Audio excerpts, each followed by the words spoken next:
Madam Clerk, are we ready?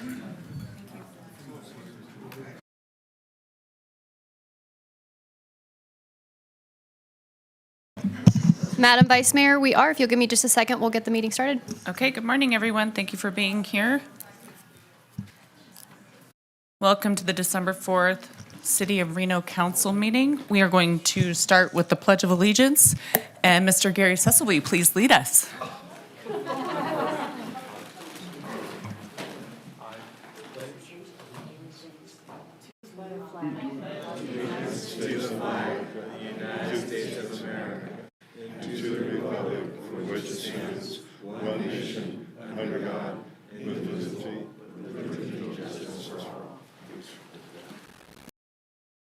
Call, please, Madam Clerk. Calling roll for Wednesday, December. Councilmember Taylor. Here. Doer. Here. Martinez. Here. Ebert. Yes. Absent at this time. Reese. Here. Anderson. Here. Sheevy. Here. Thank you, Madam Mayor and Madam Vice Mayor. You do have a quorum of the Reno City Council. Thank you. We are going to pull our agenda items at this time. We won't be approving them, but we want people in the audience to know what's going to be pulled, and then we'll go into public comment. So I will start with Councilwoman Anderson. I don't have anything. Thank you. Councilman Reese? Nothing, Madam Vice Mayor. Madam Mayor? Nothing, thanks. Councilwoman Dewar? Yeah, I think it is item B10, but perhaps the clerk could check me.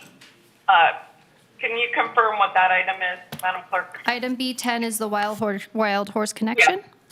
Thank you. And Councilman Martinez? Nothing for me, Madam Vice Mayor. Okay, thank you very much. We will move into public comment, Madam Clerk. Thank you, Madam Vice Mayor.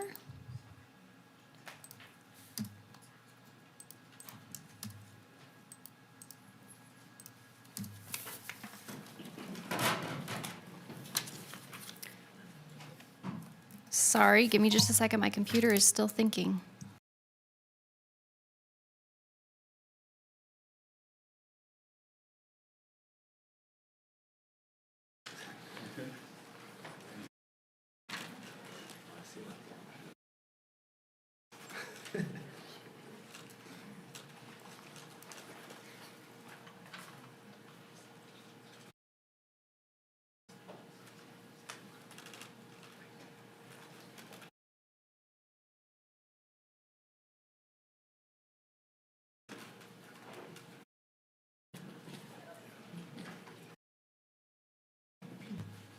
All right.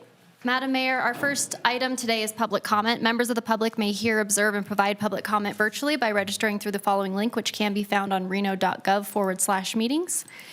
https://links.reno.gov/COUNCIL12-4. It should be noted for those in attendance that comments are to be addressed to the mayor and council as a whole. Comments heard under this item will be limited to 3 minutes per person and may pertain to matters both on and off the council's agenda. Council may not take action upon any matter not agendized on today's agenda. When you're called on for public comment, please state your name for the record and begin speaking. The time will begin when you state your name, and you will be afforded 3 minutes. For those participating in chambers, in accordance with Council Rules 6.3.11, while in this room, please be respectful. Disruptive behavior from audience members like clapping, yelling, whistling, etc., which impede the meeting, may result in a warning issued by the presiding officer. If this behavior continues, you may be removed from chambers. If you're an attendee in the Zoom meeting and would like to make public comment, please raise your hand at this time. Our first public commenter today is Terry Brooks, followed by David Shakar, followed by Stephen White. Good morning, it's me, Terry Brooks again, and today's presentation is about a person's name in the case of discrimination. Some people are discriminated against just because of their name. Their name might reveal from where they came, or the name in some languages heard by others could sound like something obscene when it is misunderstood. Some people discriminate against others because their personality might depend on their name, which reveals their nationality. There have been some famous people who received their claim to fame by hiding their ethnicity by changing their name. Most people call others by their first name, but some find it disrespectful to call others by their first name. A lot of people identify themselves by their family name and would prefer to be called by their family name. Some discriminate against people, accusing them of being a pretender because their first name might be common of a different gender. Some people do not like their own given name, so they'd rather be addressed by their own nickname. Some people's names might be difficult to be pronounced and may sound somewhat offensive if they are mispronounced. Some people go by their given name last and their family name first, in reverse. That can sometimes confuse some people even worse. How would you feel if you were put to shame for no other reason than the sound of your name? We are who we are. We should not be put to blame just because of the sound of our name. I would like to thank you all for listening to me today and for not making fun of the words that I say. Thank you. David Shakar, followed by Stephen White, followed by Paul White. Good morning, Madam Mayor, wherever you are, and honored city council persons. My name is David, fast sketch artist, and I'm here today because I just want to celebrate being alive and living in the biggest little city in the world that has made art legal. And to celebrate that, people in the audience, get ready to raise your hand. In a minute, I'll explain why that is.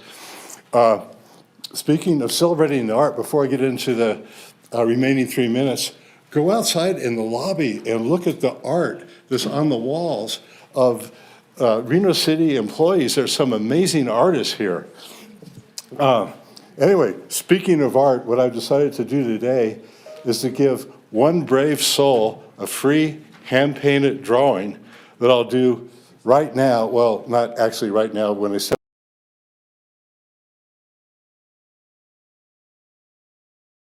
portrait.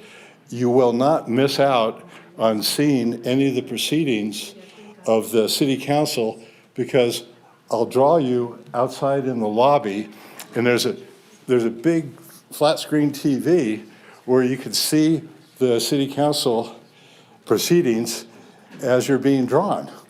It'll only take a few minutes. It's absolutely free. And if you do that, it blesses me because my one desire in life, among many actually, is I want to be able to draw a person's face in just a few minutes. And you got to do thousands and thousands of portraits before you could get there. And I've got thousands more to do. So if there's anybody here who would like a free hand-drawn portrait, raise your hand. And I see nobody's raising their hand, but it's okay if you're shy.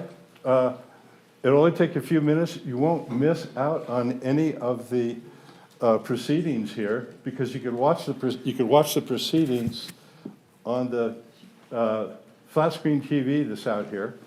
It'll only take a few minutes. And keep in mind, well, I got to convince people, don't I, in 14 seconds. Christmas is coming up. You can give this portrait to somebody, and if it's lousy, which it won't be, but if it is, they could laugh at it. You could give somebody a humorous Christmas present of yourself, but it won't be humorous, so it'll be good. It just takes a few minutes. Are there any brave souls? Raise your hand. Just one person. Okay. All right, fantastic. Sir, I forgot your name. Okay. I'm going to finish this up here, and then I'll meet you out in the lobby, and I'll draw you, for better or for worse. Thank you very much. Stephen White, followed by Paul White. Good morning, ladies and gentlemen. I came here really today to give you a history lesson about how artistic freedom was lost in America, but I saw the art show out in the lobby. I decided to change my presentation. On the one hand, I applaud you. Incredible artwork. Every one of those artists deserves a first place award. And that gets to my point. I got to chew you out. Art is not a sporting event. And every time you hand a ribbon out to one artist over another, you're making all the rest of them feel bad. It's not your job to play art god and pick and choose which artist is better than the other one. And I don't know why you allow this to go on. This is part of the lawsuit that we won against the city back in 2003 in federal court. You can't jury artists. It's wrong, it's immoral. I wish I could tell you a story about a little girl by the name of Virginia that I dealt with out in Utah. They had a juried show in her high school, and she didn't win an award. And she went home in tears that day because she didn't win an award. And her art teacher came to me and asked me to talk to her, and I told her, you know, look, don't ever submit your artwork to some juried art show where they're picking and choosing who's better than the other one based upon nothing more than personal taste or just as likely lack of taste. There are no art gods in this world. And then she understood. And a couple hours later, we had this little art show in the park. A lady came up and bought 2 paintings from her for $200. And she became a rock star amongst all those little artists in the high school class there. But you need to understand this, you know. Every time you hand out a ribbon to one, you're telling the rest of them they're not worthy. That's not your job. You need to honor every single one of those artists that came down and put their artwork on display in your lobby out there. Every one of them ought to have a ribbon. You ought to acknowledge that. And by God, anybody that stands as a juror, it says out there in the lobby in the book, it says local artists and professional artists will do the jurying. Well, anybody that stands as a judge doing that ought to be banned from ever being a participant in the arts ever again in their lifetime. It's just completely wrong to be sitting there judging and jurying one artist over another. Every artist is worthy. I don't care how old they are. I don't care what their talent is. Every single artist needs to be encouraged. And I hope you'll start doing that. You know, stop this business of picking and choosing, you know, which artist is better than the other one. Start supporting all the artists in your community. Thank you for your time. Paul White, followed by KJ Flippin, followed by Ziva Kurchansky. Paul White. 2 weeks ago, I reported that unlike Sparks Police, Reno Police are not fully enforcing our county, city, and Supreme Court-supported laws regarding homeless crime. I shared that numerous Reno police have told me for years why that is. Quote, the mayor and city council won't let us fully enforce the law, or when necessary, cannot forcibly stop illegal homeless activity and arrest them. I told all of you about this and you acted like you'd never heard that claim. All of you, that is, except for Council Member Megan Ebert. Speaking via recorded Zoom phone, Ms. Ebert finally admitted what the Reno cops have always claimed to be true and what the council has always denied. Ms. Ebert said that even if the homeless refuse to obey the law, that, quote, we are not going to haul those people away against their will. We. She was speaking for all the council members. So all of you, according to Ms. Ebert, are committed to not enforcing the law fairly and fully with all residents, but are unconstitutionally favoring a particular identified group that you support, those who are homeless. And that is a violation of the 14th Amendment and civil rights law. Ms. Ebert has not retracted her statement. None of the rest of the council have stated that Ms. Ebert did not speak for you. And that means 3 things. 1, all 7 of you are in direct violation of your NRS oath of office to fully and fairly enforce our laws. 2, all 7 of you have de facto admitted that you are selectively enforcing the law because you allow other non-homeless residents to definitely be hauled away against their will when they commit a variety of crimes. And all 7 of you, without immediately and publicly reversing your actions, are legally required to resign or be removed from office.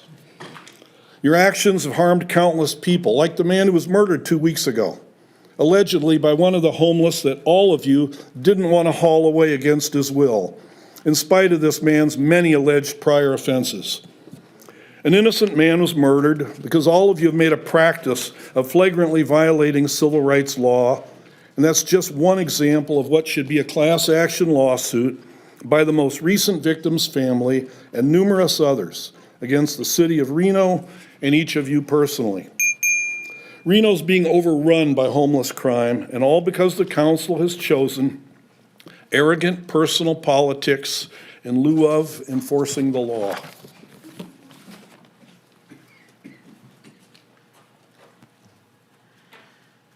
KJ Flippin, followed by Ziva Kirkchansky, followed by Lacey Shea and Tyler Colton. Good afternoon, or good morning, council.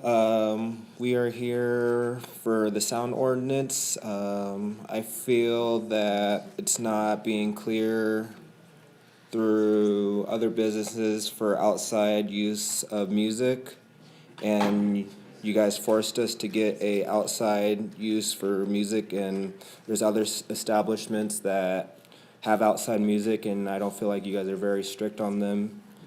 And my name is Ziva Krishansky. I'm the manager of Z-Bar. KJ here is the owner, and we have felt that a lot of the enforcement on a lot of these rules has been very inconsistent. Code enforcement has told us one thing and then told us another thing the next time we've seen them. We have a conditional use permit, which by definition devalues the business if we were to sell it. We just would like some consistency and clarity regarding all of these things. I know that Title 18 is open, so that's why we've decided to speak up here today. Other enforcements have been inconsistent on us. For one time, code enforcement told us that we couldn't have sandwich boards on the sidewalk when I pointed out that I could see 4 other businesses and within that were visible that had them. They told them that don't worry about that. We're talking to you today. So things of this nature we feel need to be addressed to higher authorities. And that's pretty much everything we have. thank you. Yep. Okay.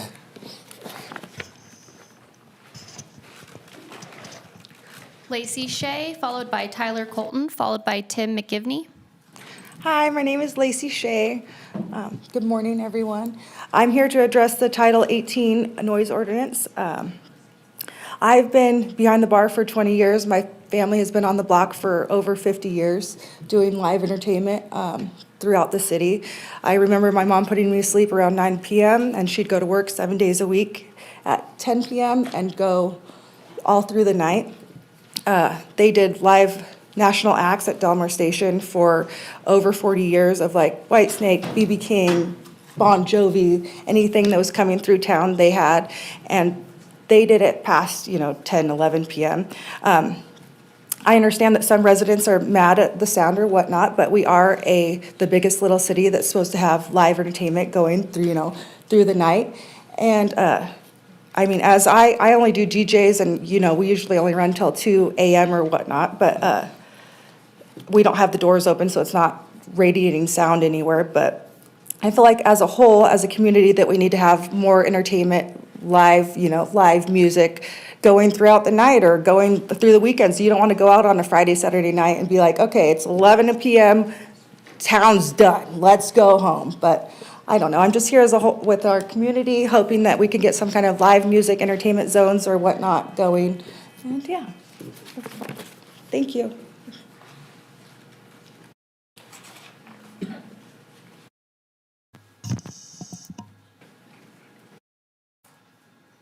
Tyler Colton, followed by Tim McGivney, followed by Maggie Thielander. Good morning, council. Some new faces, welcome. So my name's Tyler Colton. So I'm going to try to summarize what they're talking about. So currently Title 18 is open and it's going to be coming before you guys today. The planning department, it was a cleanup. So within that code, there is live entertainment that was passed back in the beginning of 2021 of January. During COVID, there was no public input from bar owners because we were just trying to save our bars. So essentially what that code says within Title 18 is that no live entertainment music has to stop by 11 p.m. In that section of the code, it does not say which businesses can be grandfathered in, how they can be grandfathered in, or what documents are required to prove their being grandfathered in. As KJ and Lacey both have had bars that have been here for over 30 years, finding documentation to prove what their initial hours are is posing difficult. KJ has had his back patio from Zephyr Bar to Z Bar for over 20 years now and was forced to get a conditional use permit. He's been harassed with, we know there's no sound ordinance currently, with getting his decibels checked, being shut down early, being forced to get a conditional use permit. So the language currently is just inconsistent within there. So we'd like to talk to you guys and have a meeting while this Title 18 is still open to create entertainment zones so that the Virginia Street corridor through Midtown, the Brewery District, and downtown aren't forced to have to get this conditional use permit, which is at a cost at $5,000, which is not guaranteed and which is not refundable. So we're trying to have small businesses open up downtown, Midtown, but you're adding an additional cost, which is stifling to small businesses, especially in our entertainment zones. The other thing which is very stifling and concerning within there, that unlike a privilege license where the individual's backgrounds are checked, with the conditional use permit, which falls under the planning department, that does not stay with the business. So if I'm trying to sell my business, the next owner of my business will have to then again apply for a conditional use permit, and then again, not guaranteed. So then I potentially lose money from not being able to sell my business with the conditional use permit. So the conditional use permit is being treated the same as a privilege license, but yet they're from different departments. One is planning and one is business code, which has to do with liquor licenses. So they're being treated the same way, and I think that needs to be put in Title 18 and needs to be addressed and cleaned up. And what KJ said as well, it's inconsistent of who's having to get it, prove their hours, and I feel like before you approve anything within this Title 18 cleanup, we'd like more input from the bars, bar owners, restaurant owners, anyone having entertainment, and that you ask planning to go back and address this and put clear language into the Title 18 cleanup. Thank you. Tim McGivney, followed by Maggie Thielander, followed by Magali Rivera. Hello, I'm Tim McGivney. Been a longtime Reno resident, about 36 years. Small business owner now. My dad worked in this building for approximately 30 years. And I grew up with a lot of people in this town, and I wanted to speak to one of the agenda items today having to do with needing more police officers, which is definitely a need in this town. However, along with that, I want to be able to speak about the need for us to enable the police that we do have to do their job. With what Paul White was speaking about with the homeless issue and how it's growing here in Reno, it's a disgrace. The city that we grew up in is not the same city that we live in now. It's being overrun with crime. The homeless demographic is the highest rate for any crime, namely murders, for using the percentages of our police and fire response, and it's putting a real burden on the city. To speak to the fact that the police aren't being enabled to do their jobs, recently, I'll tell you a story about property that I was recently clearing for a gentleman. It was overrun with squatters. I'll shorten the story, but one of the squatters decided to threaten to kill me multiple times, exposed himself to me, pulled his pants down, exposed himself to me, threatened to kill me. Then he attempted to kill me. He chased after me in his vehicle, smashed into my vehicle, causing $20,000 worth of damage, tried to push me into a ravine. The police, Reno police, was awesome on this. Before this, they had already set up sting operations, come out and flown a drone, everything to get this guy who was unsafe off that property and in jail. When he finally was arrested and put in jail for attempting to kill me, it went to court and the DA's office pled it down to a criminal trespass when his charges at first were battery with a deadly weapon, lewdness, criminal trespass, and harm or damage to a person or personal property. So our police are out there doing their best. I've worked with these guys, they've helped, and they're doing everything they can, but then they're not able to see the fruit of their labor when they're putting these people in jail and they're being released back right out on the streets. And I think it is a civil rights issue, that one group of people is being treated different than another group of people, and it's got to stop. We work with homeless all the time. I'm always willing, and I work with guys right now who are trying to change their lives around. I'm helping these guys out of the streets.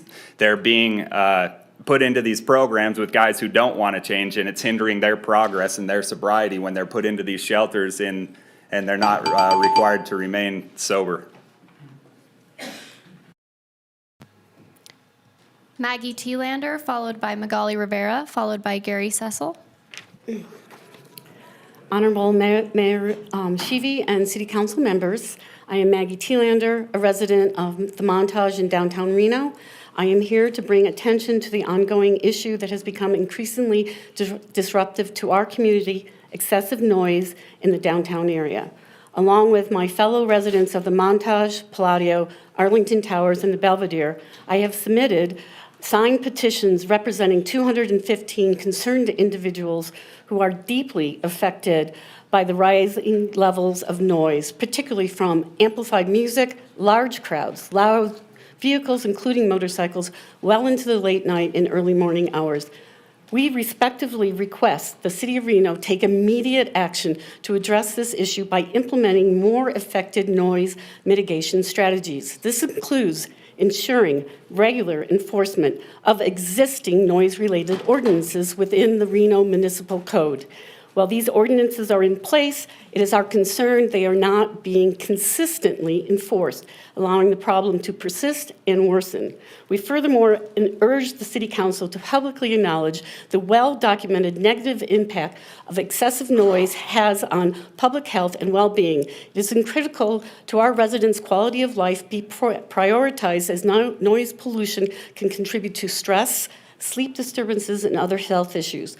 We also wish to highlight that downtown residents contribute an additional fees to the City of Reno, and with a significant increase in residential development slated for 2025, we anticipate a considerable rise in the number of people living in the downtown area. It is essential that the city recognize the importance of maintaining a balance between vibrant commercial life of downtown and the needs of those who call it home. The residents of downtown Reno share a mutual economic relationship with the city and its businesses, and it is imperative that we create an environment that supports both local commerce and the well-being of those who live there. Addressing the noise issue is vital to the step in that direction. Thank you for your attention to this matter. We look forward to your support in finding a solution that enhances the quality of life for those who live and work in downtown Reno. Since I have additional time, I would like to point out that I have provided each and one of the council members with the signed petitions, a copy of my briefing, a copy of the ordinances we have selected, and also a copy of the health effects of excessive noise to complete our packet for you. Thank you for your understanding. Would have garnered even more signatures. Residents did not sign this petition lightly. Many expressed their regret that a petition is needed at all. They feel they have, in good faith, tried individual solutions to the noise intrusion and need a citywide solution. As a group, residents express their love of living downtown, but are concerned with the increased level of noise from crowds, music, and vehicles, which goes on well past midnight until 5 a.m. These concerns are from new and long-term residents, young and old, retired and employed. Of special concern are the rhythmic vibrations from amplified music, which shake their windows and floors for hours. Residents feel the vibrations in their bodies as they sit in their living rooms or lie in their beds. The usual tricks to diminish the noise, such as white noise machines, earplugs, heavy curtains, noise cancellation headphones, or having the TV playing all night, are not effective against the vibrations. One tried anti-vibration pads under the bed to no avail. This is just to show you that residents are trying to deal with this on their own. A significant number of residents, specifically some who are employees of the city and St. Mary's Hospital, are worried about the chronic lack of restful sleep. As public servants and health workers, they would like consistent city support. Several residents who signed the petition are small business owners and own residential real estate downtown. They are frustrated about the turnover of renters who cite noise as the main reason they move away. These small business owners would like more stability for their rental units. Time and time again, I heard many express serious concerns about the city's plan for downtown residents. Many who have called the city to complain about specific incidents are confused about the city's response and would like a clear process to address their concerns. Those who have lived in other densely populated cities are dismayed their experience in downtown Reno fails in comparison. They cite other cities which have effectively met the challenges of the increased noise levels brought on by new technology and amplified music. And lastly, I would like to emphasize that residents have their own vision for downtown. They are committed to being here for the long term, and they understand that it takes a community. They want the entertainment, they want the businesses. Thank you. Gary Cecil, followed by Estrella Barajas, followed by Abraham Gonzalez.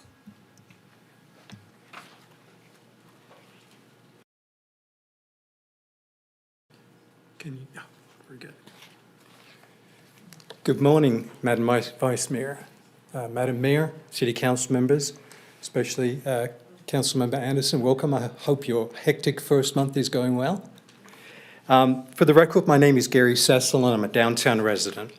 I'm going to comment on this Globe Plaza noise reading that City staff presented to you at your November 20th meeting. I don't question in any way the accuracy of this reading. I'm concerned that, though, as decision makers, you understand why you must be very careful when you make inferences about it.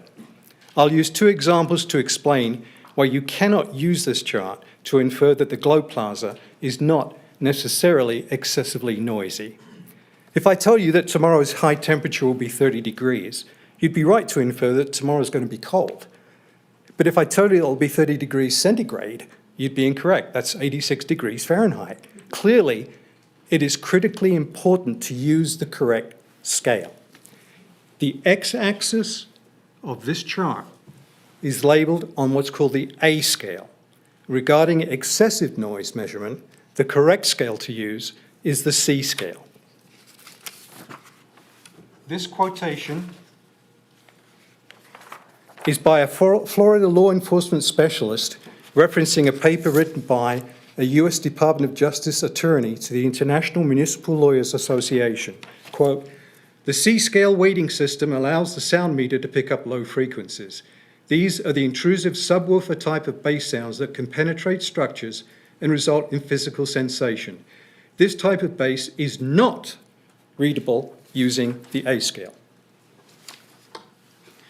The same music can register from 10 to 15 decibels more on the C scale compared to the A scale. And the C scale is like the Richter scale for earthquakes. It's like interest compounding in your bank account, hopefully. It's cumulative. So a 10 to 15 decibel difference has exponentially more sonic impact. It builds. It builds exponentially. As this is a complex subject, in the last year, I've tried to help development services staff by giving them C-scale literature. For example, I provided excerpts from noise-related municipal codes in 16 US cities that use the C-scale metrics as their noise measurement standards. And I encourage the City of Reno to do the same. Again, in closing, because the Globe Plaza noise chart uses only the A scale, you cannot use it to make the inference that the Globe Plaza generates no excessive noise. Thank you very much for your attention.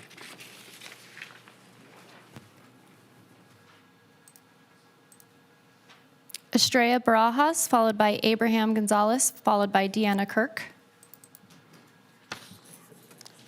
Hello, I'm from Proctor R. Hug High School, and I would like to talk to you about the city fair. I would like to start off by saying I think it's personally a great fair. I think Reno's doing a great job. It's fun, it's exciting, but I think there is a problem with the fair I would like to bring up. To some it might be big or to some it might be small, but to me it is a big problem. It's the parking. Because of the parking issues, I have had the following negative experience. I have had to be in traffic jams and be in safety hazards. The limiting parking spaces causes us to be in lines waiting for cars to back up as drivers circle around looking for spots. Meanwhile, time and gas are being wasted. As for safety hazards in areas with poor lighting or no clear pathways, people walking from distance and parking spots might feel unsafe, especially after dark. I was thinking we can create temporary parking spots, like opening school parking lots, as well as churches or other businesses that are able to do so, or have some buses that take people from parking areas to the fair. That could be provided, or if that's too expensive, we could have drop-off zones that, that drop people off. And thank you for your time and consideration.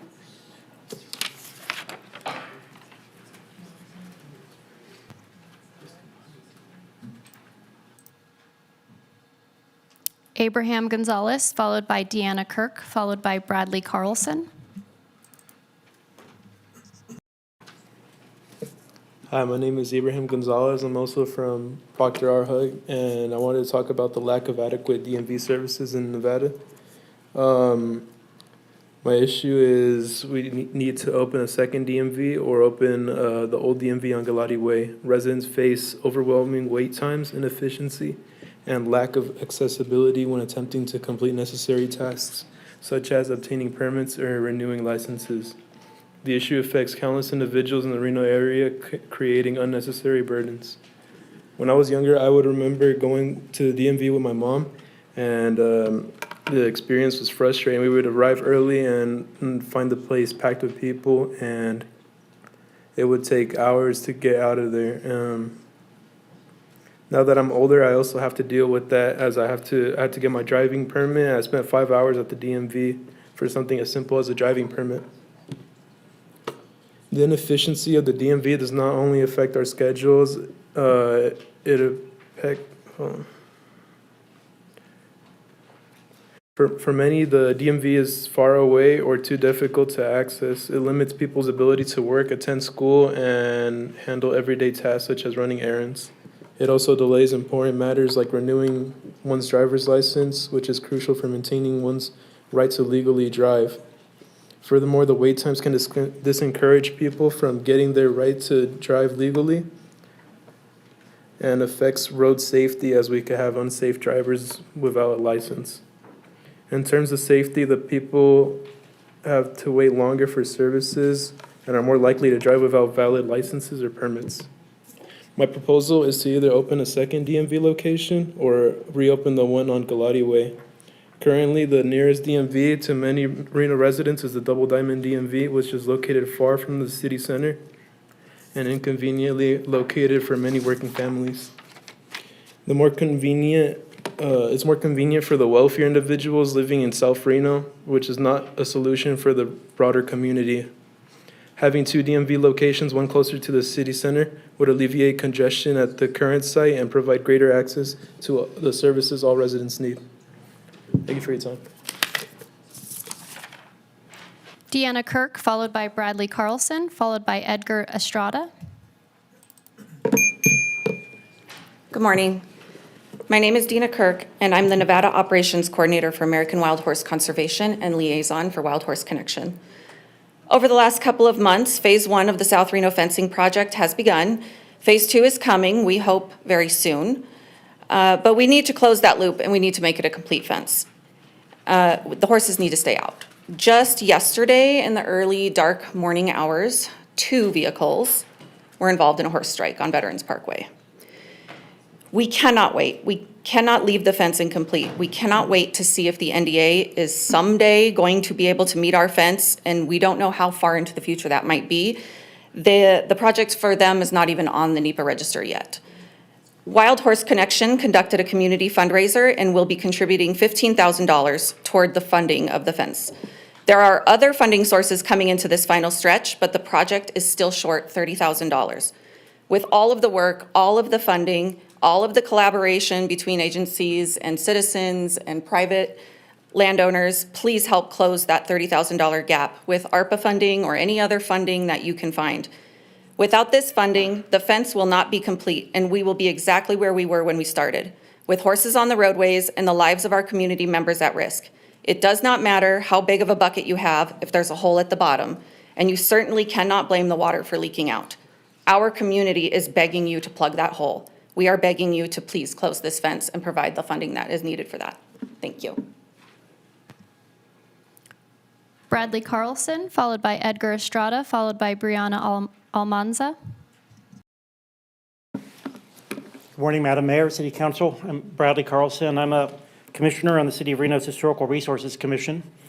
I wanted to bring up a couple points related to the First Church of Christ Scientists, 501 Riverside Drive, also we all know as the Lear Theater.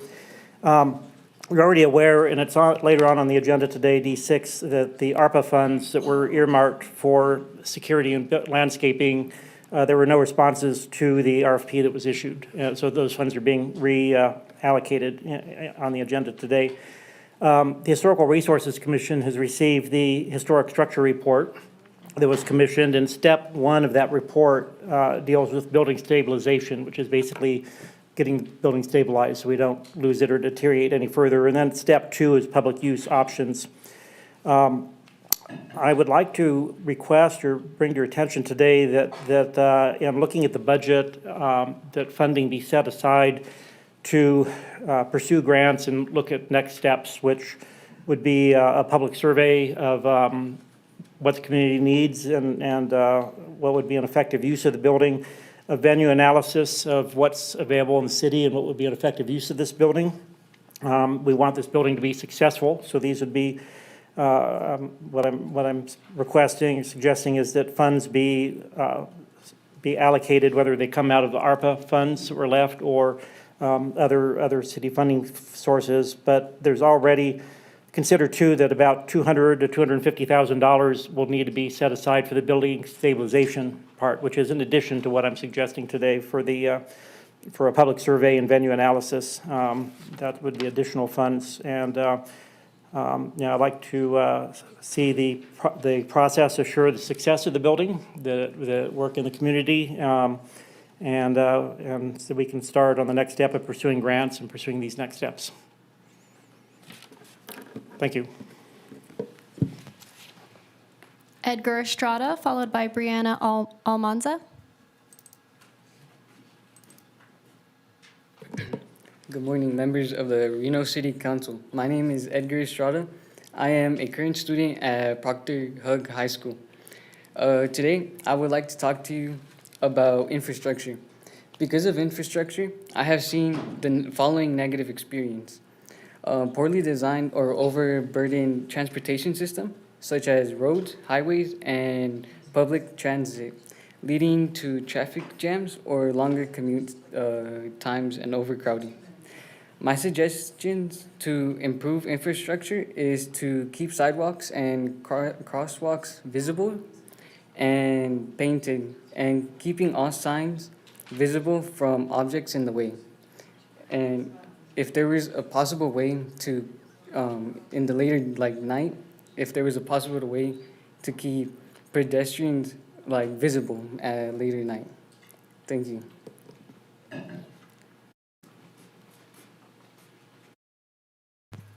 Brianna Almanza.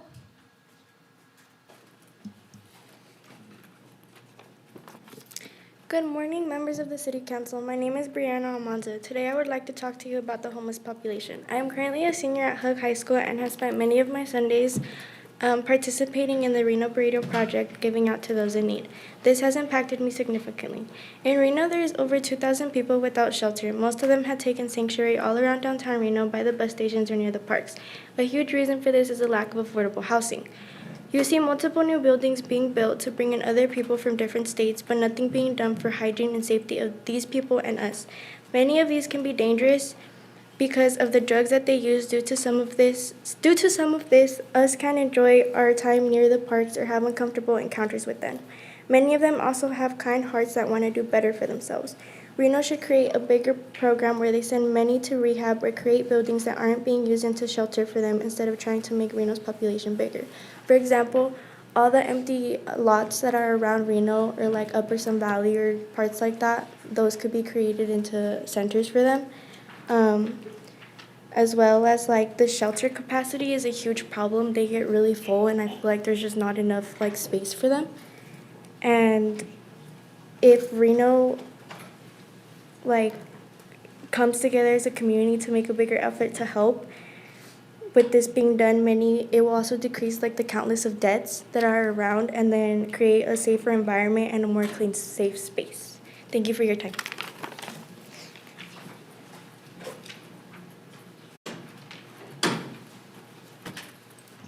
All right, Madam Vice Mayor, with that, we have no additional live public comment. For the record, we did receive 8 comments, which were general in nature or not directly associated with an agenda item prior to 4 p.m. yesterday, December 3rd. These comments were written correspondence received via our reno.gov online public comment form or by email to our office, and copies of these have been distributed to the Reno City Council and are available to the public on reno.gov/meetings. 0 in favor, 0 in opposition, and 8 letters of concern. With that, we have no additional public comment. We're moving on to item A4, approval of the agenda. Thank you, Madam Clerk, and thank you, Hug High civic engagement leaders, for being here. We appreciate you coming to talk to us. And I'll ask the interim city manager if we have any changes to the agenda. Thank you. There are no changes to the posted agenda, but we will be hearing it out of order today. Lunch will be taken at the discretion of the mayor. We will have an attorney-client meeting during lunch today. We will start with our consent agenda approval and then hear any pulled items. I think there was only one. We have an 11 a.m. time certain for item D3, the city manager recruitment update. Immediately following item D3, we will hear our ARPA items D6, 7, and 8. They will be heard together, and there will be one staff presentation. After that, we will hear D4, which is our RPD operations update, followed by D5, which is our excessive vehicular noise discussion. After that, we'll move to Development Services Department items D1 regarding the sign code update, and then D2 regarding railroads. Then we move to F items, and then we finish off with G. Thank you.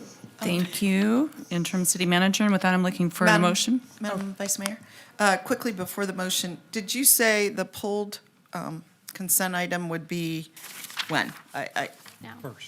First after? After approval of the agenda, we will do approval of the minutes, then Consent, then the one item. Okay, gotcha. And then D11, D3. we'll be at 11 o'clock. Yeah, is in 10 minutes, so. Move to approve. Second. I have a motion and a second. All those in favor? Aye. Aye. All those opposed? Okay. Aye. Councilwoman Eber, was that opposition to the agenda? No, it was an aye. Oh, okay. And we'll move on to item A5, approval of the minutes. A motion And a second by Ms. Anderson. and a second by Ms. Anderson. All those in favor? Aye. Aye. All those, motion carries unanimously. And we will move to the approval of the non-pulled consent items I'll on the move to agenda. approve the consent agenda items with the exception of item B10, which was pulled by Councilmember Dewar. I also had a pulled item I'd like to pull. I don't know how I missed that, but I had 2 items I'd like to pull. Okay, what items are those, Councilwoman Eber? B6 and B7, please. Okay. We have a motion and a second. Aye. All those in favor? Aye. Aye.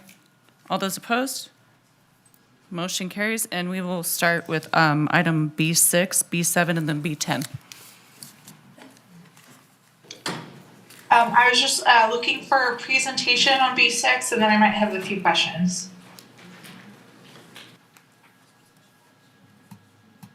Do we have a presentation? Good morning, Chris Harper, City Security Manager for the record. I do not have a presentation, so I can take questions on it, though. Okay, can you just explain what will be the changes? What will this include for updated security?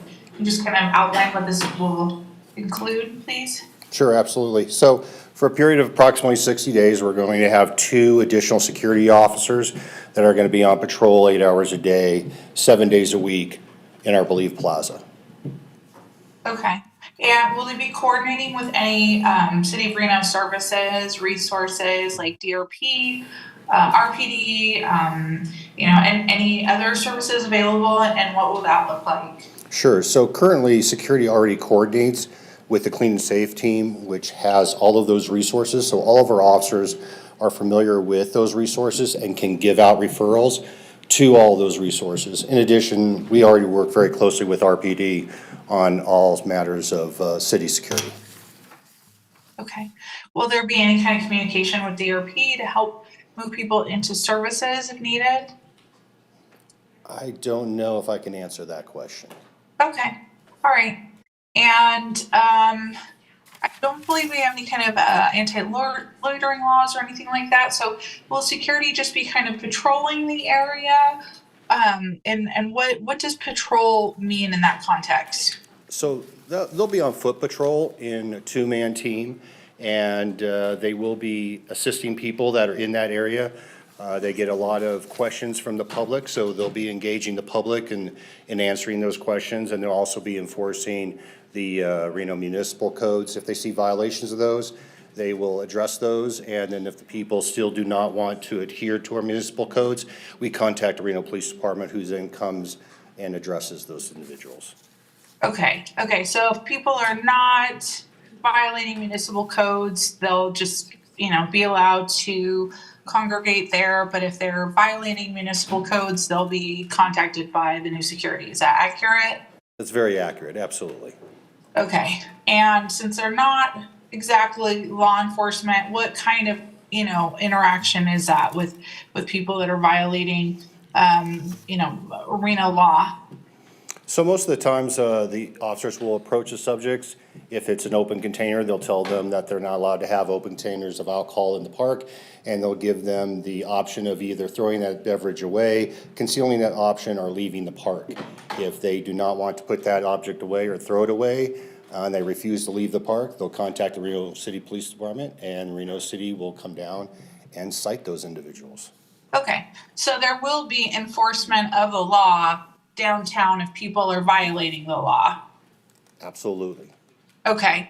And if people are not violating the law, there's not really anything to be done, correct? We're not able to ask people to move or physically remove anyone if there's no violation of the law. No, that's not the purpose of security. Okay. Thank you. Just wanted to get that on the record that the city of Reno does enforce the law. If nobody is violating the law, that there's nothing that city of Reno would be able to do, but security is there to help supplement the resources that we have with law enforcement. Absolutely. Okay, thank you very much. I don't have any other questions. If anybody else does.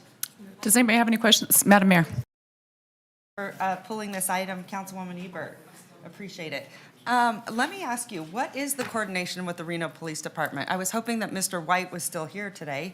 Obviously, he's not. I want to make it very clear. This council does not give direction to the Reno Police Department. None of us are law enforcement officers.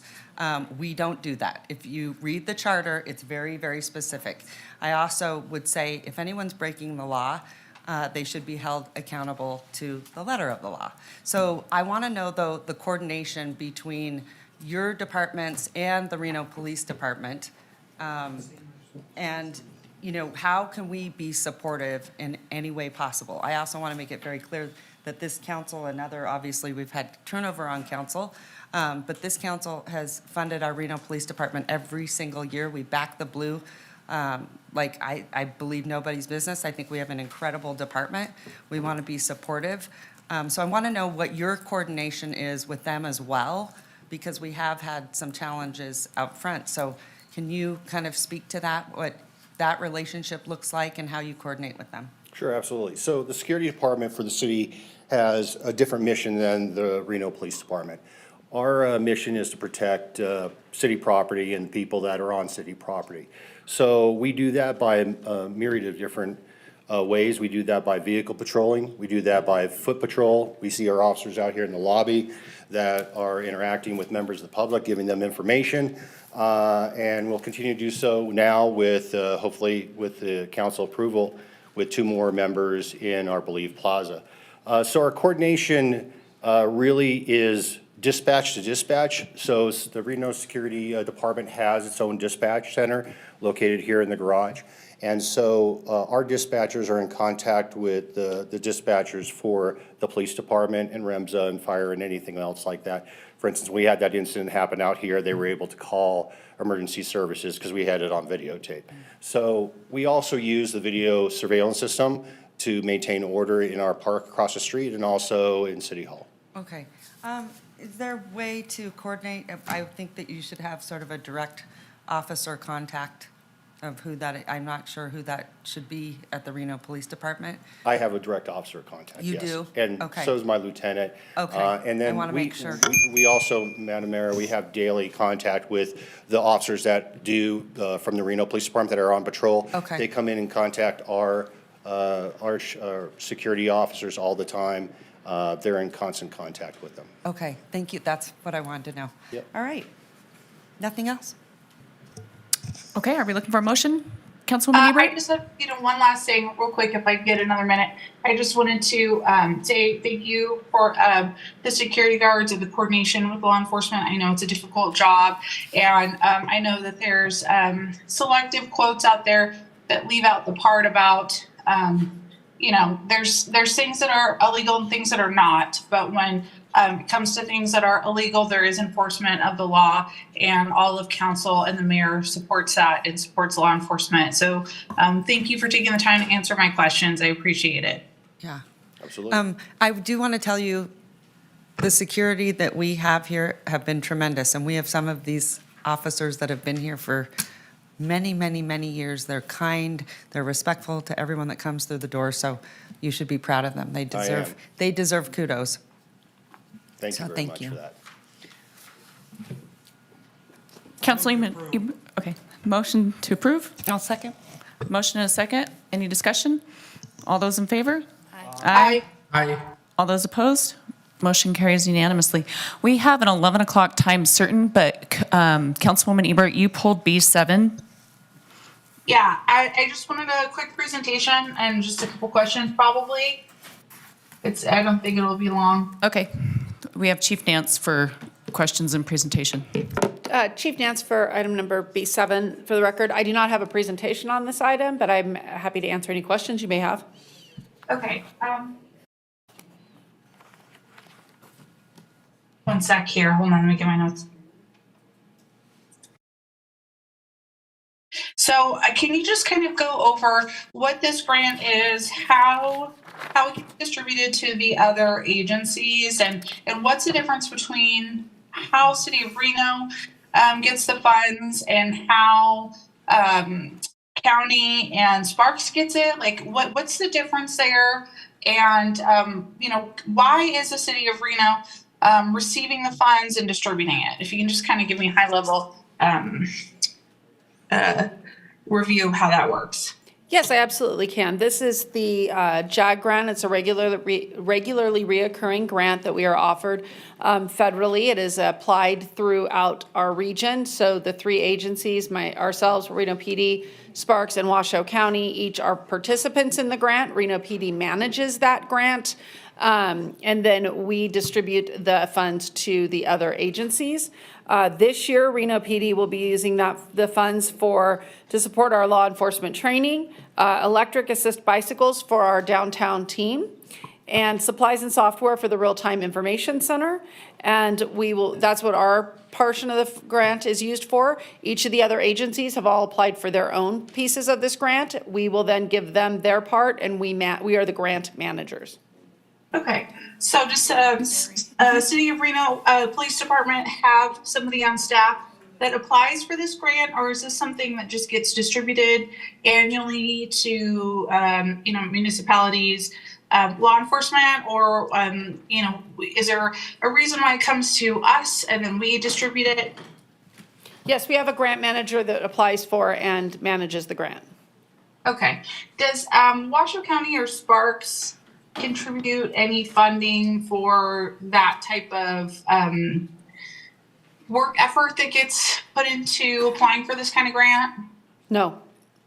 Okay, all right. Well, I don't really have any other questions, I don't think. Thanks for kind of telling us what the funds will be used for. I don't know if anybody else has any questions or comments. Are there any other questions or comments from the body? I don't see any. Councilwoman Eber looking for a motion? Yeah, I'll make a motion to approve. We have a motion and a second. Any further discussion? All those in favor? Aye. Aye. All those opposed? Okay, motion carries. And I think we're going to try and get through B10 for Councilwoman Dewar. Yeah, thank you. I pulled this item off because we are often giving money to nonprofits. It's very rare that nonprofits are giving money to us. And so I wanted to call up the folks that have made, are offering this contribution and see what they have to say. I want to hear what has motivated you to do this. Good morning. Is it still morning? Good morning, Madam Mayor and Council, and welcome, Councilwoman Anderson. It's good to see you here. I am here today representing Wild Horse Connection. As you know, we've been pursuing this fence for quite some time. We know that there's a gap in the funding to finish it, and so Wild Horse Connection set out to raise community funds to help close that gap. While we can't close the entire thing, Wild Horse Connection started off the pot with $5,000 and then reached out to the community and then just finished off the top to make it an even $15,000. And that's what we're here to present to the city today, to go towards phase two, for the fencing project so that phase two can be finished. And I want to thank Councilwoman Dewar for her relentless work to see this project through to its end and to make our streets safer, to make our range horses safer, to protect what we have out there, which is really unique to the city of Reno and to Nevada. It's really important to a lot of us and to a lot of us in this community. And this, I think these contributions from local community members who live there really shows how much people care. So I hope the city appreciates that fact that the community really truly cares about this project and really wants to see it completed. And so I'd like to present this $15,000 today. And again, I'm going to echo what was said earlier, that we hope that the city can find the funding to help close that final little piece of this gap. I know no amount of money is small, but in the big picture of this fence, we've just got this little gap to fill. So this is to help with that gap. All right, thank you. Let me ask, Madam Mayor, could we do a photo? I think it'd be great to put it out there to show our community as fundraising. Yeah, and I just want to thank this council. I know she thanked you, but I want to thank this council as well for being very supportive of the money that we've allocated. And I'll ask how much we have allocated already. Yeah, I don't know offhand, so. We'll find out. Yeah, well, I'm sure John Flansburgh's coming back on December 11th with the Phase 2 contract, so maybe he can fill us all in. And to echo, absolutely. I want to thank everybody. I know we're not agendized, Carl, but I'm going to have Ashley Turney.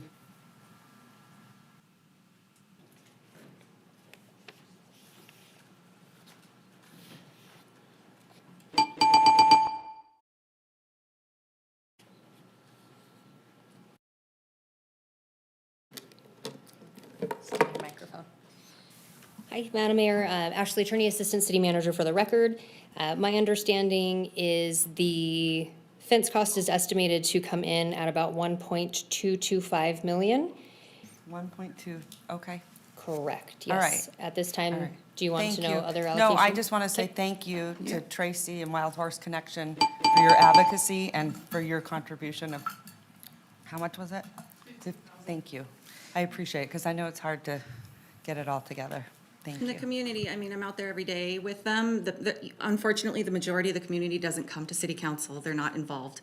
But they are echoing, thank you to you guys for your commitment, and they appreciate everything that you guys are fighting for them. It's not about the praise. I think we're at this point where we're trying to do everything we can, and it seems like, it's getting more and more challenging, so it has to be very clear where we need to get it finished. Exactly. Yeah, thank you. So I appreciate you guys coming to the table. Thank you. Madam Mayor, if I could make a comment really quick. Sure. I just wanted to say thank you, Naomi, for really spearheading these efforts, and thank you so much for this donation today. And I really just want to highlight, I know that's a large amount of money the city of Reno is contributing to this, but this is really a public safety issue. We heard earlier how many collisions there were with horses, and I know that there's a large section of the community that's very concerned about keeping the horses safe. But really, we also need to keep the citizens of Reno safe. This is a public safety issue to keep horses off the road. Nobody wants to hit a horse. You could, possibly be killed in that situation as well. And this is a huge public safety endeavor that the city of Reno is investing in. So I just want that on the record too, that I know sometimes people don't really see it in that light. They think it's just regarding horses, but this is really for the safety of the citizens of Reno when we're driving on our roads. So thank you guys for contributing to this, and thank you again, Naomi, for really spearheading this campaign and finding ways to fund this. So thank you. And Madam Mayor, I just want to highlight that it's not just the Wild Horse Connection, but we've also had an offer from a developer for $10,000. We've also, NDOT is going to be contributing something like $150,000 to $200,000 of that total for the portion on Geiger Grade. So it's another agency coming to the fore for us. I know we've put in a request to the county. So, I mean, this is a multi-part funding process. I mean, the total project is one thing, but all the parts and pieces. And a lot of that, again, is due, I'm glad you mentioned it, is due to the support of the council. I mean, they understand this is a giant priority, I think. Big public safety project, as Councilmember Ebert mentioned. And we've heard for 10 years from our residents to please help. So I think there are thanks to many. Today, we have Wild Horse Connection here. So I was just hoping we could, do a check presentation, take a photo, and maybe that will inspire others to continue. And I also want to say, because I am on RTC and I believe that we have to keep our roads protected from these large animals, that's oftentimes where they end up. Yes. And so Devin and I are over there, and I will be Perfect. requesting money from them so that we can get it over the finish line. Great. So thank you. Yeah, and I want to say that I think, to echo Councilwoman Ebert, it is a public safety issue, and getting this completed is going to allow South Reno to grow and become everything that it can be safely for everybody. Councilwoman Anderson, did you want to say something? I did, thank you. I just wanted to say, I'm in Ward 6, and I live where the horses, every morning, we get to enjoy them and see them, and clean up after them. I just wanted to give very serious kudos to the Wild Horse Connection volunteers. I know many of them personally. They are lovely. They have a very, very difficult job to keep the public calm and keep the horses in a manageable, mental state to be able to move them into safer spaces. And I want to extend a real appreciation to them, because every one of our neighbors isn't the same. Not everybody feels the same way about the horses, and they bring a very consistent energy to solving that problem in our neighborhoods, and I'm really grateful for that. Thank Thank you for that. Thank you. All right, well, Madam Mayor, I'd love to make a motion and then do a check acceptance. So a motion to accept this $15,000 from Wild Horse Connection. A motion, we have a second? I'll second. All those in favor say aye. Aye. All those opposed? Motion carries. Okay, so do we have our photographer here? Thank you. Do you want to go down, Madam Mayor? Accept the money, or, we can stay up here, or whatever you want. What? That's what I was, well, we do it sometimes. Yeah. We can stand up here? We can go down there, whatever you guys want to do. Here, I'll go down there.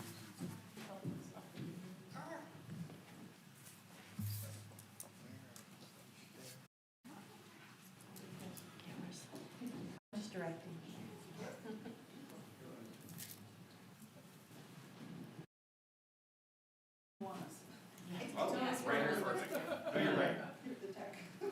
Ready? 1, 2, and 3. One more. 1, 2. Thank you. I'm going to get this to you, Madam Mayor.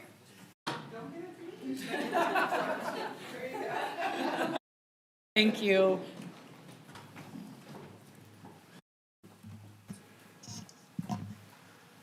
All right, Madam Mayor, if you're ready, we're actually moving on to item D3, which is the manager recruitment update. And we do have Gary Phillips from Bob Murray on Zoom with us. Hey, Madam Clerk, do you have any public comment on this item? On item D3, Madam Mayor, we do not have any public comment, and we have not received any correspondence. Okay, thank you so much. Then we're going to head Madam right Mayor, into it. Hi, Council, nice to good see morning. you. Nice to see you again. Cody, HR Business Partner, City of Reno Human Resources. I'm joined virtually by Gary Phillips from Bob Murray and Associates, and he has conducted the search and is going to provide an update on the overall recruitment efforts as well as seek some future action from council. Hi, Gary. Hi, Madam Mayor and How are Council. you? Thanks Can for. you hear me okay? Yes, thanks for jumping on Zoom with us. Go ahead, the floor is yours. Absolutely, Madam Mayor, thank you. Just wanted to give you folks a kind of a brief summary of how we got where we're at today. I met with each one of the council members during the summer to gather some input from you folks with regards to what you were looking for in a city manager candidate, desired attributes. We used that information to develop our marketing brochure, which the council approved in August, and then we launched a nationwide recruitment in September. We got a good response to the recruitment. We received 46 applications.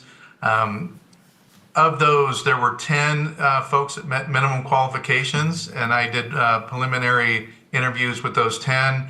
And then I met with you folks a few weeks ago and presented the 4 top candidates that I felt were the top tier of those 10. And got a chance to meet with each one of you to review those candidates. There was the interest level from you folks, I think, was good, but I also heard from there were many of you that gave me some positive feedback on the work that Ms. Bryant was doing in the interim role as well. So I wanted to take this time to just kind of let you know that this is where we're at in the recruitment, and I'm kind of looking for direction on next steps. Okay, thank you so much. I appreciate that. It's kind of funny. I can only imagine. I can't speak for everyone else's relationship with Ms. Bryant, but I have been so impressed how dedicated you are, how amazing and responsive you have been. It is, I don't know how everyone else feels. I'll just share my thoughts when I had my interview with Gary, that I just didn't feel that anyone could hold a candle to you. I just felt that way. Now, here's the hard part. Everyone should know, Ms. Bryant, the reason we moved on with this search too is because Ms. Bryant did not want this position. And I don't want to ever put you in a place if it's not something that you truly want. And I know it's a very, very difficult job. And so I think that's where I'm at. Gary, I think, we've got to get the rest of the council comments because we want to support each other as a whole and the city. But I truly just feel that I have just been blown away by the level of success Jackie has had with things that I've struggled with for many, many years that she has accomplished in a short period of time. So that was some of the feedback I shared with you, Gary. And I will tell you, you had some impressive candidates for sure. But I think for me, there is such a big challenge of finding someone that cares to the level that you have to put in, not to say that the other ones didn't, but I think it's important to know someone really knows the organization. You have to wait, and I've been through how many city managers have we been through? 4 or 5? You have to wait for someone new on the outside to learn the environment, to learn just the complexities of running a city, and not to mention, a lot of them didn't have city manager experience. And I just can't tell you, Gary, I'm so impressed with Jackie. I would love to see, and I don't know what that looks like. Maybe you would have to tell me, Cody from HR. I don't even know if Jackie, would really want the job. I would hope you would consider it, because the sentiment out there is you are absolutely tremendous, and I've watched it. I have watched it. It is impressive, Jackie. You're strong, you're talented, you're smart, you're beautiful. What more could we want in a city manager? And you love this city, so I'm just super grateful for how hard you work every single day. And you have a lot of respect from a lot of people in this building. So thank you from the bottom of my heart. So I don't know where we're at with that, if we could convince you. But I just feel like I've been through this before, and it's you struggle really hard to get someone up to speed, to get, like I said, running a city is complex. So I don't know how that sort of folds into everything, Gary, and we probably need to get the rest of the feedback from the council, because I don't know, maybe they had, you had other candidates that they felt were better for the position, but I don't think there's anyone better. That's just my thought. Oh, I'd love to weigh in. Go ahead, Councilwoman Durham. Yeah, I was very disappointed when Ms. Bryant did not apply for the job. And I did talk to her, and she said she just thought this was a better path and council should select their person. I thought she did a fantastic job as our assistant city manager. And she was the first hired, before the other city managers and assistant city managers. She did a great job. And we have built a relationship for several years with her. And I think the best transition is when someone coming in, you've gotten to know them, you know your strengths, things they need to work on, how to improve communications. I can't think of anything better than picking one of our own, frankly, if they're doing a good job and are up to the challenge. And I think that she has shown in her time as the acting city manager, that she's definitely up for the challenge. So I don't know if she's willing to do it, but that would be my greatest comfort level. Even, I will say, no matter how good the outside candidates may be, they are outside candidates, and we don't know them. And any marriage takes some time. Getting to know you first year is a transition time where a new person is learning the agency. We are learning them. It's a challenge. I've been through many agencies that have had new directors. And in fact, this one, we've had, in my time, 3 so far. And each time it's been a learning curve and an adjustment period. So I think for me, I would be incredibly comfortable with Ms. Bryant taking on the role. But that is if she's willing, because she had not expressed that previously. And so that wasn't an option offered to me, but that would have probably been my first choice if it was offered. So thank you. All right, thank you. Okay, Councilman Reese.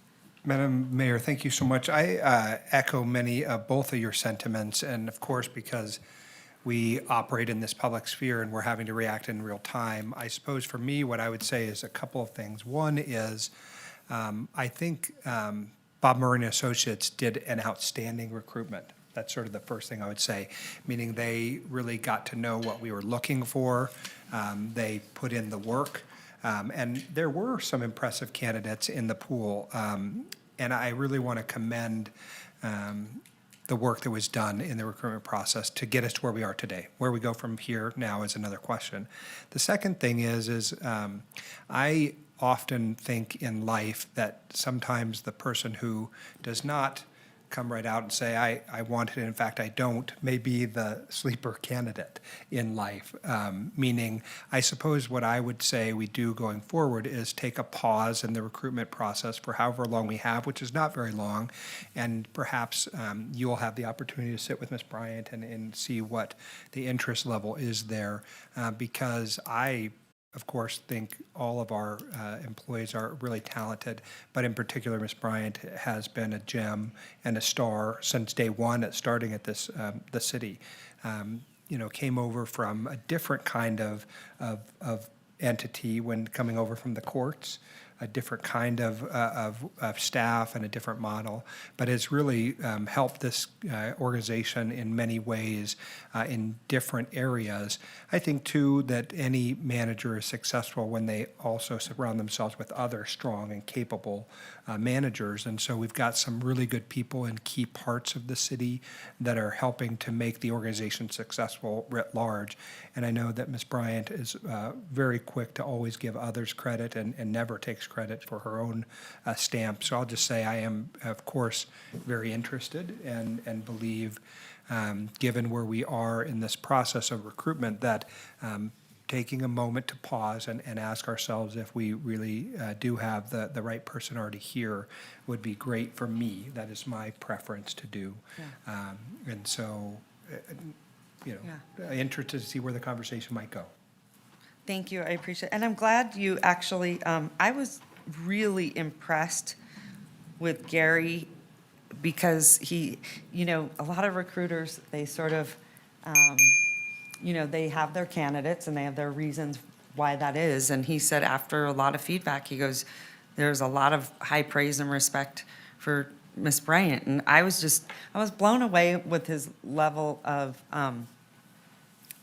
he's very candid about it. Self-aware. Yeah, very self-aware. And it showed me that there was transparency there and he really wanted the city to have the best option possible that was best for us. So I want to say thank you, Gary, because I probably didn't praise you enough. And I think I told you on the phone whenever we spoke, I was blown away. And you said, that's not how we operate here. We want you to have the best for what you guys need, your needs. And I was I've not experienced that before from another agency. And we've been through a lot from the RCVA to, many different agencies here in town and obviously ours. And so I want to say thank you, Gary. And I'm glad Councilman Reese mentioned it because it was a breath of fresh air. So A++. Appreciate it. Yeah. Go ahead, Vice Mayor. Thank you, Madam Mayor. I just like to get some clarification on what we can do today. It sounds like we might be pausing, but Cody, that's all you. He said, yes, I can help. Okay, Yeah, good. happy to I'm provide looking some to you. guidance. So I hear kind of a desire from the council right now for Ms. Bryant. So if we were to take that and it be mutual, I believe, and I'll defer to legal on their guidance as well, but bring back another agenda item in the future to nominate or discuss Ms. Bryant as the next city manager would be the best path forward. Shall that be what the council want to do today? Great, okay. All right. Ms. Bryant, do you want to say anything before we go down this I know. path? Let me just ask Miss Anderson, Councilwoman Anderson, sorry. Let me just ask really quickly, is Councilman Martinez here on the phone? No, yes? He is, he's on the phone? I'm here. Okay, I'm gonna go with you, council member, go ahead. Thanks so much, Madam Mayor. And a lot of what's been said, I'm just going to echo some of the thought process and send my praise as well to Mr. Phillips and the folks over at Bob Murray and Associates for all of their assistance. I think they were essential in capturing what we wanted as a council and the leadership that we were looking for in a city manager. And as was already stated, I think there were a lot of candidates that were strong and some of them, met a good amount of the needs and the desires that we had in the next city manager. But I don't think there was one that stuck out or would compete if Miss Bryant would have filled out the application. Obviously, she would have blew all of them out of the water. True.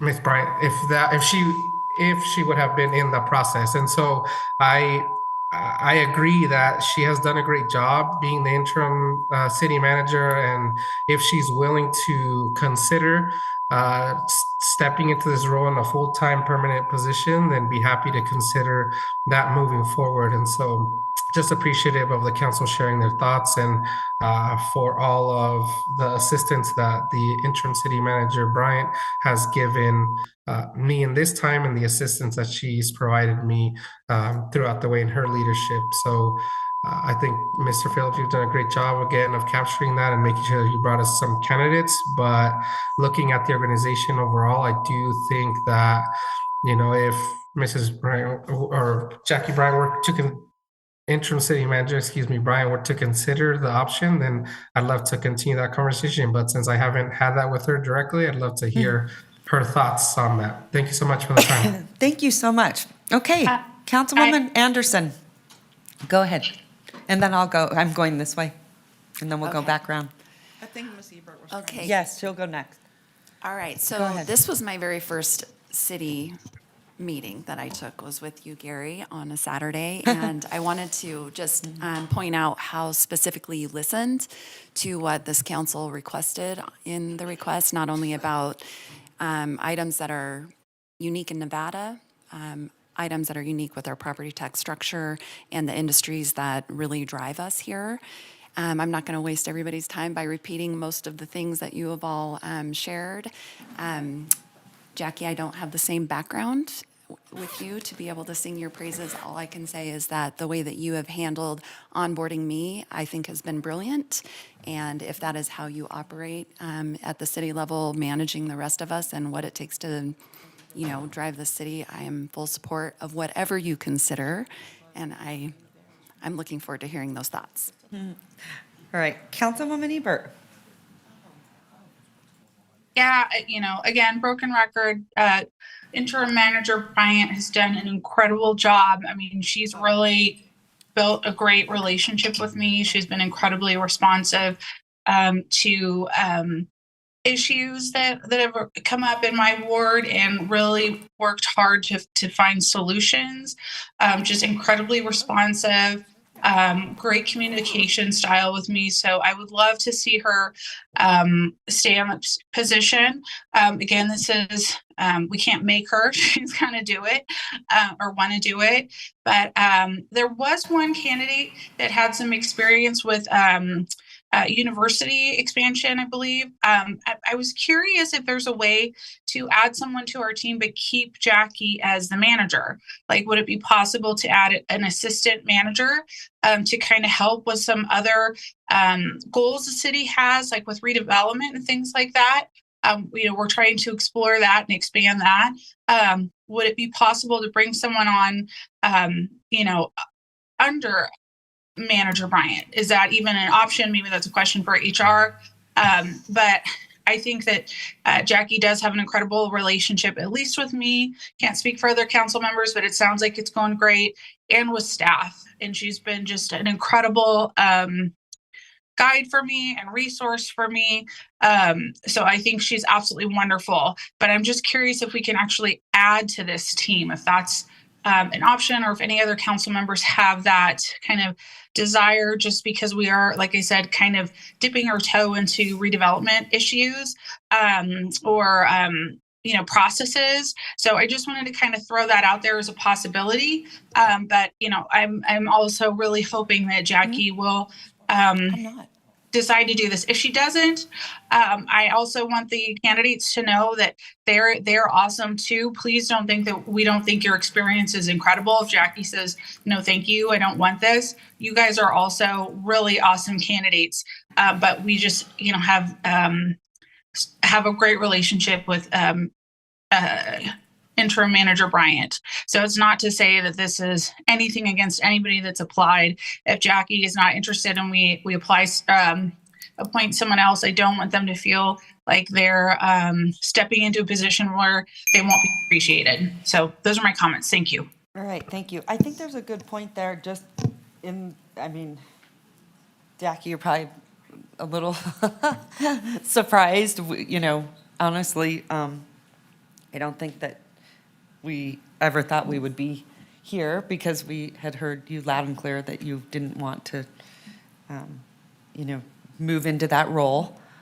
And So I do think we need to find out, let's also talk to Gary, what does that look like if she does not accept the position? And I think we got to give you a little bit of time to process it, because it's a tough job. It's 24/7. Running a city is very complex, not to mention dealing with all of our personalities are not easy, and you do it gracefully and respectfully, and I think all of us would like nothing more than to be able to continue to move forward, move our city forward with you as our city manager, because you've done a phenomenal job. So thank you, thank you, thank you.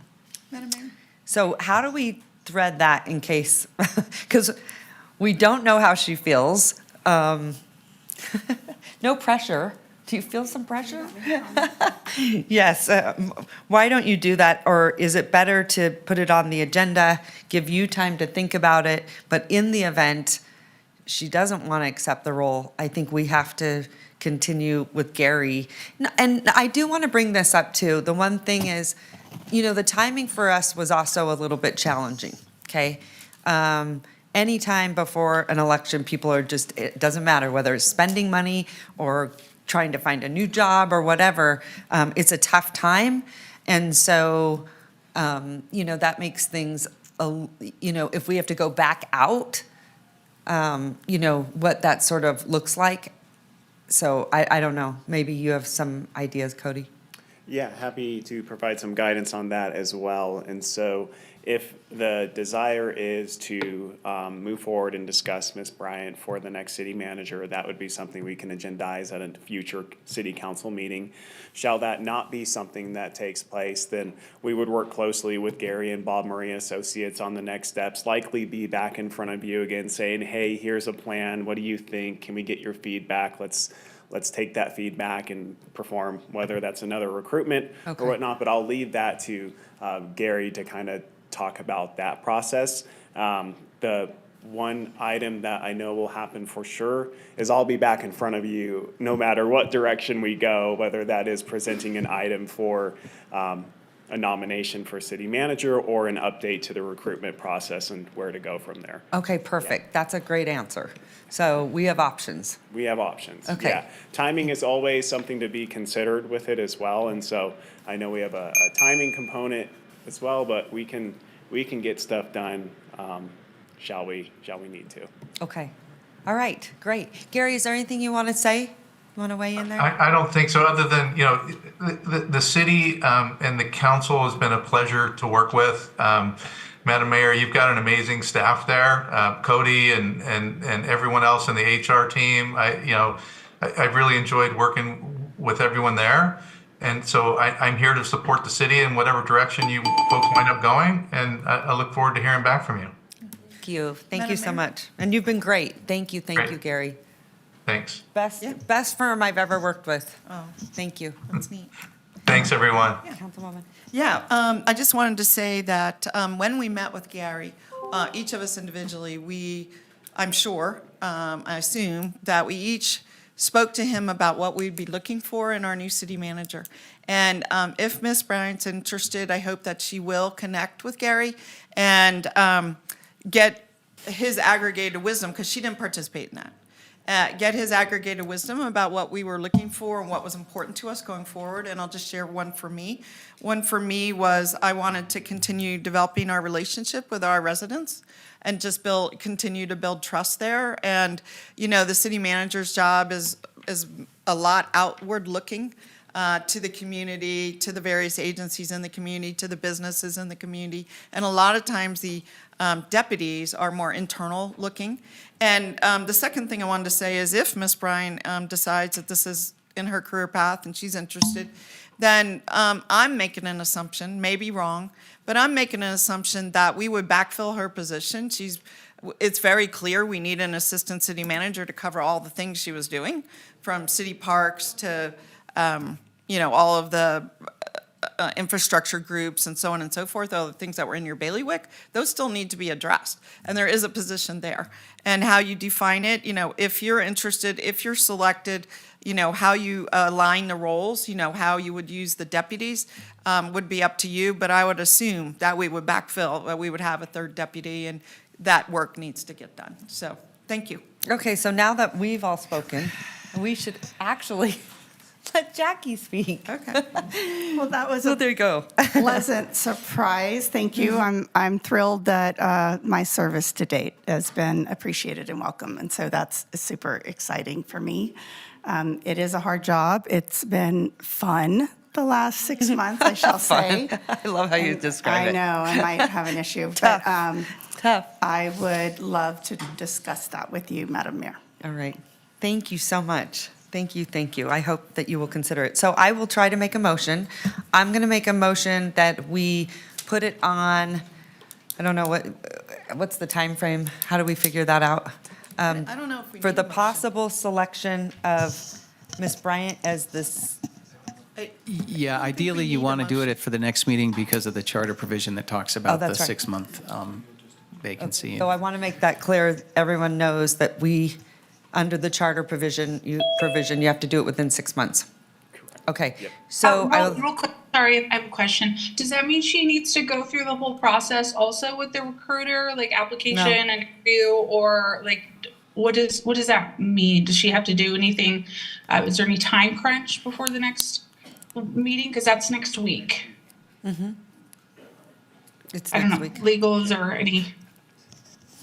I can take a quick shot at it for the record, John Shipman, City Attorney. I mean, the two things that have to happen is there has to be an item to appoint, and then also a contract needs to be negotiated and approved. So you could do those kind of, if the pleasure of everybody is to do it kind of sooner rather than later. I mean.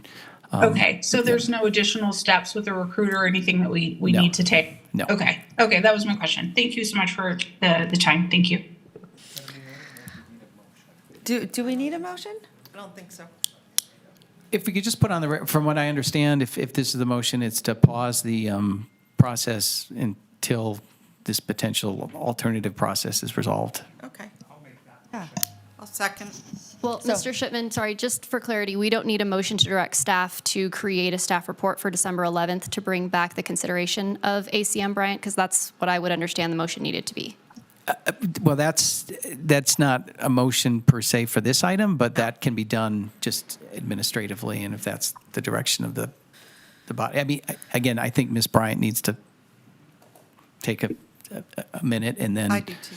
And then we won't want to give her that, and then whatever the, I mean, I think, Madam Mayor, you have the authority to put whatever you want on the council agenda for. True, okay.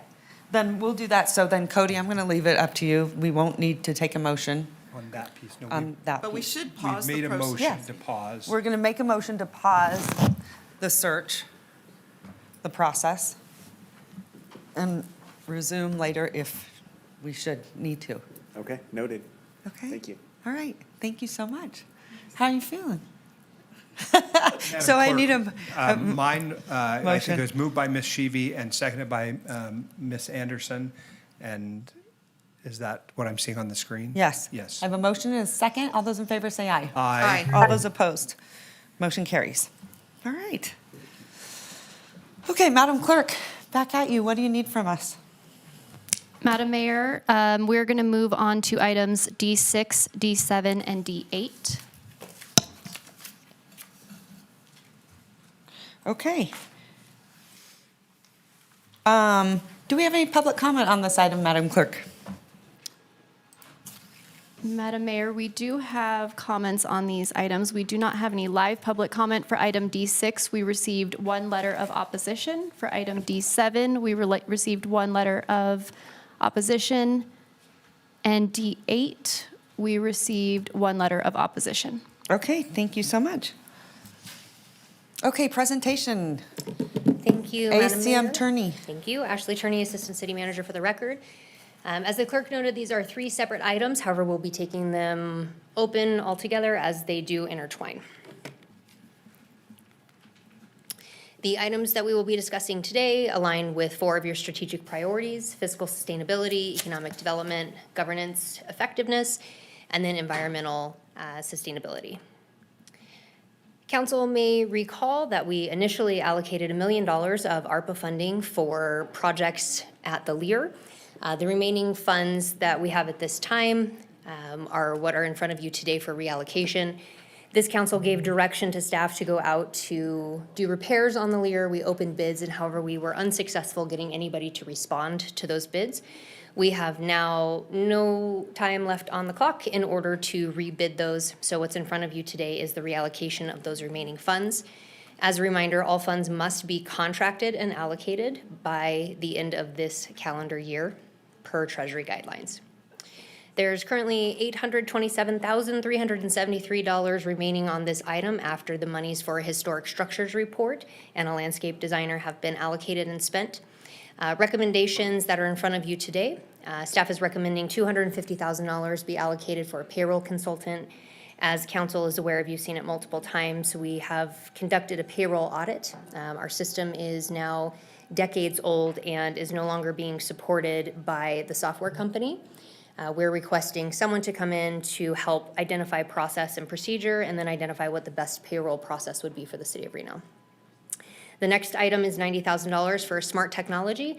This would be best described as ChatGPT with a closed universe of information. So it is only accessing City of Reno information, so it is accurate and secure. The next item is $300,000 for downtown beautification. This would be awarded to the Downtown Reno Partnership to help with activation, events, and mural design in order to help downtown. The last item is the remaining funds, $187,000 for business licensing software. As this body is aware, we use Acela as a regional platform, and it has its challenges. The software that we have found is a company previously known as OpenCounter. They use this in many communities across the country. We have worked with them to identify an opportunity to be able to put into place some zoning opportunities for new businesses to know what types of a business is allowed where, and to help with the new application process. The hope is that this will help our new residents coming in and new business licensees to have something that's a little bit more streamlined as we continue to evaluate what that regional approach with Acela looks like. Now this is going to tie into the next item, which is the $70,000. As council's aware, each of you who are here now, have the remaining funds. We have $70,000 was allocated for each council member to be able to spend under revenue replacements, very specific bucket for the treasury. This item is for the mayor's $70,000 to align with the DRP for that downtown activation. So DRP would be a sub-recipient of a total of $370,000 for their Positively Downtown campaign. Again, activation, events, beautification, ensuring that folks are coming downtown. And so the 3 items in front of you today, the first one is the motion for the recommended reallocation. The second one is the approval of the mayor's allocation of her $70,000. And then the third item is the subrecipient grant that comes from the first 2. All right, thank you so much. Okay, I'm going to start with Councilwoman Dewar. Questions for you, Ashley. You said it's too late to do, could you go back to a previous slide? You said it's too late to do contracts. Can you go to a later slide? I just wondered on these projects, do all of them, they have to be under a certain contract before December 31? So to answer your question, Ashley, Attorney Assistant City Manager for the record, to answer your question, yes, we are past an opportunity to hard bid is what we're referencing. We are required by NRS to do bids over $100,000 for hard bids, hardware projects. The items that are in front of you, there is an exemption for software and professional services within the NRS that allows us to be able to contract. But these contracts must be executed So before I got the end of the it year. for the payroll system software, technology software, business licensing software. But for the downtown beautification, I support it. But what I'm wondering is, do they have to subcontract? And if they have to subcontract, does that have to be done by December 31? So we have to contract with them is our requirement, and then they'll move forward with distribution of those funds. They could do their contracts after January. Correct. They'll have their opportunity. They have to spend the money in the next 2 years. We Yeah. have to contract it by this Okay. year. Well, I just wanted to put in a pitch to why I have the floor. So the money is coming from the LEAR. We understand it's very disappointing not to receive bids. We have to accept that. When I met with the Historic Resources Commission, you heard from Mr. Carlson, who is still here today, that the commission was also very disappointed, but they recommended moving forward with stabilizing the LEAR, patching holes, making sure the roof doesn't leak, those kind of things, which the contractor did identify. Number 2 was to do a survey, because if we have to go out and get funds for the LEAR from wherever, they want to know what the project is, and in order for us to make a decision at council about what the project is, there's so much interest in this building and its future, we need to hear from the residents, and so they recommended doing a survey.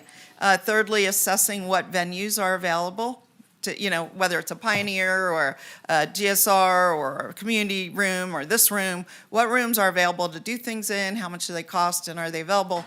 Maybe we don't need a community room or a performing arts theater, whatever. Maybe we need something else. And then, so we also need to understand just what the plan is. So one of the requests, and I don't know if the council's interested in this, but is to use a very small amount of this LEAR money. You said there's 827,000. So even if it was 27,000, just rounding, would be to hire a person to do this survey and assessment so we can start applying for other funds. And if that's not the will of the council, that's fine, but I thought I would be, derelict in my duty as their liaison to not identify that, their request. And Mr. Carlson was here today to speak to it. So that's out there. It could be 25 to 30,000. So I just wanted to put that on the table, and I have one more proposal on round 2. Okay, thanks so much. Nothing? Okay, Councilwoman Ebert? Yeah, You there? I yeah, don't know so- if you wanted to speak, but go ahead. Do you want to? Yeah, thank you. So I just have a question, and I just kind of want to get this on the record. Would this be the final allocation of ARPA dollars? Is there anything else that's going to come to council at a future meeting that needs to be allocated by a certain date? These are the remaining funds of ARPA. There are no Okay. funds left to allocate. But next meeting, from what I understand, I think Councilwoman Ebert is asking a good question. Because the way that I hear this or understand, the next meeting, we would vote on a contract. No? Nope. What's in front of you today is the final opportunity. The way it's agendized would allow us to move forward with signing the contracts. And so they would not come back to council because they're not hard bids. They're professional services. But I was under the impression there would be the allocation, like for horse fencing contract, those, That's a separate, nothing to do with ARPA. nothing. Correct. Those are separate from your original ARPA allocations. But that it are is your last ARPA. budge. No. You've already allocated and contracted those funds. Those are just awarding the bid at the next meeting. Okay. No, I got to be clear. There's no ARPA money in Phase 2 that's coming forward for us. So there's no ARPA money in Phase 2. It's just none. There's no request. The request that I was going to have on my second comment was about Phase 1, but Phase 2 is what's coming on next meeting. Well, it's all the same to me. Well, ARPA it's- is ARPA, so I just want to make sure, because Councilwoman Ebert, from what I understood, that would be from ARPA. But we've already agreed to do that. You've already agreed to do that based off of the Phase 1 funding that council allocated for that, yes. So at this juncture, to my knowledge, and I know that Christie will stand up and throw something at me if I am wrong, but my understanding is that what's in front of you today are the remaining ARPA items, remaining funds. There is nothing left to do, and we're at the end of the road. Okay. Okay, thank you for everybody's comments, but I would like to get my time back from that. I appreciate the clarification, but I do have more questions. I'm not sure how long I missed out there, but so with this remaining allocation of the ARPA funds, I noticed that there is nothing going to the contingency account for the replacement of the funds spent on the trash cans downtown. Is there any future funding that's going to go to replenish the contingency account that we use for emergencies, that we have on hand annually. We have, $1 million. Is there any additional funds going into that account to true up after the trash cans? There are no funds allocated for that at this time, and this would not be an allowable use of your ARPA money. Okay, so. All right, I'm going to cut you off. Thank you. Yeah. I'll come back I thought we to you. discussed previously that it was, when Councilmember we Martinez, I did not have my full Yeah. 3 minutes. go ahead. Excuse me. I'll come back to you. Thanks. I didn't have my full 3 minutes. Okay, go ahead, Councilmember. Okay. Thank you, Madam Mayor. Thank you for the questions. I want to just state that I am supportive of where staff is recommending. I know during the briefing, actually, I had asked you about funding sources for the cleanups. I know how popular those have been for constituents, not just in Ward 3, but throughout the city of Reno. I'm just wondering if there are any plans to help support that initiative. And it sounds like we do still have the opportunity to provide, the trash bins for folks to take their trash or whatever they want to get rid of, but the e-waste and the hazardous material wouldn't be included. So just wanted to put that on the record, as it's such a popular program that we offer to our constituents, and just wanted to see if there's other ways to support that. Okay, great. I love that. Go Thank ahead, you. Councilwoman Dewar. Okay. Well, did you speak? Okay. So the second thing I wanted to bring up, first of all, I support Mr. Martinez, and I understand if we can't fund it from ARPA, we did before, right? And my knowledge, although that might have been from contingency funds, and I don't know, Jackie, where the funds came from, frankly. But I do know that those are incredibly appreciated by our residents in every ward. So if there's a way to do it, whether with ARPA or not, that I would support it, continuing the program. The last thing I wanted to speak about was we heard today that there is a funding shortage in the fence, and it totals $30,000. If there is room in these allocations, that $30,000 would go to phase 1. It has nothing to do with phase 2. It would replace funds that would be used for the whole project. So I wanted to put that out there. We still have a $30,000 shortfall despite everyone coming to the table. We either need to continue fundraising between now and December 11th. We have 1 week to fill that gap. So it's worth having a conversation, at least saying if there's a way to fund the horse fencing, that'd be great. If there isn't, if we can look at other funds, that would be highly appreciated. So that's my comment. Thank you, Madam Mayor. It's a difficult thing because we have a limited bucket and everything is zero sum at this point because and it has been in the entire time, right? We made choices along the way with the dollars that were part of the Rescue Plan Act recovery funds. For my part, I think the staff recommendations and the vision that's presented there I'm happy to support it. And certainly I believe that these other things that people have mentioned are good and valuable things. I also know that to carry out the full vision for downtown, we really have to make some commitments, and we have been trying to do that kind of piecemeal in various ways, whether it's money directed at a specific plaza, an events coordinator, an event itself, the locomotion plaza, some of the things that we're doing on the Virginia Street corridor, the different facade renovation programs, different code enforcement efforts.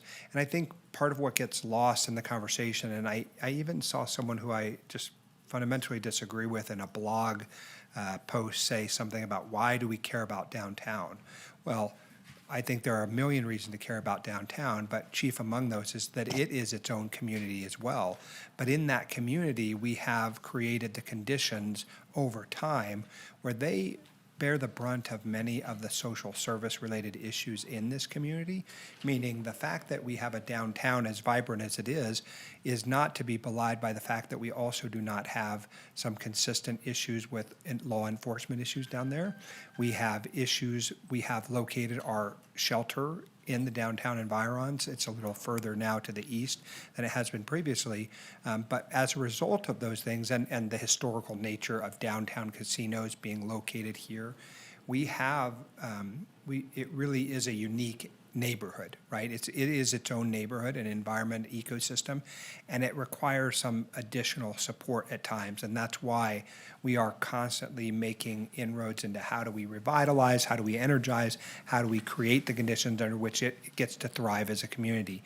And so for my part, I really want to focus on that, and that is that the downtown has some unique challenges, and these funds will directly impact downtown in a way that I think is very positive. And so, you know, I am the Ward 5 representative. I do not represent downtown Reno, but I did at one point in time, and certainly believe strongly that every community thrives by having a successful and vibrant downtown. And, you know, for 40 years, we've been having the same conversations. I think at various times it's kind of ebbs and flows about its success or not. We are about to have a lot more residents living downtown, and I think that that will also positively impact downtown. And so my vote is to support the allocations and recommendations of staff, not to the disparagement of anyone else's priorities, but just to explain why I am supporting it in that manner. Councilwoman Dewar, will you just reiterate, you said that you're still trying to find the gap. I think we all really want to be able to support you. Yeah, sure. You know, where are we at?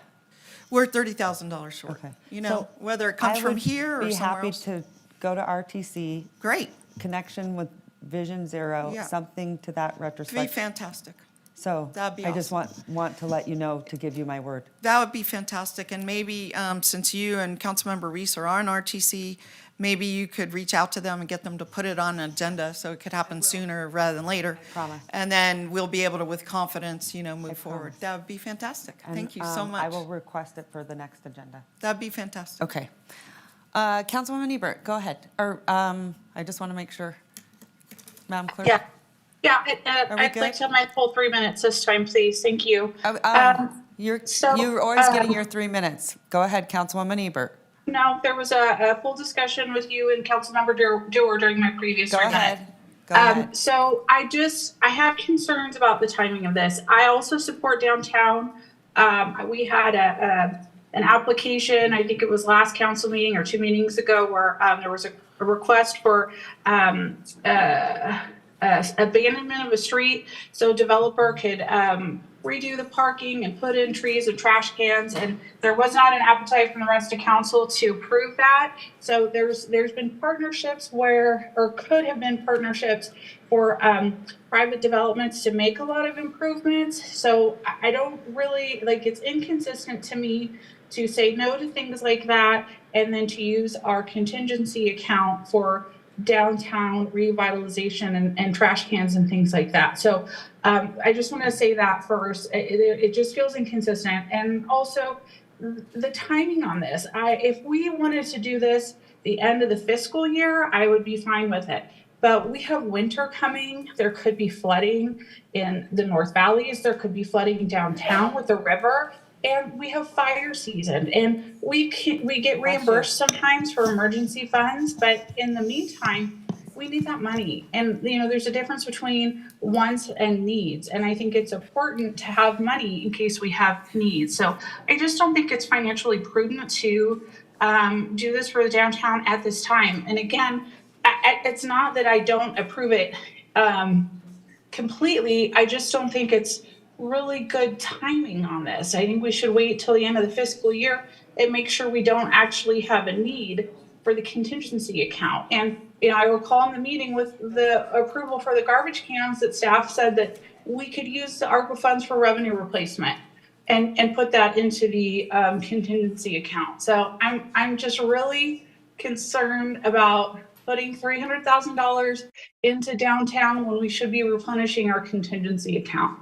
So I just want that on the record, and also, just the lack of consistency when we have opportunities to do revitalization downtown at no cost to the city of Reno. That maybe we should explore that more and support it. So that's it. Thank you.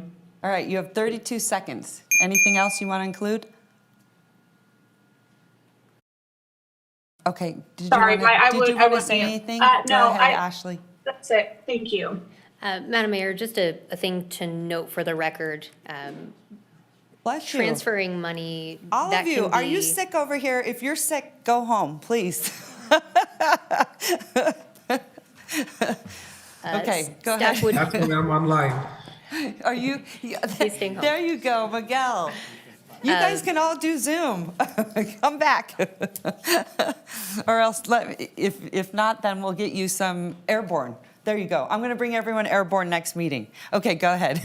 Madam Mayor, I would just caution the body that staff is hesitant with the notion of refilling buckets. That can be viewed as supplanting by the Treasury, and they've given some pretty strong guidelines around that. Yeah. So That was my question. I would caution the body on Right. using the funds to I refill didn't want something to like contingency. infringe on Council Member Ebert's time, but that was my question about how can we put in contingency? How does that work? Because I Based- think it's a great question, but again, I wanted to be respectful, so tell me. Based on where we are with the requirements of the deadline coming up so soon, it could be viewed as supplanting, which is something that is not permitted under the Treasury rules. And there have been signals that these funds will be audited pretty thoroughly, and so staff has made sure that we've got fail-safes in to ensure that we don't run into any issues with an audit. So Okay. we would caution you on moving forward in that direction. Okay, just a couple of things. There, it's got, what is it, the consultant. Correct, the payroll consultant at How does that, $250,000. how does that work? Because you have a flat 250,000. I always get worried when we have these consultants. I think there are a lot of consultants that look at cities and go, oh my goodness, there's a lot of money there, and it becomes very, very inflated. So why couldn't, I mean, is that sort of broad? So part of what this payroll consultant would be doing, this isn't the same as a typical consultant agreement that would just be a study to come in and say the thing that is broken. We already know the thing that is broken. That's been identified many times in an audit, and we continue to find issues on biweekly paychecks. Some of you included have had issues with some of your payroll. So this consultant would be doing quite a few things. We already know the problem, it's broken. So they are here to help solve the problem. They would be recommending what sort of software should we be looking at? Should we be third party? How can we better process payroll for staff? They would also be helping to document policies and procedures. What you find when you launch software systems, the biggest issue, and I can tell you from launching so many of them here, is typically we don't have it documented how we do the thing. It's just something everyone knows, and then that's very difficult to get to be able to translate into a computer system that explains our process if it's not well documented and then following best practices. So while it seems narrow in the way that it's written, the scope is actually very large of what we would be asking this person to do. So did they say it's going to cost 250,000, or is this just sort of a ballpark?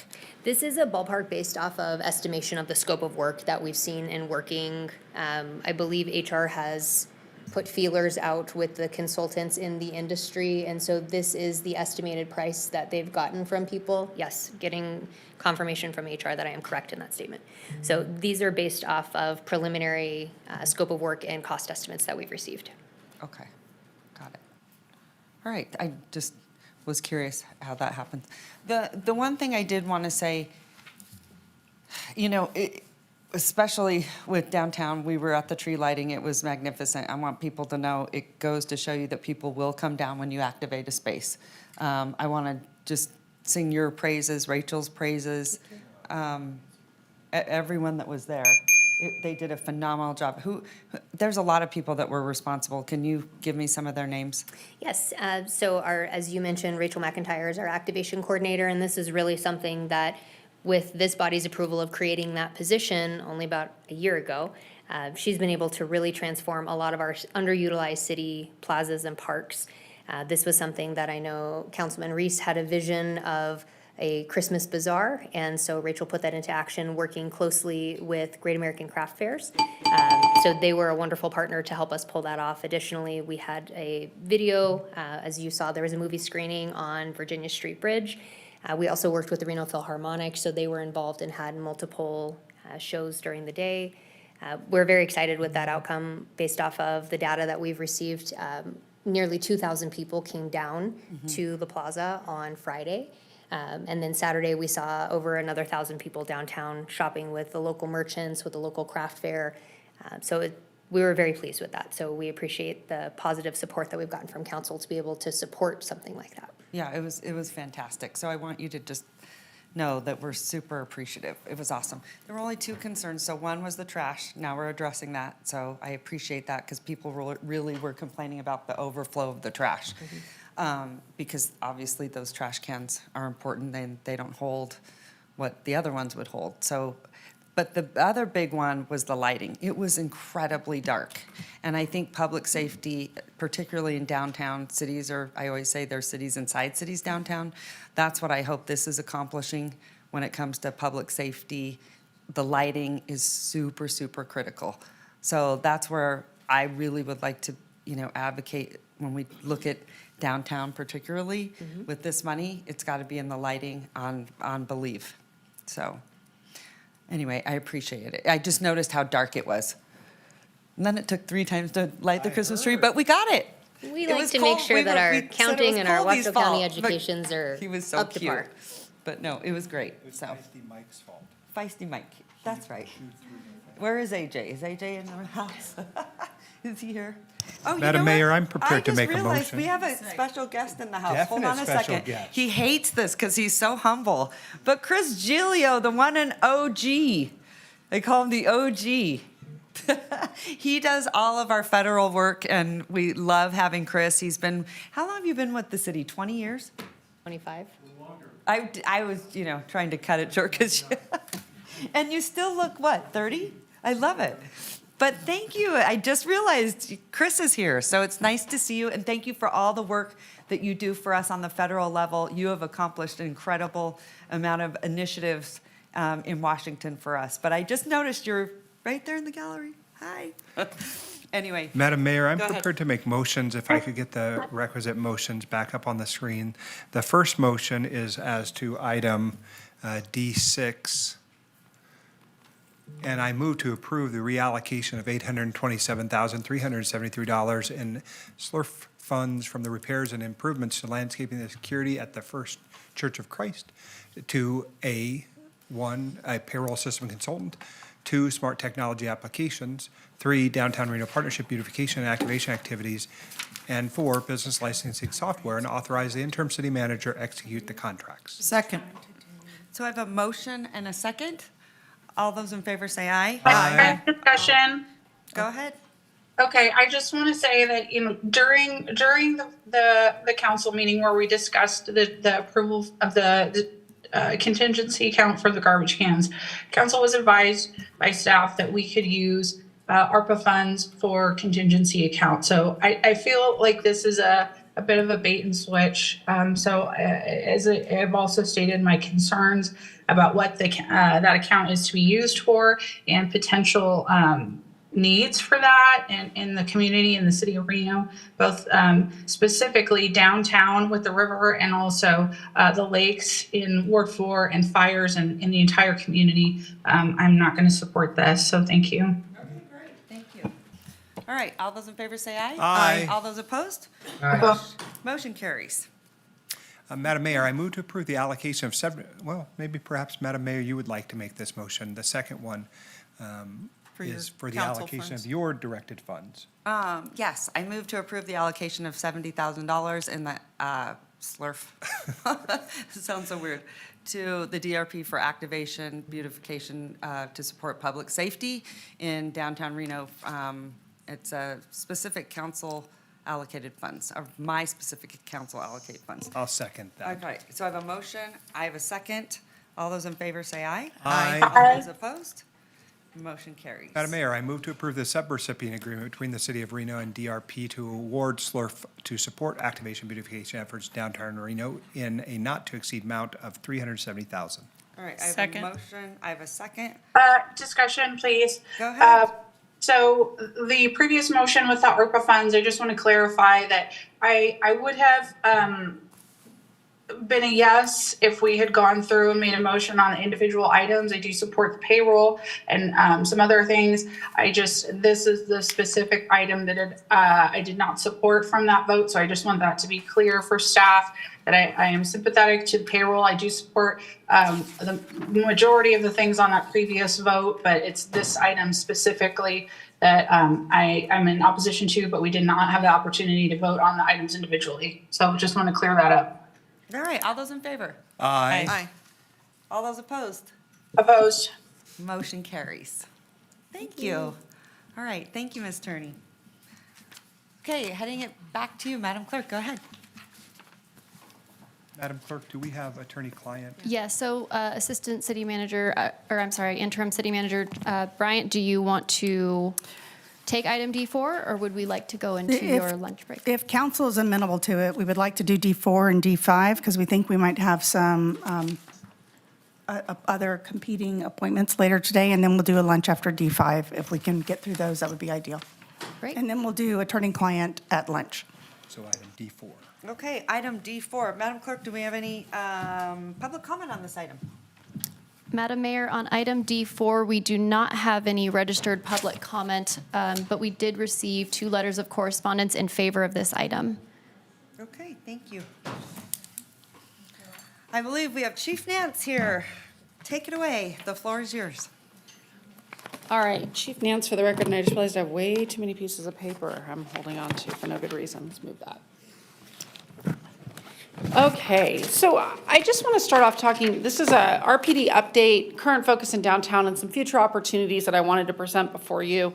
Essentially needs of the departments and things that we can do to move forward as we better our presence in the downtown area. But I do want to start by saying, while I very much so appreciate all the public commenters and their opinions on things, sometimes they're very misguided. And I think that there is some statements that have been made as of late that the council has directed the police department not to do enforcement, or the police department is not doing enforcement. I actually find those quite offensive, and I will echo the sentiments of Madam Mayor that I wish the people that made those comments would stay and listen to the rest of the stuff that we're doing and not just make a comment in a vacuum, because it is non-existent. And a lot of the statements that are made because they don't stay around and they create their own narrative, and if they have evidence of otherwise, bring them here. Bring any officer here that they have been told that directly from this council, this mayor, and their police chief. I have never once from this council or Councilmember Breckus, who was on the council when I started, had given any direction to not do enforcement anywhere in the city or against any individuals, whether they be housed or unhoused or of any type. So I find that to be a very offensive comment, so I wanted to lead with that. Thank you. I have to interrupt. Thank you so much for saying that. Thank you. Thank you. Because that narrative, as you say, Madam Mayor, is out there, and we have never, in our entire time of you 12 years, me 10 years, told the police what to do or not to do. We follow all the laws, including the constitutional issues, as well as case law. And case law has informed our handling of homeless, for example. And I'll get to this later in the presentation of the things that have happened, but I find that giving rumors and false narratives oxygen just perpetuates them usually, so my choice is usually to ignore them.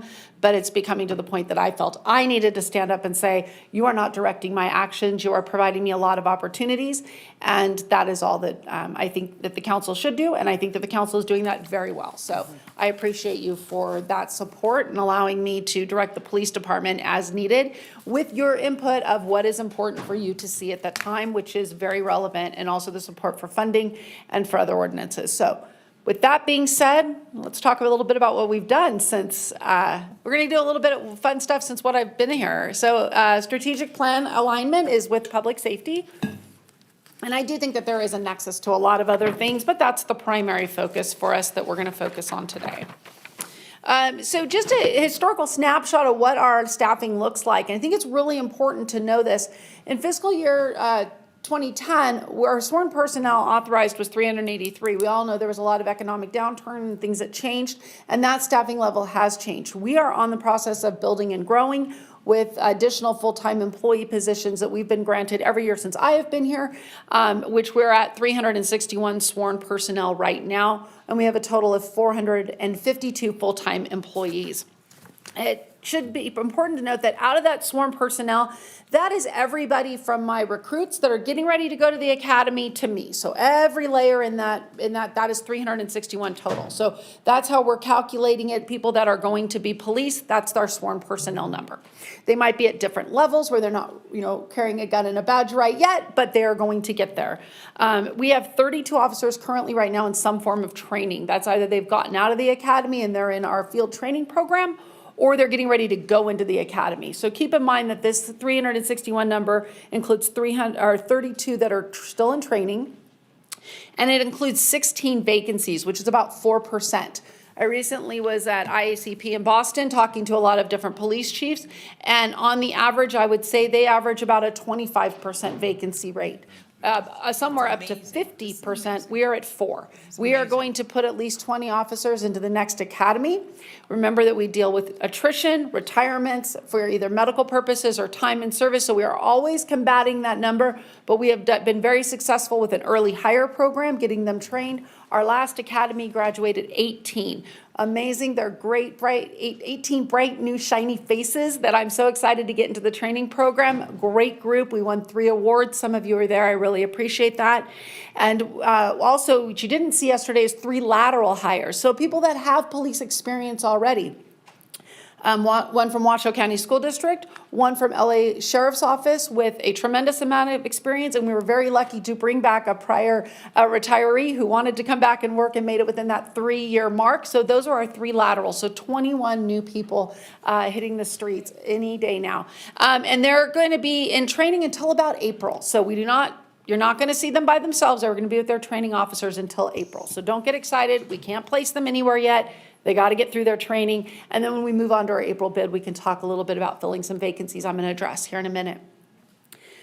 So with that increase in population, that 26% increase, the decrease in the sworn staffing numbers, we got to keep that in mind. But we also have to talk about what does it mean to be a police officer now as compared to 2009? There's a lot more expectations of our police than there was then. We have body-worn cameras, which are great because they document incidents, but that involves saving your body-worn camera footage, documenting your body-worn camera footage, viewing your footage. It takes a lot more time now to be the police. There's also a much higher level of expectations that we're using technology for its intended purpose, which increases the time that it takes police officers to handle calls for service. There's additional requirements through our government and through legislature that require us to document things differently than it even was in 2009. So the same call right now as in 2009 is at least probably double the time an officer could take to make an effective arrest. So it's really important to note. When I got here, everybody knew we were going to face some challenges. They were what I expected, what we were ready to handle. We handled them all head on as we got them. But there were some that were surprises.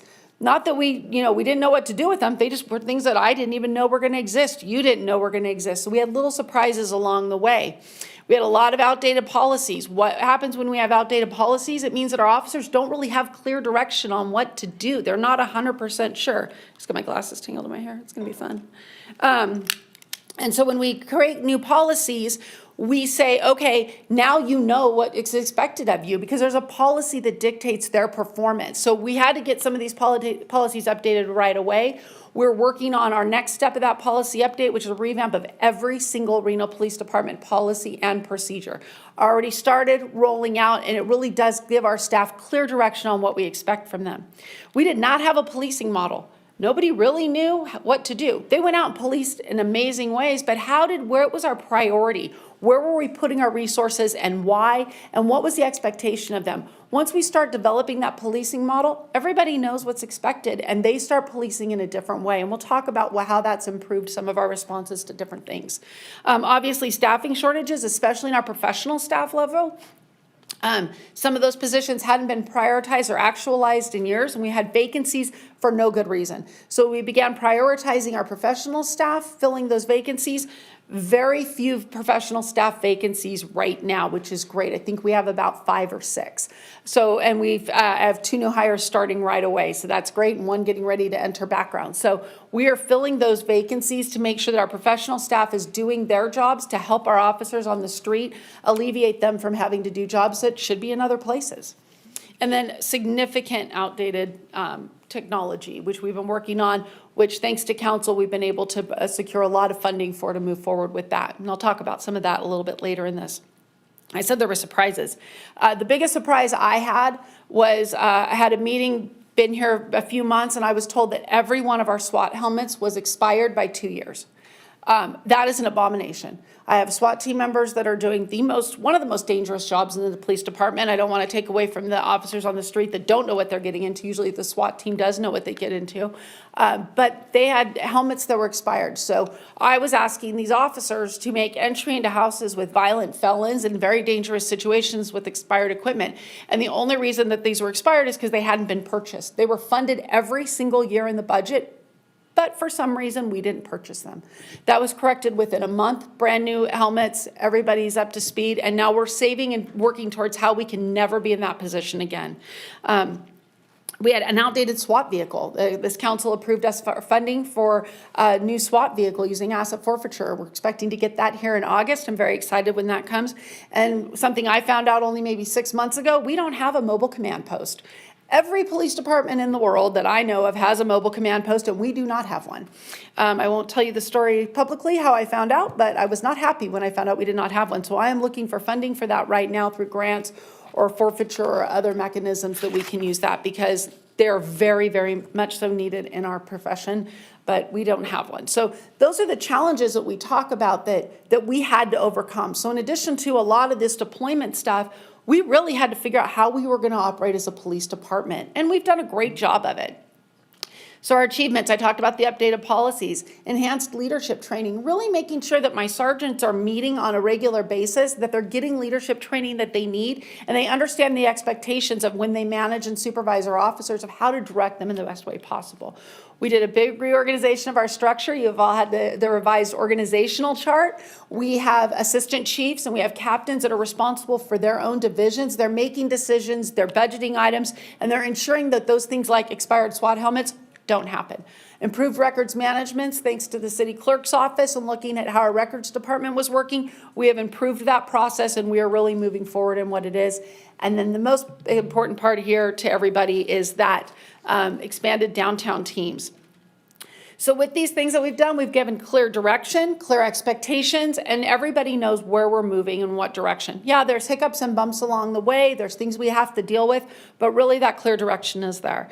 One of the things I'd be remiss if I don't mention, we started doing implicit bias and procedural justice training, and that implicit bias training starts this year. It's really important for officers to understand that when they're out doing that enforcement and using their own discretion to write tickets, why are they doing things? Why are they stopping people? What is happening? We really want to make sure that they have all the training needed.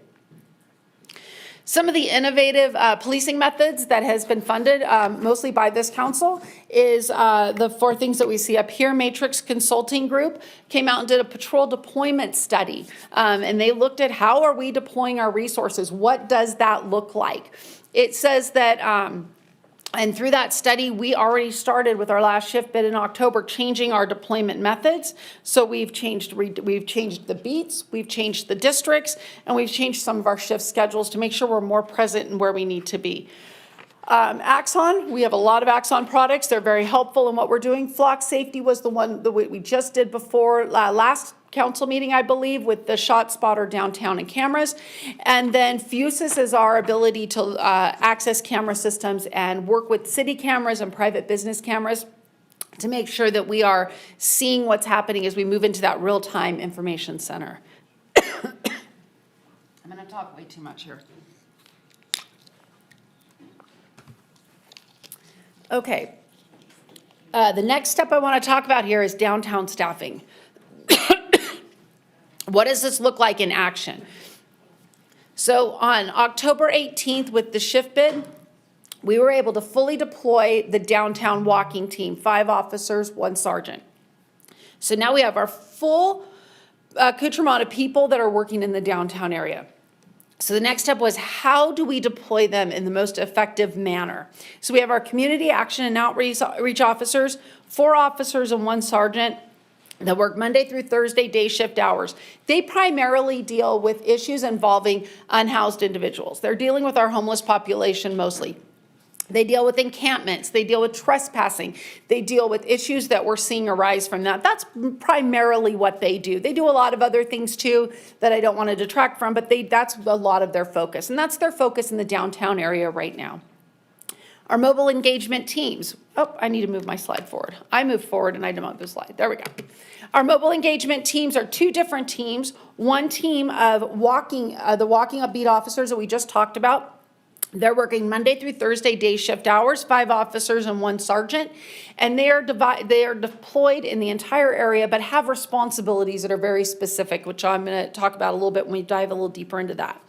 And then the nighttime mobile engagement team is primarily on bikes. It's dark, it's hard to see them. We want them to move quickly through crowds and be able to get to different areas when needed. And so in the JAG grant earlier, that's going to be responsible for some electronic assist bikes to help them get places faster. And they work Wednesday through Saturday 2 to midnight. And again, these are all in those downtown areas. Traffic officers, we have 2 officers deployed in the downtown area doing traffic enforcement, both stopping vehicles that are violating the traffic laws and also stopping pedestrians who are in violation of the traffic laws. So making sure that the pedestrians are also walking around safely, because if they walk out into traffic, they can be in violation of that. So they might be doing some pedestrian contacts either. So if you see them not on a traffic stop, but stopping a person, that would probably mostly be why.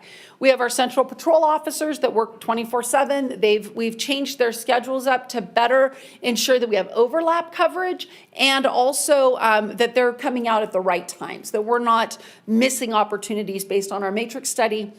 We were able to look at their hours a little bit and adjust them about 30 minutes in earlier so that they were deployed in the field when that call volume started to rise in an attempt to decrease that call volume. And then there's also supplemental patrols. If we have events, special events, or other issues or things that are happening, like the tree lighting event downtown, which was phenomenal. A lot of people there, great thing. I brought my whole family. They loved it. We had a great time. We had some extra officers deployed in that area to make sure that there wasn't problems. So we could have officers on foot and also in the surrounding areas. And they did. They stopped a couple of issues from arising. Some people that maybe weren't part of the event but were wandering into the event that were causing some disturbances. We were able to stop those before they became any major issues. So we have all these people. Now what do we do with it? How do we make sure that they're operating in the way that we need them to operate? So we talk about the community policing strategy. We want them to get out talking to people, both visitors and people that live in the neighborhoods, people that are just present, and community alike. We want businesses and community members to both be contacted by the police in an ongoing manner. We want them to see them and feel comfortable with those conversations. We're doing increased patrols and targeted operations. A great example of the targeted operation is the Lake Mill Lodge that came to our attention as a problem. I think it was within about 2 weeks of it first really coming to us that, hey, this has gotten bad, we're having some issues there, that we had made a plan, worked with the other city departments, and stopped the business from occurring there because we realized the safety hazard that happened. So those are those types of targeted operations. We might also see a bar that's being problematic. Maybe they're having underage drinking or loud music or fights. We can use all of our resources and move those into a targeted operation in this neighborhood. Partnerships with local businesses. This would be a great example of how we're using fuses. The businesses that have these cameras on them, the row just signed up for it. So we are very excited that we're being able to utilize outdoor cameras in that area to better see what is happening there. Those are those partnerships that we have with local businesses. This is all in an effort to really improve the community confidence and to make sure that people not only are safe when they're downtown, but they have the perception that they're going to be safe when they're downtown. Perception is much harder to change than fact. It is easier for me to decrease calls for service and stop crimes from happening, but to make people feel safe and have that perception, that requires a lot of work from all of us. And so that is also part of what we're trying to do here, is increase that perception of public safety, not just make it safer. So this is what it looks like in action. These are the zones that we've decided that we're working on. So this map was really developed using input from our teams, the teams that are out there every day. How can we divide better? Where are you seeing the problems? You'll see zone 1 is kind of big. It's Where's all of 4th Street, so we can get that area in there, but it's a little bit bigger, so we're going to deploy a couple extra resources out there as far as people. And then 2, 3, and 4, we have a adequate number of people to make sure that they can get to know the business owners and be in the area. So in Zone 1, we will, each of these zones will have one of the 4 community action and outreach officers assigned to them. They're the long-term solutions. They go out, they do the CPTEDs, the crime prevention through the environmental designs. They look at businesses that might be being victimized repeatedly in one way or another. They're the ones that go, you need a sign here to help prevent people from sitting on the sidewalk in front of your business or from camping in your area. Your fence is not adequate. Let's work on fence. Let's look at lighting. They help do that long-term problem solving. And then we also have our walking team responsible for these different areas and our bike team responsible for different areas. So they're going to be deployed in those zones to do that enforcement action. They don't have to stay just in that zone, but when we have a problem there, we noticed an increase of stuff, that becomes their area of responsibility. And they're the officers that the business owners in that area are going to get used to seeing. They're the ones that are going to go make contact with these businesses and say, hey, what's going on here? So they're going to have specific officers assigned to different teams that they're going to frequently see. So it'll be between 3 and 5 officers, depending on which zone it is, to be in that area, getting used to seeing those familiar faces all the time. So one of the things that we have been working on very hard is our data collection. We've talked a lot about it in this group, and getting people used to being accountable for what do you do every day. I know that these officers are doing a lot of things, but I need to be able to come to council and quantify it. I need to say, you gave me funding for 5 officers and 1 sergeant for a downtown walking team. What do they do? I can't just say, you gave me, just trust me, they're fine. I need you to have faith that when you gave me those positions and you allocated those police resources, I come back to you and say, and this is what those police resources are doing in all areas. And this is an example of how we document these things. So this is 1 week. This is last week. So remember, that was a holiday. So we did give people more time off. Usually on holidays, we don't have as much staff because it's usually quieter. But this was a holiday week, and this is what we saw from our community action and outreach officers and downtown teams. We saw 173 total contacts, which is business and people, 37 warnings, 2 warrants arrests, 4 felony arrests, 7 misdemeanor arrests, and 16 citations into community court. Our traffic divisions did 15 citations and issued 31 warnings. So keep in mind, this is one of the first weeks that we've had this team fully functioning, operating in their zones, knowing what we want from them, really with clear direction. And this is the type of stats that we're going to get from them. So you're going to see this on a regular basis. This is the type of information that we can provide back because it's being provided to me. I can look at it, and at any moment I can say, what did the downtown walking team do last week? Well, let me tell you what they did last week if you're curious and want to know. I was very impressed with these stats. I do like that we have a wide variety of things that issued. People talked to people and said they just needed a warning for their actions. They weren't the repeat offenders. They're not the ones that are driving the problems. They're the ones that I could say, hey, don't do that again, and they're most likely going to listen. But we have a significant number of felony arrests, 4 felony arrests in 1 week. It's very good for a team. What are those felony arrests for? They could be anything from a person carrying a gun to a robbery, a business burglary, anything like that. And then the warrants arrests show that when people are not listening to the citations that are issued and they're getting these warrants, we're taking them to jail because they are not choosing to handle the problem on their own. And that's usually the progression of how citations work. So where are we at? So this is the kind of things that we're at right now. What I want to say is that, we have a lot of we've had a lot of success in getting people deployed into areas that we need, working with what we've received for funding to make sure that we are utilizing it to its best potential. So there's some things here that can help us. Every time I talk to a council member, they say, what can I do to help? And I'm going to tell you some things that we need. So I'm going to start from the bottom, actually, because that's kind of the one it's kind of the low-hanging fruit, easy one for us. We come to you with things that we need for ordinances. There's right after this, you're going to get to hear me talk some more, and we're going to talk about a noise ordinance in vehicles. what we find when we look at things, and I come from an outside lens, so sometimes when I look at ordinances that I had in California, I think, well, we don't have those here, but they're very good tools for police officers to utilize. And so when we find those things and we find gaps or holes in the ordinances that we currently have, because they've been around for a long time and the society and things have changed and policing has changed, we bring those to you because we know that they're going to help us better enforce the laws and more effectively do stops and do the things that we see the community wanting. So bringing you these ordinances are very important for us. I like the direction we get on where we want people to be deployed. I'm going to tell you that when we did the matrix study, we found that and the matrix study, I should have said this earlier, is just got finalized this week. I got a final draft that I haven't even had 5 minutes to read yet. But as soon as I read it and make sure it's exactly accurate, it will come to you in a council memo, so you will also have access to that. So that should be in the next few weeks before the first of the year. With that, we found that our patrol officers, just the officers that handle calls for service, that's what Matrix developed, that's what they reviewed. We were 24 officers short in patrol. Matrix said that we did two things in a very effective manner. One was the ratio of supervisors to line level officers, and that we had the proper ratio for that. So our officers are properly supervised by a sergeant when they're out on the street. That we were doing very good at that. Our ratio was perfect. They also said that the amount of officers for calls for service in the Central District was appropriate. They made some suggestions on timing that we utilized and put into effect, but the number of officers that we had deployed in the Central District was correct, based on the idea that we want to be at 41% of the officers' time to be proactive or free time. That allows them to make community contacts.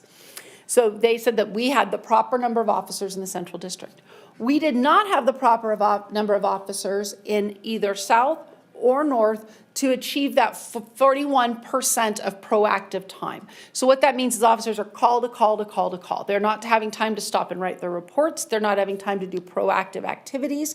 And they're not having just some downtime to be present in a neighborhood or maybe get to know people or businesses, because they don't have that amount of time. To achieve that 41% that we are looking to achieve, we would need 24 officers, with the majority of them being South and then some being North. So that being said, where that affects us in this downtown Central District is if an emergency were to happen in either North or South, our patrol officers will have to redeploy. So not our special teams, but our patrol officers would maybe have to go and assist in those neighborhoods until those situations were under control. So it leaves them not present in that Central District. So those are not 24 positions that I have anywhere in my budget. So this is 24 new police positions that we would have to acquire. I know that that is not going to be possible this year. I'm not asking for that. I am just giving you all of the facts so you understand when we start deploying people where the struggle comes. Because I always get, well, just move some officers there. I really can't. I'm at the point where I have moved people as much as I can into this area. So how could we make this better? Knowing that we're not going to talk about 24 new police officers, I'm just tossing that out there as what this said. And I want to be very specific, that is 24 patrol-only officers. That doesn't account for any deficits anywhere else in the department. That is only staffing study that they did on this. How could we improve or increase our number of people in this Central District or downtown? One of the programs that we've been talking about and I want to bring back is our reserve officer program. At one point in time, we had reserve officers that were walking downtown. Some of your downtown walking teams that we remember were actually reserve officers, and they were able to be present. They have some different powers of arrest than regular police officers do, but they can do some enforcement. We have to be cautious on what we do because there's different levels of training, but we can give them the ability to be a uniformed presence downtown. The cost of that program startup would be about $400,000 because we would have to do training and equipment for all of the officers. And then it would be probably, if we were looking at 25 hours a week, 2 officers in the downtown area, about $120,000-ish. That's very much an ish, working on the issues on that one, because it depends on who we can hire and at what salary rate. That can change it and adapt it. But about a program to start up a cost with equipment, training, and that first year would be about $400,000. We can also deploy our community service officers. They are non-sworn officers, but they do a function of police work. They take a lot of reports. They can talk to community members. They can provide data and statistics. They can be a community-oriented officer also. They don't have the power of arrest, and in fact, if a situation seems at all dangerous, we advise them to get out because they are unarmed. So we do not want to put them at any sort of risk. But they do a phenomenal job. We currently have 7 that are deployed to different patrol teams to alleviate some of that burden from patrol, like we talked about north and south, and take these reports. 2 community service officers, because we would want to probably deploy them in pairs so that they are more effective and a little bit safer when they're walking around, because that's usually not what they do. $240,000 a year is total cost on that. And those are full-time employees. We are looking at how can we get more FUSIS cores? How can we be more partnership? How can we be in better partnership with our businesses? Well, FUSIS is the program that we use. Those cores can run anywhere from $300 to $1,500 depending on the number of cameras they have and how much access and different things. But many of our small businesses that we've talked to, they can't afford that. They can't afford the annual cost or the startup cost of that. So there's an opportunity there to say, we want to provide a certain amount of money and funding that they could apply for grants to help with those FUSIS cores. Or if we identify a problem business or a business in a problem area, we could help them secure that funding for their already existing camera systems. We can expand ShotSpotter. ShotSpotter is the program that we just got. That's an option to expand it. That was a little under $500,000 to do, but it could work. And one of the newer programs that I'm really excited about that I think has an overall benefit for the entire city is Axon Products have developed a software system that uses body camera footage and audio to write the reports for the officers. I say that loosely. They generate a report based on what it heard, everything it heard. The officers then go back, proofread it, fix it, change it, make sure that it's actually what was heard and said, and that it happened in the right order, and they didn't add anything that they saw that maybe Axon didn't see into it. But it's decreasing the report writing time by about 50%. And so officers can utilize that system. The other benefit of that system is it pulls all of our data in, and when we get Hexagon as a better data source than we have right now at Tiburon, so next year when we get Hexagon in, it can pull all of the data from any databases that we allow it to have access to. So if an officer's on scene at a very specific incident. Councilmember Dewar had called me about some incidents that were happening in her neighborhood that she had heard about. And the officers didn't have access to everything because of the broken kind of system that we were working on. This would be a system that can pull all of that information, and the officers could right then see, well, these things all happened, and they can generate their own reports, much like the work that the crime analysts are doing, and I can use my crime analysts for other work that makes much more sense for them than this, but this is real time. And that system's about $500,000 a year for our patrol officers to utilize. So those are some of the things that I wanted to bring forward as stuff that we are looking at for our future that we want to have. So I know that, and this is not necessarily an ask, it's more of a, hey, these are things I need to make our jobs a little easier. And when you're thinking, well, let me see what I can do, I'm here to make my jobs a little easier. So, and I'll take whatever it is. So with that being said, I can then open it up for any questions. I think I covered all of my points, and I think probably everybody's tired of hearing me talk at this juncture. No, I actually, no, I don't think so. No, I think you did a really, really good job. Some of the stuff, I guess I was surprised to hear about, you know, when you said that we don't have that vehicle. I mean, I remember back in the day whenever I did ride-alongs with Officer Del Vecchio, and we had that big, I don't know what you want to call that. What do they call that? Like, what's the proper name? Well, I don't know. Some of the officers that were here before me, I don't know. But I've heard, this is what I have heard. We had a giant mobile command post that was fairly useless. Well, it was probably really good at the time. And then whenever they got it in the 80s or whatever, when And then it eventually died and we just got rid of it. And so there was no plan to replace it. And for me, having that mobile command post that I can deploy in the city if there's an incident happening, a special event, shows this, the way that the community and people view something like that, this big giant vehicle that says Reno Police on it and there's lights and there's people coming in and out of it, they see that it's very almost intimidating, or it can be kind of fun because the ones they have now actually have things for kids to play basketball off the end of them. And so you can use it for community events too. But when we're having these critical incidents and my officers are standing in the snow, and this, I found out about it, with a piece of paper and a whiteboard and writing on things. And I'm like, there's vehicles that do this for us. And you can put your technology in there and they can run events and they can be in these critical incidents and not stand outside in the snow. They can go inside. They have a safe place to be, to communicate, to do crisis negotiation. They're phenomenal. And the fact that we don't have one it's bothersome to me because I think it just shows our officers that other places have them and we don't. So I'm working on that one. Yeah, and I'm very, very disappointed to hear that because, I think all of us are beyond supportive of our law enforcement, and we want to continue to do so. So whatever we can possibly do, you just let us know. Absolutely. Thank you very much. Okay, I'm going to start with Vice Mayor. Go ahead. Thank you, Madam Mayor. Thank you, Chief. Congratulations on the Leadership Academy graduation yesterday. How many new recruits or how many new officers do we have? 18 and 3 laterals that you didn't see yesterday. Great group. Congratulations, Thank 18 new resources. This is what I heard from your presentation. We need a mobile command post. We need 24 new patrol officers. We could use some reserve and CSO officers. Yes. Okay. That has to be a priority, and that will be a priority for me. I wanted to talk a little bit about when you came on.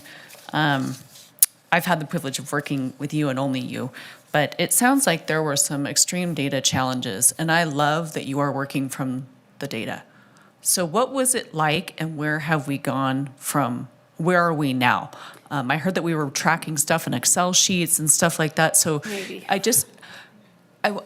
I want to understand that you have 300 people that you're working with, that you're in charge of, and you're trying to not only improve things and make things better, but you're changing culture and you're changing behavior within a police department, and that is steering a large ship.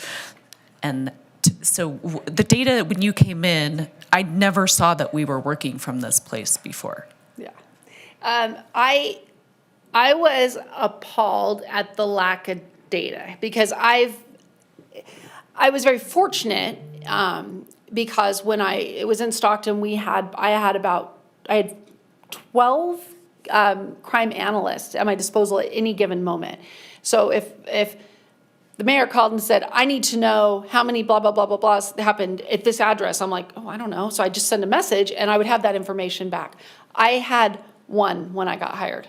We're up to 3, which is great. Are we going to get to 12? Probably not. But now, the way that we're working, there's things that I can do to pull information from other places and keep the data better. But realistically, there was just a lot of stuff that wasn't tracked. And you would get answers, but it wasn't tracked in the manner I wanted it tracked. And so one of the things that I changed originally was looking at specific incidents. So if I wanted to know how many accidents have we had this year, I don't want to just know right now. I want to know how many did we have last year? How many did we have year to date last year? How many did we have every month? So that I can go, where are my spikes happening and why? So I want to look at this. And then you can ask us for the money or the resources based on the data to make decisions. Yes, I want to give you the information so when I tell you I need ShotSpotter because of X, I can tell you why I need that. I want to be able to provide that data because it justifies, but it also justifies what I ask for. I'm not just asking for fun stuff. And then there's an accountability piece to that too, Yes. where we can hold you accountable. Thank you. I think you're doing a tremendous job. Appreciate the update. Thank you. All right. Councilwoman Anderson, go ahead. This is an amazing report. I just want to say that in my comings and goings in the last year in this community, I have just been bowled over by the amount of support and excitement and just people that have gotten behind you and this vision that you have for the police department. And data is like, it's my jam. That's what I do in my professional life. And in my professional life, attribution and being able to prove why you did something and why the outcome was important to either build on or learn from is critical. And this is just a brilliant place to start. And I get to start with, from scratch with you. So I'm really excited about what we can do to continue to support your department and keep the community safe. Thank you. I love the data. It's fun. Okay, I'm going to send it to Councilmember Reese. Thank you, Madam Mayor. Chief Nance, thank you for the presentation. Outstanding presentation, very comprehensive, probably more than I can discuss in my 3 minutes with you. But what I will say is a couple things. First is we have been very fortunate in this community to have had good and successful chiefs, both now and in the past. We have been very blessed. Now, policing has changed, whether we look at it from some period of time, let's say 1970s to today. Funding and things change over time, but policing has definitely changed. And so I focus not so much on anywhere where I think, hey, we've had this specific and identifiable shortcoming. I think I focus more on leadership. And in you, I see spades of that. And that is really what encourages me. I have my own personal 25-year history of representing police officers that also comes to bear in how I look at the world. And so when I start to see things that you are beginning to have the imprint upon this community, I think we will not know the full impact of its great work for many years. And so I think that's the other thing that can be challenging, is that it's hard to say the thing which we deploy and develop now, it doesn't happen overnight, that the changes happen overnight, and it will take time for us to benefit from all of the great policy and directional choices that you're making, all the technology investments. I come back to, of course, leadership, because I think having you at the helm really gives us a positive vision for that. I also am encouraged by your handle of the staffing model issues, because what we want to make sure is we have a community that is safe for all who encounter it, but also safe for our police officers, right? It's a challenging job. The men and women of the Reno Police Department every day show up at a job which they want to come home from, but don't always. And so I want to make sure that you know that part of our commitment is obviously the safety of our public, but it's also the safety and first and foremost of our officers. And so when you mentioned, for example, the helmets issue on SWAT, that was great. Thank you for that. Again, I also think a lot about the new Police Public Safety Center. I haven't been over there since we did the ribbon cutting, and I do intend to come over and see it at some point in time. But part of what I think happens there is when you have a home that's happy, safe, and warm, and you're not working out of jail cells formerly, or the asbestos tiles aren't falling upon you, then there's also that employee morale issue that helps to create the conditions under which all of these policy directions can be implemented. I think we all, as policymakers, have some choices that we have to make each time. And you mentioned in your presentation that we have supported the police department by increasing staffing each year, and yet we're not fully there. Part of that is just that structurally our budget has some real problems long-term that are not conditions that you created, certainly not conditions that any of us have created, except that we now have some choices that we will have to make in the future. And so I am concerned that some of the things that we really need to do are larger than just the budget allocations, meaning I look at a community like Las Vegas, which went out and did a tax override to pay for additional police officers. I'm looking at the state, which now has a $12.8 billion budget, and wondering where those funds are going to come into this community, a record budget. But our budgets remain constantly pretty flat since I've been on the council. And certainly I'm looking at an incoming administration that purports to be very pro-policing. So I'll be interested to know what our federal delegation will do to help us close some of the gaps. And of course, Mr. Giglio was here earlier, met with him yesterday and talked about some of those concerns as well. And a lot of the questions I had for Chris and our policy staff on that side was related to policing. So again, for my part, and in this round, I may not have a second round, I think the update was very important. You said many things that we can be incredibly uplifted by, but also know that we have some work to do. And so it's not all sunshine and roses. It often is the hard work that comes after those discussions. So thank you for being who you are and leading us in the right direction. Appreciate it. Thank you for your kind words, and I must say, though, that, I can give them ideas and direction and say these things and come up with what we want to see and how we want to do it. But really, the men and women of the Reno Police Department have been amazing at not just listening and hearing what I'm saying, but then moving and working towards it. And so they are flexible and adaptive, and they want to do these things. It's not me dictating it, because I can tell, I told somebody the other day, I said, I can go tell somebody to make 20, write 20 tickets at that corner right there.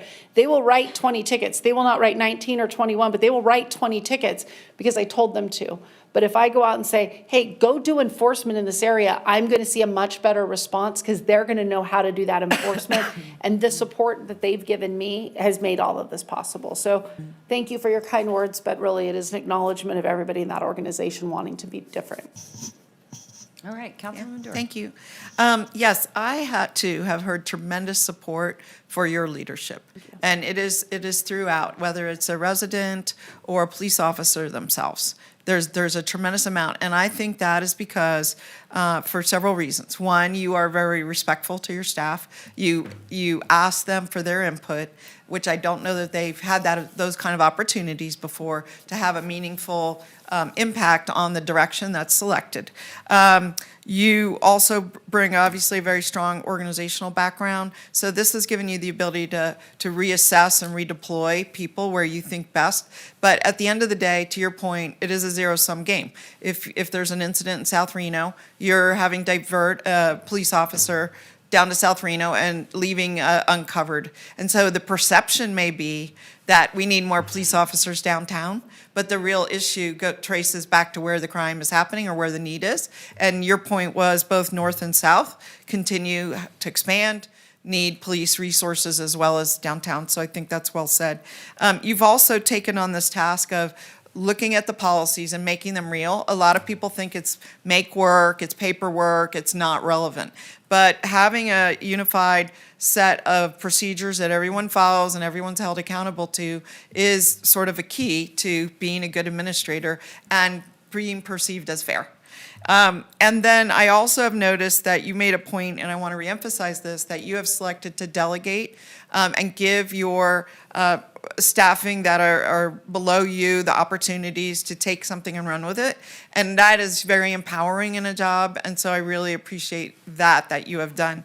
I did want to also build on something you said earlier about the the incident that you had in my neighborhood, and just for the balance for the rest of the council, what had happened was 9 911 calls had come in my neighborhood in a period of 2 weeks. 9. And yet, no additional resources were being deployed. It was all about one person that was going up to houses, essentially threatening individuals at their houses, coming to their back doors. It was all different houses. It was it didn't come to my house, but it was in the general area of my neighborhood. And when I called Chief Nance, I said, Chief, they're here again. Is there anything, you could arrest them right now, if you just came, you being a police officer. And she said, Naomi, I only see 1 911 call in your neighborhood. 1, not 9, but 1. And that is because you were not able to aggregate the data. You told me at that time that the 911 calls needed an additional, call it address for lack of a better word, but an additional number assigned to it to make it trackable in a data system that you're speaking about. And they did not have that. And that was shocking to me, that it seemed like to me the sergeants should understand where crime is happening, and yet they didn't have the resources to pull to analyze the data to properly deploy the officers. So that's key, and I'm so glad you're focused on it. And the last thing I want to say is that I also appreciate the fact that you understanding every officer we add is a lifetime add.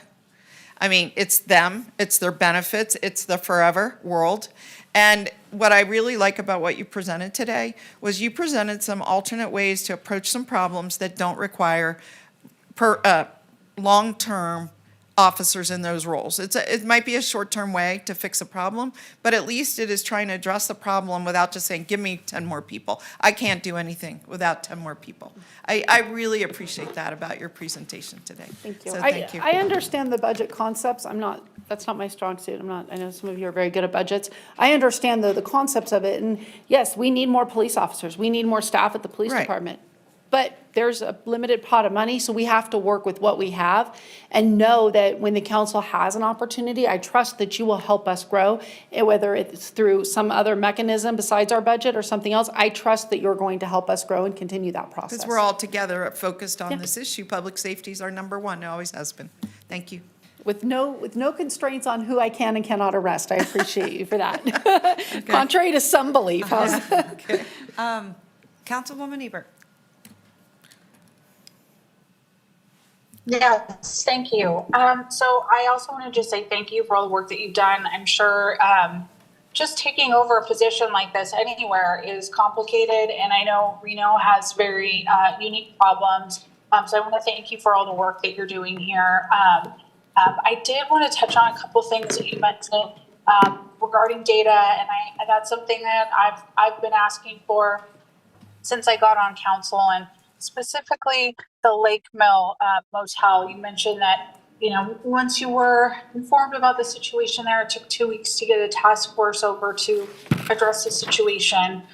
My concern with that is we had a council meeting to discuss things happening at the liquor store on the property. It was a liquor store leasing a space from the motel, and the calls for service that were presented to council for review for this privileged license to be removed to sell alcohol were all notated as going to the motel.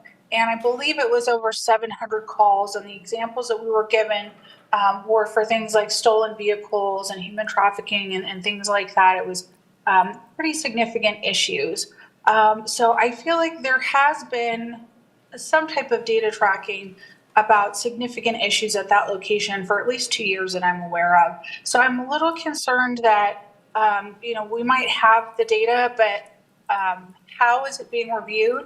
How, who is reviewing it? Because, I would prefer that situations like the Lake Mill Motel not happen, that we not get to a time when there's over 700 calls for service at a location and we have to have a task force go in and clean up biohazard and all of that. I think there was a lot of opportunity between now and this year to address some of the problems given the data that we did have available. So I'd like to know, is there processes in place to notice these large calls for service and the types that are there? And, what was the trigger for you to know about the issues at Lake Mill? Because that came to council before you were the chief of police. We had the interim, I believe it was Officer Miller, and we also discussed it with former code enforcement officer, Mr. Woodley. So I feel like it was a known issue. It was talked about at length. So I'm just curious as to how it finally came to your attention, and will that process of identifying areas be applied to other problem areas in the town and the city? So I'm not exactly sure what you're speaking of, but I'll just talk about my processes probably a little bit more than the prior stuff because I'm not really aware of it. So when I said that the Lake Mill Lodge came to our attention, I actually said it took only 2 weeks for everything to happen that happened, which is pretty fast when you're talking about government and how fast things can work. So what I'll go back and say is that yes, I know that there were significant issues at Lake Mill Lodge at different points in time. We had been very acutely aware of issues that were happening there. It wasn't operating in a vacuum. We'd done other missions and things like that. But according to surrounding businesses, about 2 weeks before they made contact with the police department, there was a significant uptick in criminal activity. which I'm not sure exactly why. And we knew that we were sending more resources there, but combined with the resources that were being sent there, with the uptick in criminal activity and that 2 weeks, and then the complaints from surrounding businesses and code enforcement complaints, the police department didn't take this on as its only the police department's responsibility by trying to make arrests or handle calls for service there. We worked with every other city department and that proactive effort to make sure that every component of Lake Mill Lodge was handled in one incident. So we all went together so the police department could handle crime problems, code enforcement could handle code problems, business licensing was there, the health department.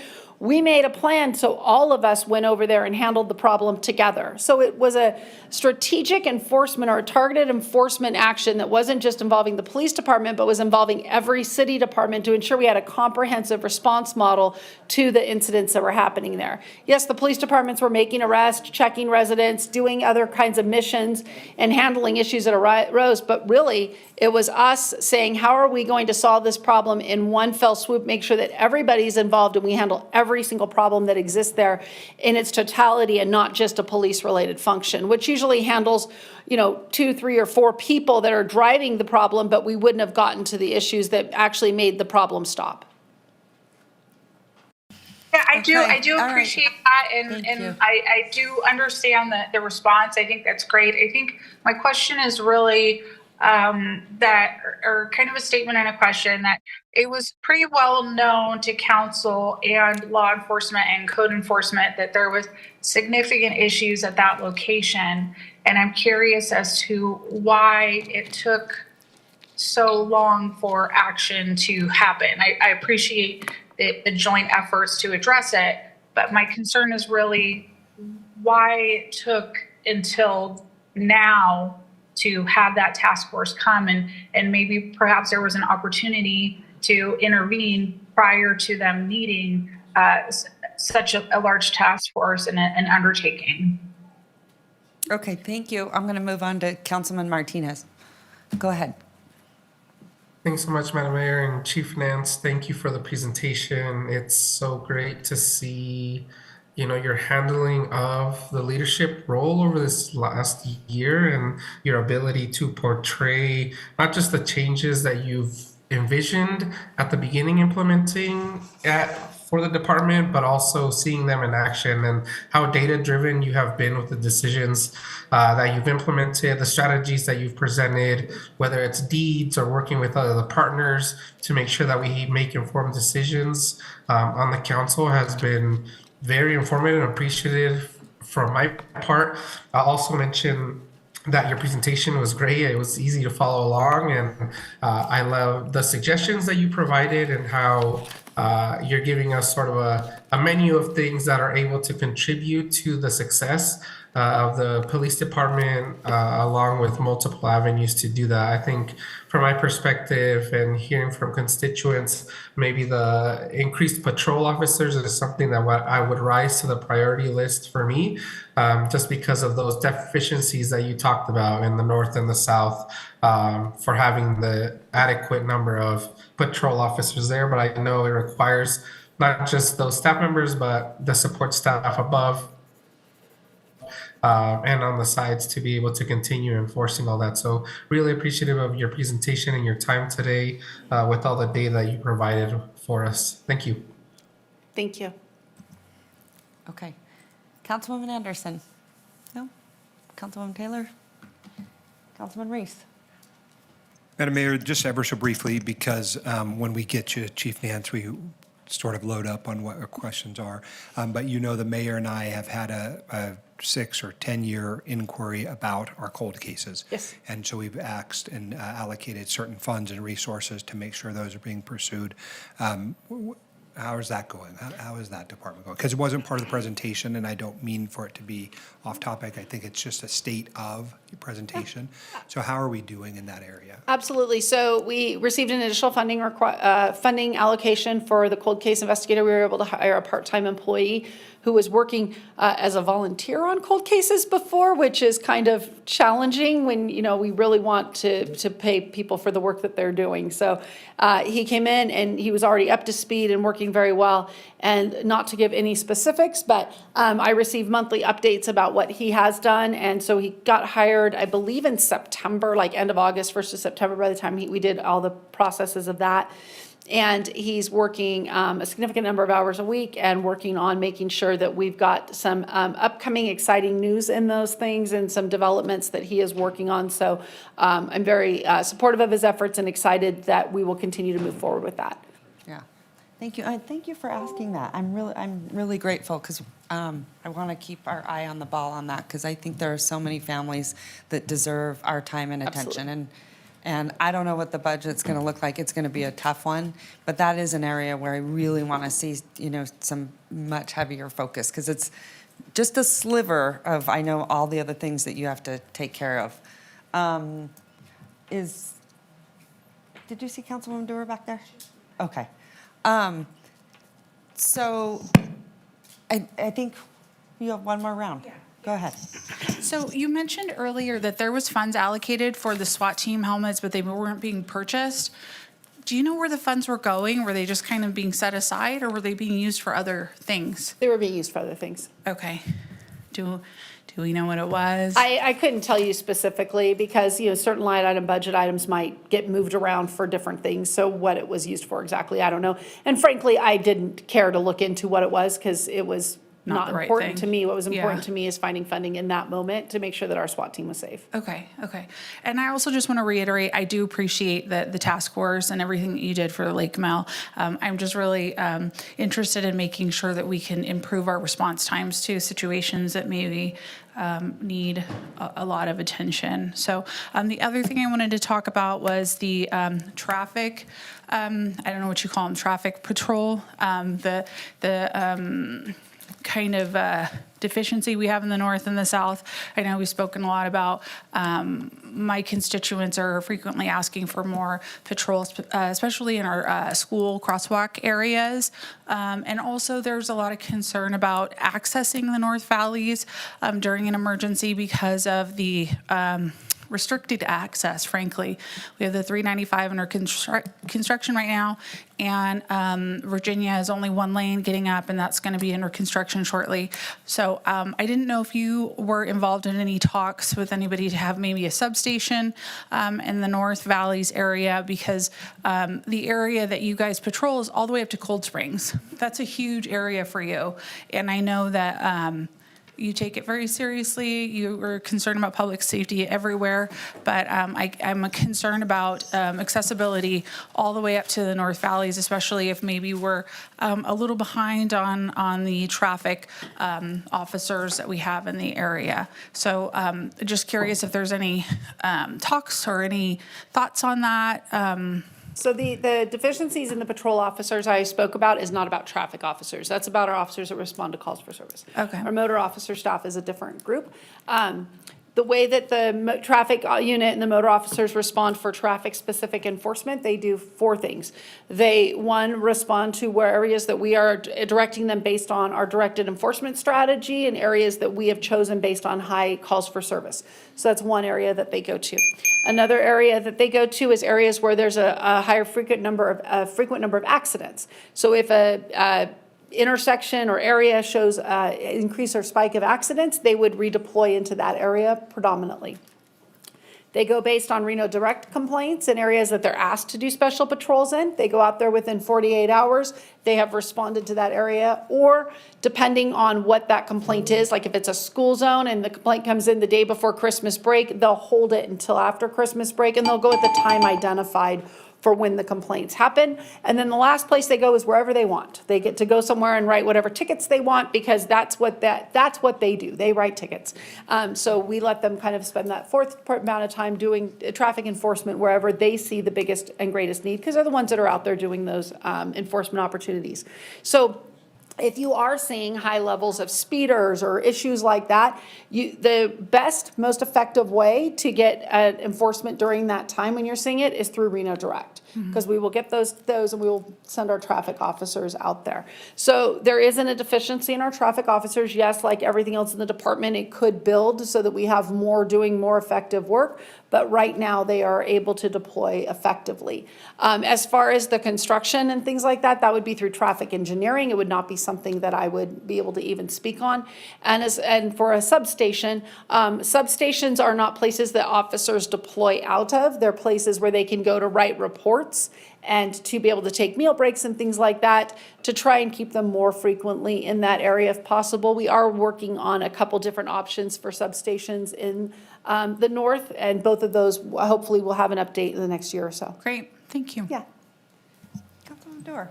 No, thank you. I think we well covered the subject. Okay, And I thank don't you. want to prolong this. I Yeah. just really appreciate this update today. Thank you. One thing I do want to say is that I mean, I know, so I'm going to try not to speak for anyone else, but we have been down significantly in the police department. I want to do whatever we can to get to that level. I think we really forget that we're growing. Like today you hear about noise ordinances and things like that. And I think you can put in measures all day long, but if you don't have the staff to implement that or enforce that, that's where it's really challenging. So I don't know if people really realize part of that challenge has been our staffing issue. And especially in downtown, I don't know where Brian went, McCardle, I was gonna ask him, because we're seeing record numbers of doors open, it's been over a decade in downtown Reno, and businesses. I know there's a narrative, media likes to say, there hasn't been progress. I don't know if they've really looked at the numbers. Yeah, I think their perception is Virginia Street, but down there, because of the density, again, it's a city inside a city, we want to do whatever we can to help you, like shut down, those bad actors. Lake Mill was a big problem. There were other ones that were really, they were exhausting our resources for services to other people. That's not fair, and it's unfortunate. I want to be a supporter of that. It's unfortunate when you have council members that don't. And so just come back, I want you to keep letting us know what you need, and hopefully you'll get the same support from others on this body, because I think it's so needed. And it's, like I said, with all those other, issues that we're seeing, we need those officers badly. So thank you so much. I appreciate it. Thank you. Okay, can I get a motion? Do we have to, Madam Clerk? I'll move. Go ahead. I move to direct staff to execute the future opportunities for increased policing, including an additional focus on downtown as discussed by City Council today. Second. I have a motion, a question. second, go ahead. I'm not entirely sure. What are we authorizing? I mean, the plan is good, but you said like 5-10 times that you weren't asking for any money, staff, so I'm unclear what is in this motion.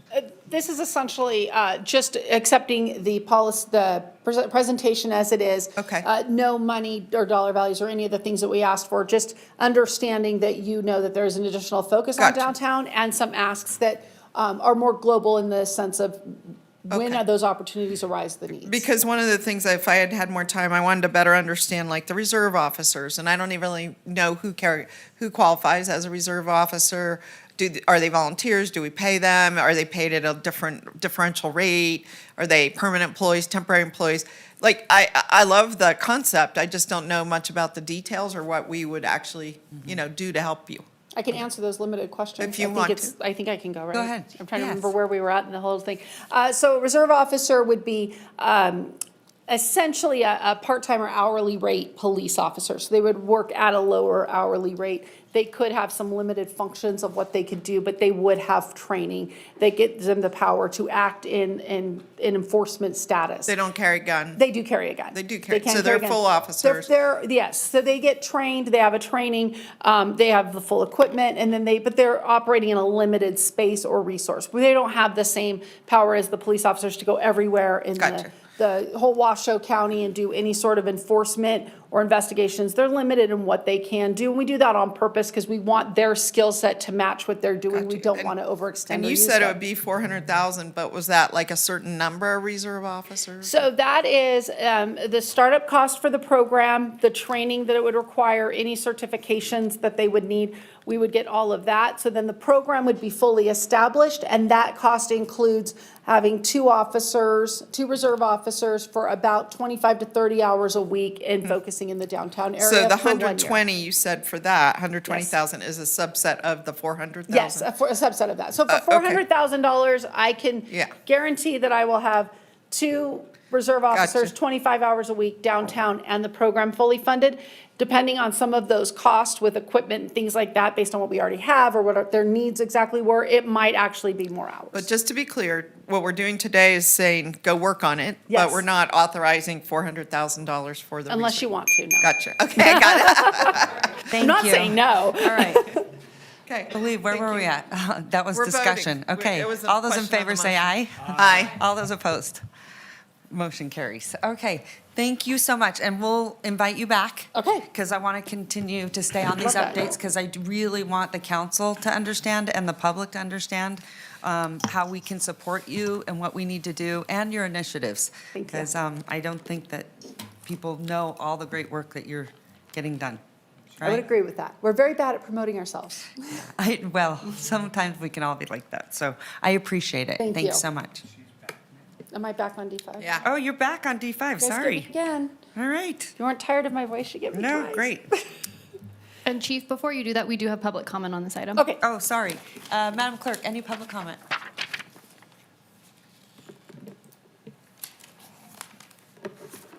We have public comment from Peter Newman and Gary Cecil. And additionally, while they're coming up to make public comment on item D5, we did receive 4 comments associated with this item, 3 in favor and 1 of concern. So Mr. Newman, you're up first.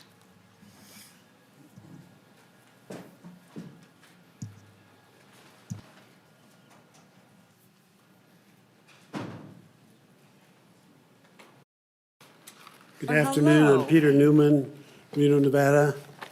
I've already sent, I think, each of you my written comment, but I just wanted to elucidate on it a little bit. I've just been reviewing something that I did not put in my memo, and that is that the existing, and I thank Chief Nance for pointing this out in her staff memo, we do have noise muffler ordinances at the Reno Municipal Code level, in addition to the ones that I set forth in my email to you. And also, there's another document that I want to submit to the clerk, which I've given to Carl Hall, the city attorney. I did a lot of research on, and spent literally about 20 hours researching the law around the country on what other jurisdictions do to control the noise emitted from motor vehicles. And it all kind of boils down to the fact that the courts, and I cited maybe 100 cases, they are very much aligned throughout the country that have adjudicated the constitutionality of as kind of a subjective noise standard, like unreasonable, excessive, too noisy. And it turns out that that's just fine with the courts, just fine. As I put in the memo, the seminal case, which has spawned another 50 cases around the country, is the California case, 1955, of Smith versus Peterson.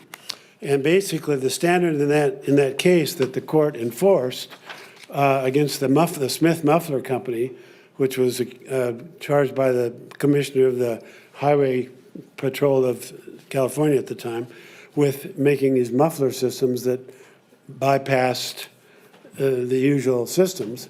And the standard that the California court okayed was excessive and unusual noises.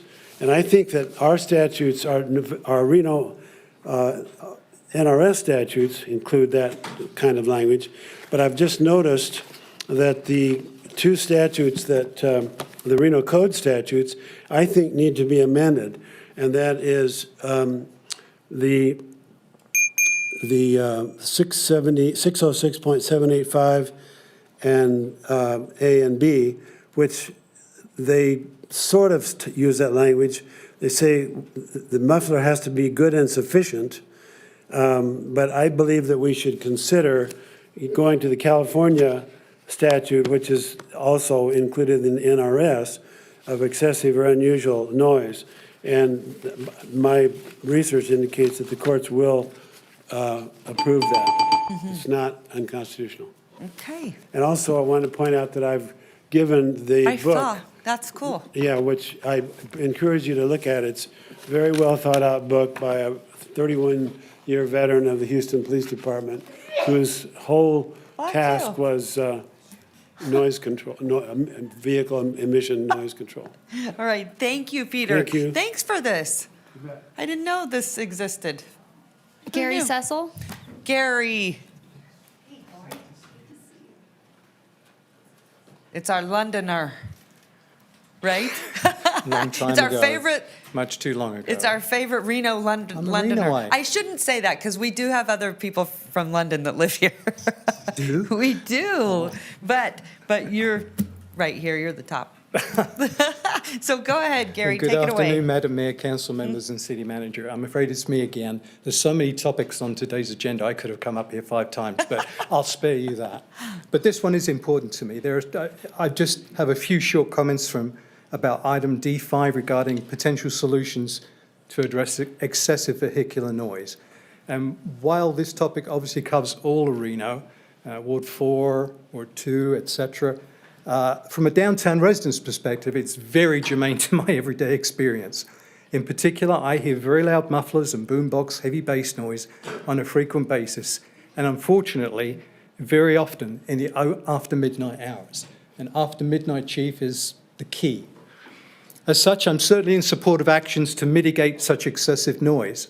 From Chief Nance's staff report, I first appreciate that she is taking vehicular noise very seriously.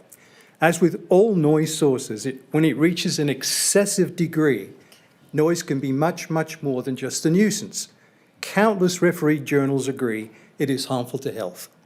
In terms of the details of Chief Nance's report, the main concern I personally have is with regards to the disturbing the peace section of the Reno Municipal Code. I agree with my friend Peter Newman that a citizen complaint is not required for an RPD officer to cite an excessively noisy offender. Rather, a warning or citation can be made directly by an officer. I would also point to the quick and effective enforcement of the whip ordinance as a best practice to follow in enforcing existing code for abatement of excessive noise. That is, have a period where the RPD officers are proactively stopping and warning drivers of excessively loud vehicles. After this period, officers can cite in the knowledge that a good faith effort has been made to warn them. Another idea is, as at the Eddy, and they've had for years sound meters there that we can tap into at any time, put some of them in some of the places that we tell you are really noisy, like the 2nd Street corridor, like Sierra Street, and record it, get some actual things. Hook them in online so RPD can get some readings in real time. And of course, make sure it's in the C scale, not the A scale. So I'm glad that excessive noise is now on the city's radar, and I'm very grateful for the current attention on vehicles as the start of a broader process. I respectfully ask that you support Chief Nance's efforts and also support future efforts to curb all sources of excessive noise. Thank you for your attention. Thank you so much, Gary. It's great to see you. And to you. Okay. Chief, it's all you. Okay. Catherine Nance for the record to talk about excessive vehicle noise complaints. And I'm going to have Brian Sudi from the city attorney's office here to talk. He's shaking his head at me about any of the legal questions that might arise on enforcement and different things, because we get a lot of our direction on how we can enforce things and when we can enforce things from the city attorney's office to make sure that we're operating in a manner that is going to stand up in court. So alignment with the strategic plan is public safety. Vehicle noise issues, they're disrupted in neighborhoods and other public spaces, as you've heard. We do get quite a few complaints. The most common complaints I get are amplified music coming from vehicles and loud exhaust. And loud exhaust usually is motorcycles, is the most common source of the loud exhaust complaints that I receive. Just as a anecdotal, but that's the most common. There is other ones from vehicles and things like that, but most common it is from this. So exhaust noise, modified exhaust requires an inspection. It's very subjective the way that the municipal code is written, and functional mufflers and loud and annoying exhaust. There's no real, it's very subjective for the police officers to hear. What is loud exhaust? You can have certain cars that have certain levels of exhaust and certain cars that don't have that have less exhaust. One could be modified and one could be naturally occurring. We all have our own opinion of what too loud of exhaust is. This also requires a police officer observation. Just as a note, we don't cite vehicles, we cite people operating vehicles. So I have to have an operator of the vehicle that I can prove was operating the vehicle at the time that it was happening. That's how that works. Now, there is ways that vehicles can be cited, or the vehicle can have a restriction through the DMV system, through an inspection through DMV. DMV does have people that do those inspections. We work with them very frequently on sideshows. They will come out during sideshows because there's a lot of modified vehicles. They will do the inspection, they refer them over to the state referee, and then that has an impact on their ability to register their car until those violations are fixed. There is some programs out there that we've worked with DMV on to get our officers trained on recognizing what those modifications are.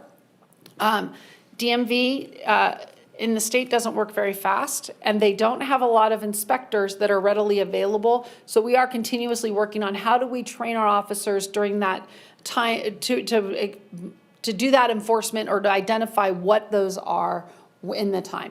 So this is one whole separate issue. There are already I think sufficient codes that are listed here that we can use to do this, but there is some issues with how we can do enforcement on this because it is quite subjective. Sometimes it's obvious, a lot of times it's subjective. But the key on that one is that it does require the police officers to have the observation of the vehicle being driven. So what I really want to speak about today is vehicle noise. Now, I think this is a bigger conversation about noise in our communities, and I appreciate that people that are here that are talking about what this looks like, because there is a bigger picture item, but we are going to try and break this down into a smaller, I guess, bite-sized chunks. So the ones for today is going to be vehicle noise, specifically from amplified music. There is no specific code for this. It's important to note that as a police officer, I have a unique opportunity that a lot of other people don't have in the world, and that is that my peace cannot be disturbed. No matter what you say or do to me, I cannot use disturbing the peace. So if you are, if I'm pulling up next to you and you have loud music and I'm like, this is so annoying to me, I, as the police officer using the disturbing the peace section, cannot have my peace disturbed. There's a lot of things that I can't be offended about. I can't be offended about vulgar language or people saying things that are mean about me. Or there's just a lot of things that I, as a police officer in the course of my duties, can't be offended about.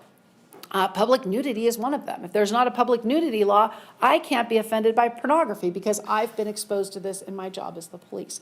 Now, there's other laws that cover that I could enforce if I see the action happening, but disturbing the peace is very specific to the personal peace has to be disturbed by the person reporting it, and I can't be the complainant. Very offended by that. If anybody else is too, we can talk about it later because I think my peace has been disturbed, but it's okay. So we do have to have a citizen sign the complaint, and it has to be ongoing when the police arrived. And like I said, we can't cite a vehicle if I don't know who's driving it because I'm citing the operator of the vehicle, not a car. So this ordinance that we're bringing, or the concept of what we're looking for in an ordinance, which is what we're bringing forward for discussion today, are this is some of the things that would help the police out with an enforcement tool, a tool in their tool belt when they see the car that has loud music downtown, just driving around. We know it's disturbing the peace of somebody, but maybe nobody has called in, or maybe they called in, but they gave the wrong car description or a different car description. We can stop a vehicle for just having amplified music. I've heard a lot about how to use decibel meters and C scales and A scales, which I don't fully understand. I get the concepts. What I don't want to do is not have a law that's enforceable. So for me, if I have to give all of my officers a decibel reader or an app on their phone, I then have to certify in court the validity of that, their expertise to it. How do I know if it was in that right space? It's a lot of work. What we see in most jurisdictions is that there's an audible noise so far from the vehicle that you can hear. I can say, I am more than 50 feet from the vehicle. I can hear the amplified music.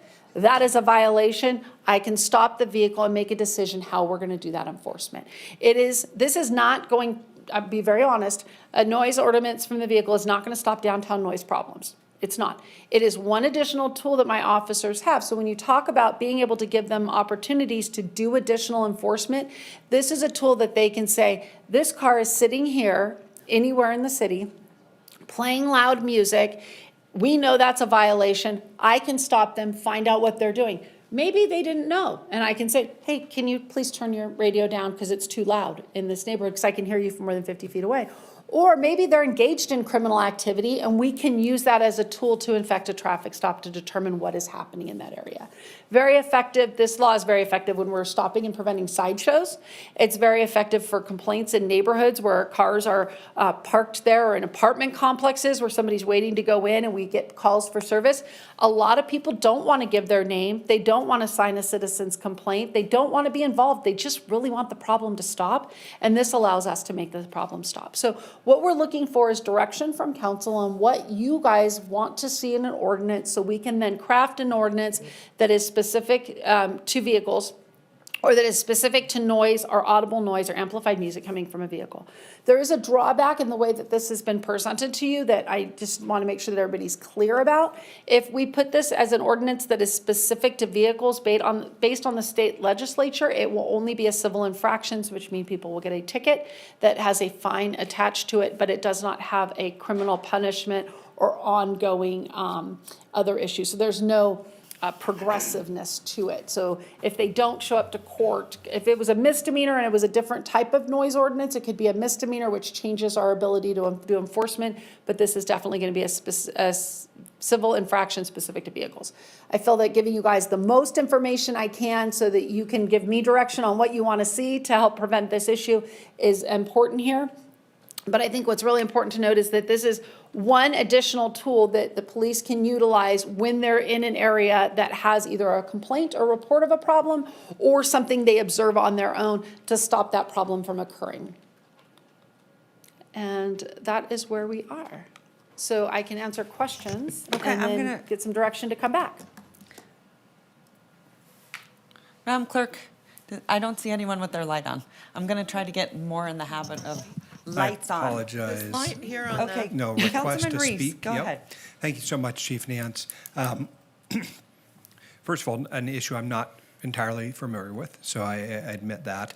I do, of course, think that having lived 50 years on planet Earth, I've been disturbed by someone's loud muffler, an exhaust pipe, loud music. So sort of just presumptively, I think that it's important to be responsive to our community, who has certainly signaled their concern with these things. Certainly, Mr. Newman and Mr. Cecil are here today, not only related to this, but also a broader noise concern about the downtown environment. And as we add more people living in downtown, I think it's bound to become an increasingly complex issue. And so I do think it's good for us to get out ahead of it. And I think that you and Mr. Sudi can figure out what is the best way to tinker with or improve the laws that we have, even though it appears from at least some of the materials I've read in preparation for today that there are laws that address this issue. Perhaps there are some gaps in education training on how they can be addressed, and that sounds like something you're looking at. Of course, because I am unfamiliar with it, I also sort of plugged it all into ChatGPT to have them help me understand what was going on. And a couple of observations. One is certainly many of the issues that are described in this book and some of the other materials that have been provided really are the province of the state and federal government, meaning there are some changes that the legislature might, in their infinite wisdom, do and help us to give us some of the tools that we need. Things about like how vehicles are modified, for example, and chop shops that are doing things that bypass mufflers. And of course, I'm not sure that you or your agency are going to be able to address some of those unless the state of Nevada comes to play. And so I'm interested to sort of have that thought about, and Mr. Sudi, of course, would explore that in any kind of regulatory scheme work or framework or scheme that he could put together. I noticed there's a fair amount of stuff about public awareness and education, right? That could be helpful in this space too, like educating the folks about it and making sure people understand these things are rather irritating and could be a violation of a civil infraction, it sounds like. I suppose the last thing is I don't totally understand, like, what does a police officer do today? If Mr. Cecil is in his bed at 1 a.m. trying to get a good night's sleep and he hears a booming car or a stereo system coming from that car or a modified muffler, I mean, I assume the car moves away, it goes somewhere else. All he's left with is the restless night's sleep, right? So I don't know if it's like you're going to have police officers who are downtown and on the street and they're going to visually see them and perhaps hear them and they're proactively going to pull over. Like, what happens now? Because the car moves and Exactly. So what can be done? So that's exactly the problem. If we don't get a report with a license plate and the car is not still there actively doing this thing, there's not a lot that we can do. So it turns into a problem in an area that we do some special checks on. If we happen to see the car, we can stop it. But again, for that citation, for the disturbing the peace, we have to have a citizen's peace was disturbed. It cannot be the police. So what happens with this is when we have these extra officers downtown and there is a vehicle, or really in any neighborhood, and either a call for service comes in or they observe it on their own, they have the opportunity to stop it. Well, right now with the audible music, even if a police car is sitting next to another car at an intersection and their music's very, very loud, but nobody's called in to report it, they really can't do anything about it. Yeah, it seems like an easy fix, though, right? Yeah. We can figure that out and empower you to be able to make those decisions. I will note, for the record, because we're here in this room and not out in the world, while we've been sitting here, there was an officer-involved shooting Yes. up off 7th. Our agency is a lead agency investigating that at this point in time, and the suspect is dead, and an officer's career path has been changed. And so I want to make sure that while I believe this is an important issue, that I also accept the fact there are limitations to what we can accomplish. And, you know, I'm just heartbroken for the loss of life. I'm concerned about putting officers in harm's way. And I believe these are important things. I just think the other thing that my ChatGPT analysis has revealed is that, you know, if you've got to make 5 choices and it's the decision between, you know, following up on a homicide, a robbery, something like that, and enforcing noise ordinances, I don't know where it fits on the scale of importance to our police officers. And that's why I asked, what would they do today? I'd certainly like maybe when we go to the next round to see what we can figure out there, because I don't still know exactly what would happen today that our officers do not feel empowered to do. It's not that they're not empowered to do it. They can stop a vehicle if the vehicle is there when they get there. But you're right. Noise complaints on a busy night are going to be a very low priority call. And we are working off a call volume system. So if we have, like today, for example, because we are involved in helping with a critical incident and doing different things, there might become a time where we don't respond to lower 3 and 4 priority calls. We might only be responding to those 1 and 2 in progress calls. That happens frequently. And when that happens, those calls just kind of fall off.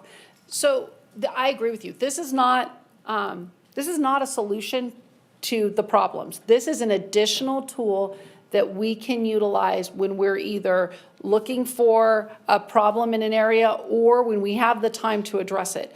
And I think in the next few weeks, you're going to get a couple other ordinances that are going to come before you that are going to have some bigger impacts. This is probably impact-wise, probably not huge.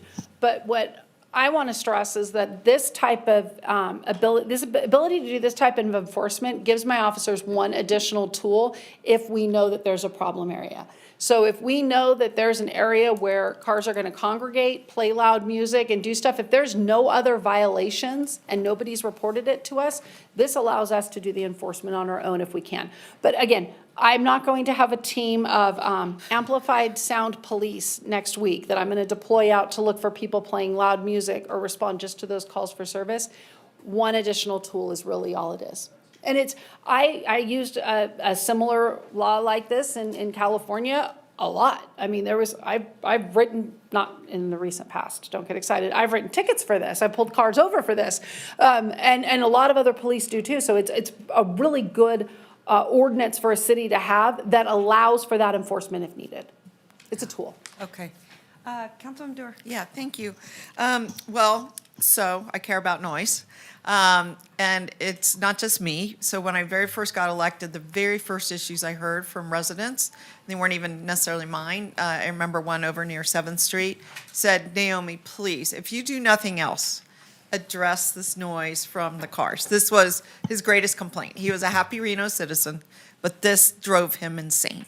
And still to this day, it's 10 years later, I'm going to see him later today, actually, and I know he's going to say, what have you done about the vehicle noise today? And I said, we actually have an opportunity to begin addressing it. So I want to give you this tool in your tool case.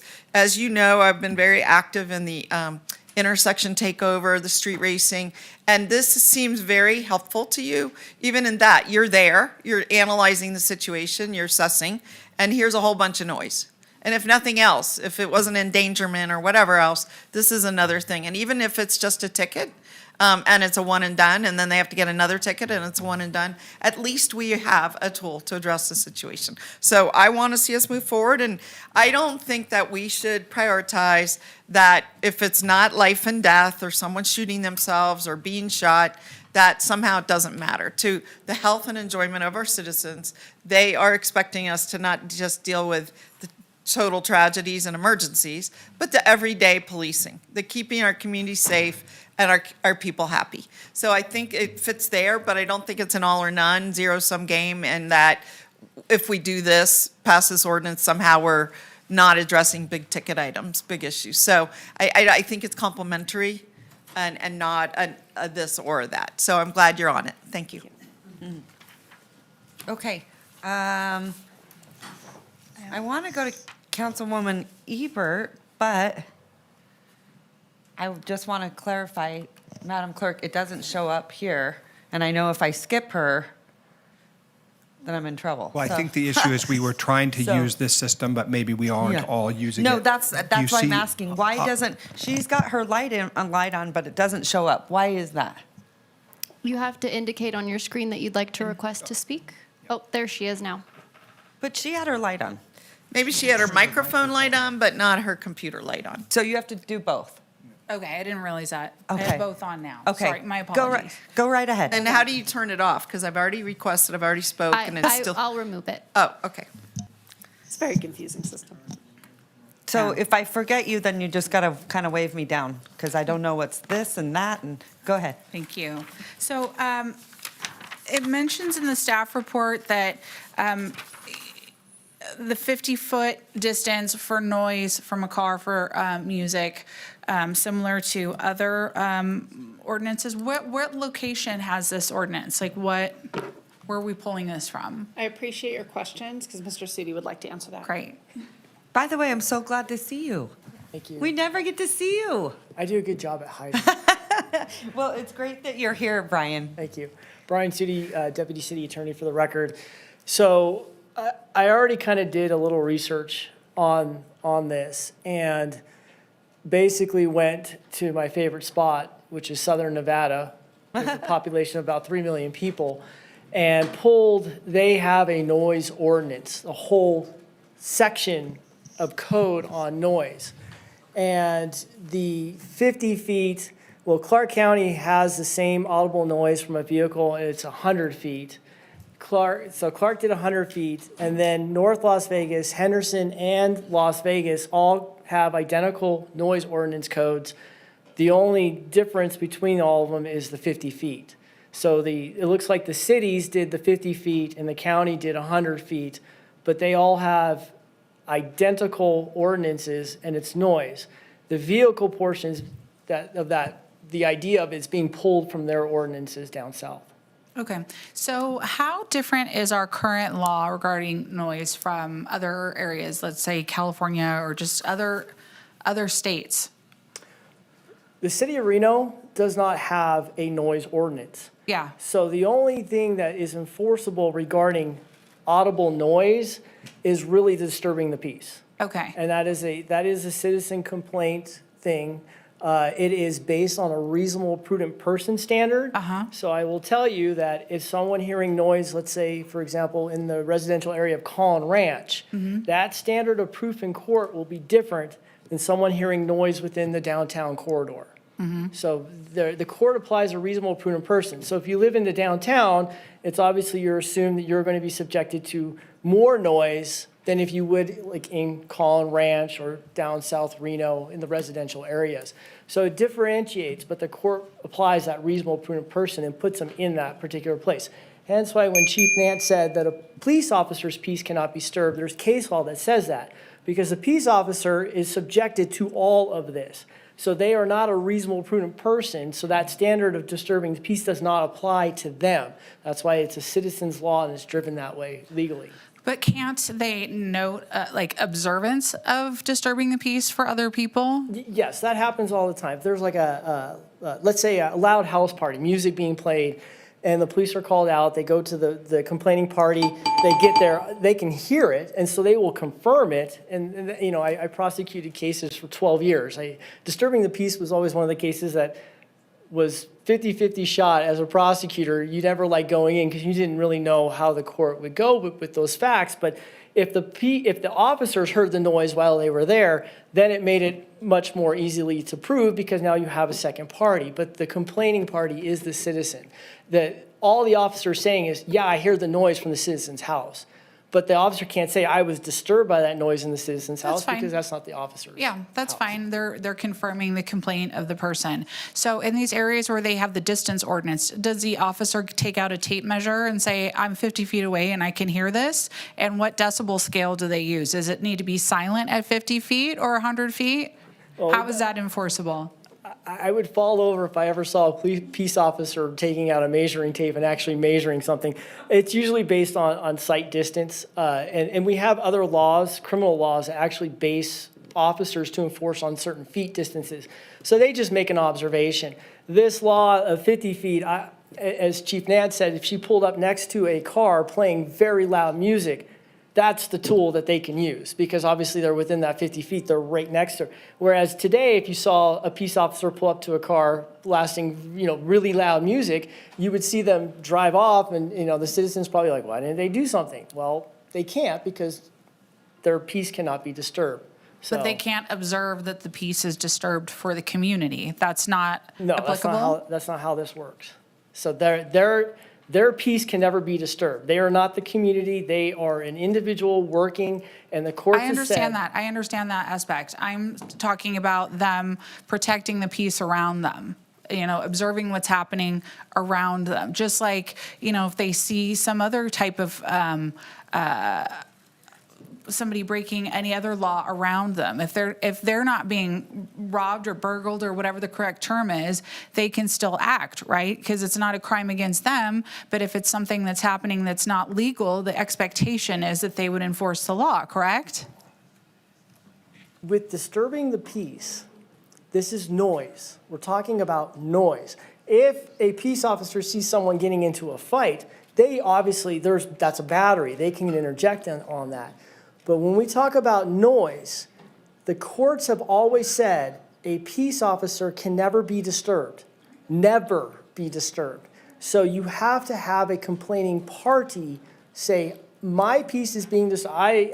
We could be in City Hall right now, and there could be a loud music coming from the outside.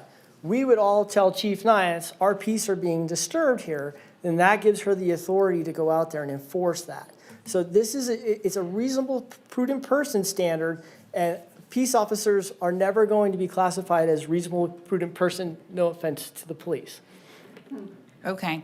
So what would be the difference then if this ordinance goes through? So this ordinance is not taking the subjective approach of loud music, whatever I was doing was disturbed. This is just saying that I'm within 50 feet of your vehicle, I can hear it, that's the violation. So it makes it very not subjective anymore. It's taking, because Chief Nance talked about it, so I'm trying to tie it back to her presentation of subjectiveness. It's taking that subjectiveness out. So it doesn't matter how loud it is or how disturbing it was, it can just be heard from within 50 feet.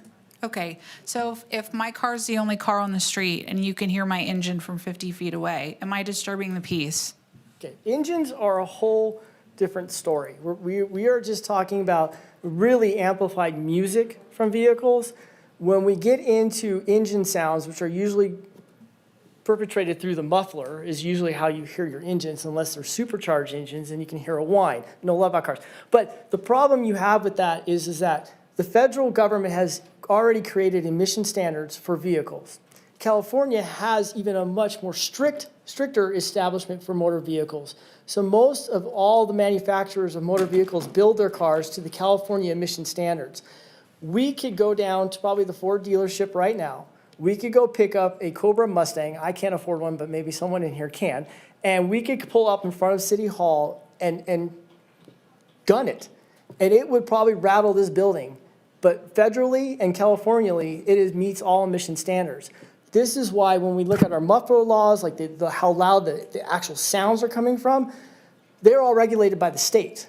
So I've spoken to Mr. Newman before, and it really has to come from the state to regulate it, because this is why they go through their inspections, right? So the police officers say, wow, that looks like that's been modified, but I don't know, I could have bought it from the factory that way. So it would go to DMV. DMV does their emissions and their checks on the vehicle, and obviously it's modified. Now they're in violation of all those standards that Chief Nance has earlier explained. But I could possibly buy a car that's just got a V8 engine that makes a lot of noise, and that's perfectly capable and fine. Okay. So it makes it very hard to enforce if you start to really look into engine noises. Okay, so this ordinance would not help anything with engine noise? I'm going to cut you off. Nothing for that. Okay. You're over 5 minutes. Thanks. So I apologize. I'll come back to you, but Thank you. I'm going to ask for someone else to weigh in. Go ahead, Vice Mayor. Thank you, Madam Mayor. Actually, I have more of a overall discussion based on the public comment that we had, and I think this is for Ms. Foos. We received about 19 pages on noise in general. If you could just tell us where we are in that process, and I want to stay within my 3 minutes, so we'll be very quick. And then also, as a follow-up to that, are we please incorporating the C scale in whatever we are doing to move forward in these noise discussions? Please and thank you. Thank you. For the record, Angela Foos, Assistant Director with Development Services.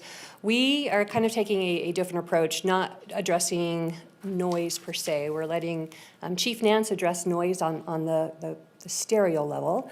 We're looking at concerns we've heard from today, as well as concerns over the past couple of months on downtown, live entertainment, noise, people, what are we doing to help address those issues? So part of this is we have two sides.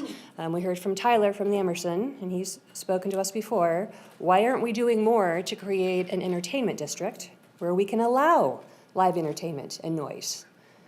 Opposite of that, we're hearing, why aren't you doing more to restrict noise from live entertainment? So we are trying to balance those two opinions. We're using a multi-department approach. We're working with police, code enforcement, planning and zoning, and business license, and saying, we need a single set of standards. When we have conditions of approval, we find that they are all over the place. They're not consistent. It is very, very tough to enforce conditions on a bar-by-bar basis, right? This bar can be 65 decibels, this bar can be 80 decibels, this bar has to close at 2, this bar can close at 4. So what we're trying to do is have one consistent set of rules so that every live entertainment establishment has the same set of rules. So, Ms. Fuss, one thing I asked when we talked about this before was some short-term things that we could work on and some police action. And it sounds to me like this is one of the short-term things that we can work on right now, a tool to give police to help with some of the greater noise discussion downtown and around the city, because it's not just in downtown this is a problem or a challenge.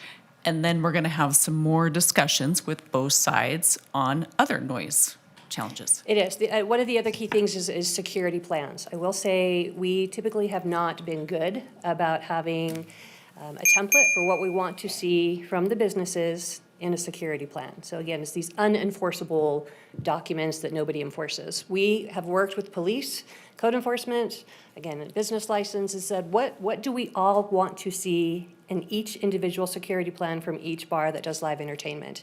And we can hold them accountable. That gives us tools, it gives police tools, it gives code enforcement tools to say, this is what you agreed to, you're not abiding by these rules. I think the Eden's a good example where they had a security plan. They had conditions of approval. And some of the conditions were ridiculous from 10 years ago. So we're trying to come up with a single set of rules that we can move going forward that both police and code enforcement can enforce on a consistent basis. And the C-scale is part of those discussions. It is, at this point, we're not, at least from a staff zoning code perspective, we don't have anything moving forward to propose a C-scale ordinance. If that's something council wants us to move forward with, you can initiate that, but that is not something that staff is currently moving forward with. So we can have that separate discussion.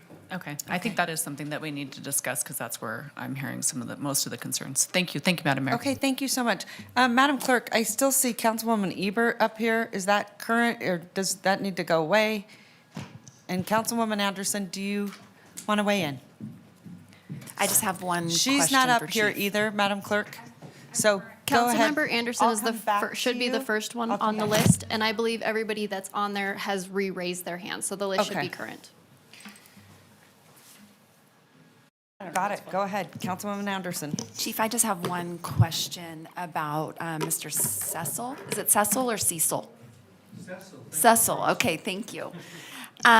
He brought up an idea about like an enforcement event. Let's just compare it to a DUI enforcement event, which I know a lot of times are funded by grants from the federal government.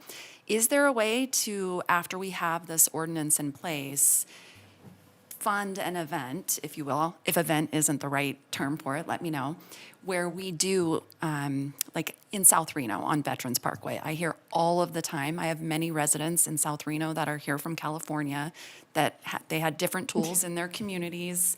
They had cameras, they had, I think, is it the flock system? Yeah. That could potentially alert RPD or the authorities that noise has been violated, a picture can be taken of a license plate, and then warnings were issued. We don't have that technology here currently, correct? No, and a lot of those technologies are not allowed here because of camera system violation cannot happen. We can be notified and we can see it, but we cannot issue a citation based on a camera in Nevada. It's different than California. California can do that. Different laws? Yes. Okay, great. Thank you for clarifying that. On the idea of an event where we're actually like isolating an area where it's an issue, we can stop cars, maybe issue warnings, is that a possibility? It is. Those types of things can always happen. What I would like to see if this rolls out, once we get it out, we first start in an education campaign because it is a very new law to Reno. So we want everybody to know, please don't do this because you're going to have a problem. So we'll probably do some very heavy education, both through social media and other public information releases, probably doing our media briefing to make sure that everybody knows that this law is in existence. Start with that. That doesn't preclude somebody from being able to enforce the law right away, but we want to be able to do that education. And then educate the officers, let them know how to do it, start that enforcement. And then if we're still not really seeing that that's having the impact we want, move into how we can do some special enforcement in different neighborhoods depending on where it's at. Okay, that's all I had. Thank you. All right. Councilwoman Ebert? I think she just stepped out. Okay. Go right, I'm looking at your microphone versus this, so I guess I need to look here. Mr. Reese told me to turn off my microphone. See, you're not even up here. I'm on this list, member speakers. I don't know, they just took me off. Not on my list. Will you push it again, please? So I just want to get the system right, because otherwise then I'm going around and I think that it's not an efficient time. It's not an efficient use of our time whenever I keep going around and around. So go ahead, Councilwoman Dewar, and then Councilwoman Ebert. Okay, really quickly, I would like to move forward with an ordinance, number one. So put that as a check. Okay, That'd be whatever great. count. Okay, what? That'd be great. Yeah, number two, I want to fully support Councilmember Taylor, and that, I guess, goes to Ms. Foos.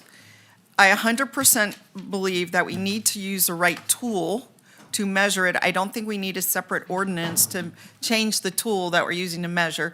Just like when we went through signs and we're looking at brightness and we use the nits versus the other measurement tool, that's a measurement tool. Why would we need to do a whole ordinance on that? So I don't think that's necessary, but I do think we should apply the right tool. And it sounds like this type C, maybe you need type B and C, but type C addresses the base and type B maybe addresses other aspects. And I don't know why we wouldn't use the most current tool that we have available. And then I'm very confused, I'm sorry, Mr. Sudi, about your comments that we can't enforce on mufflers. So I don't get that. I get it all. It's a state thing.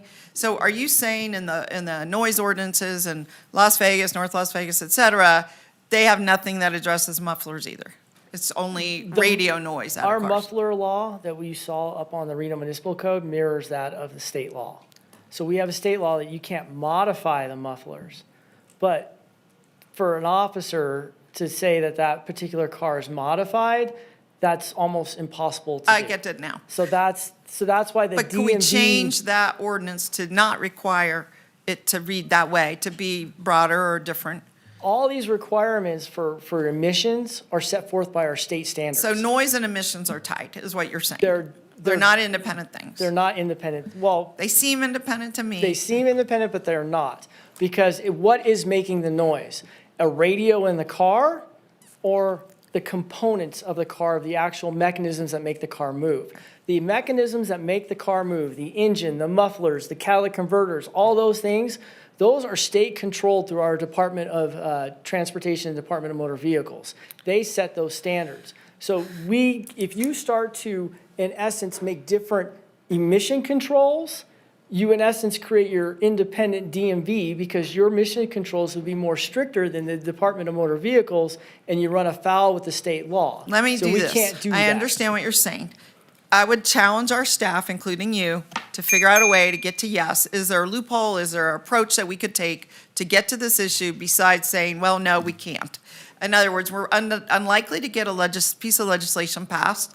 And even if we did, they would have a hard time writing that based on noise. I have a feeling. They could probably never get to consensus. So I'm asking us locally to see if there's something we can do to address muffler noise and not just say, no, we can't. And the muffler law is a valid law.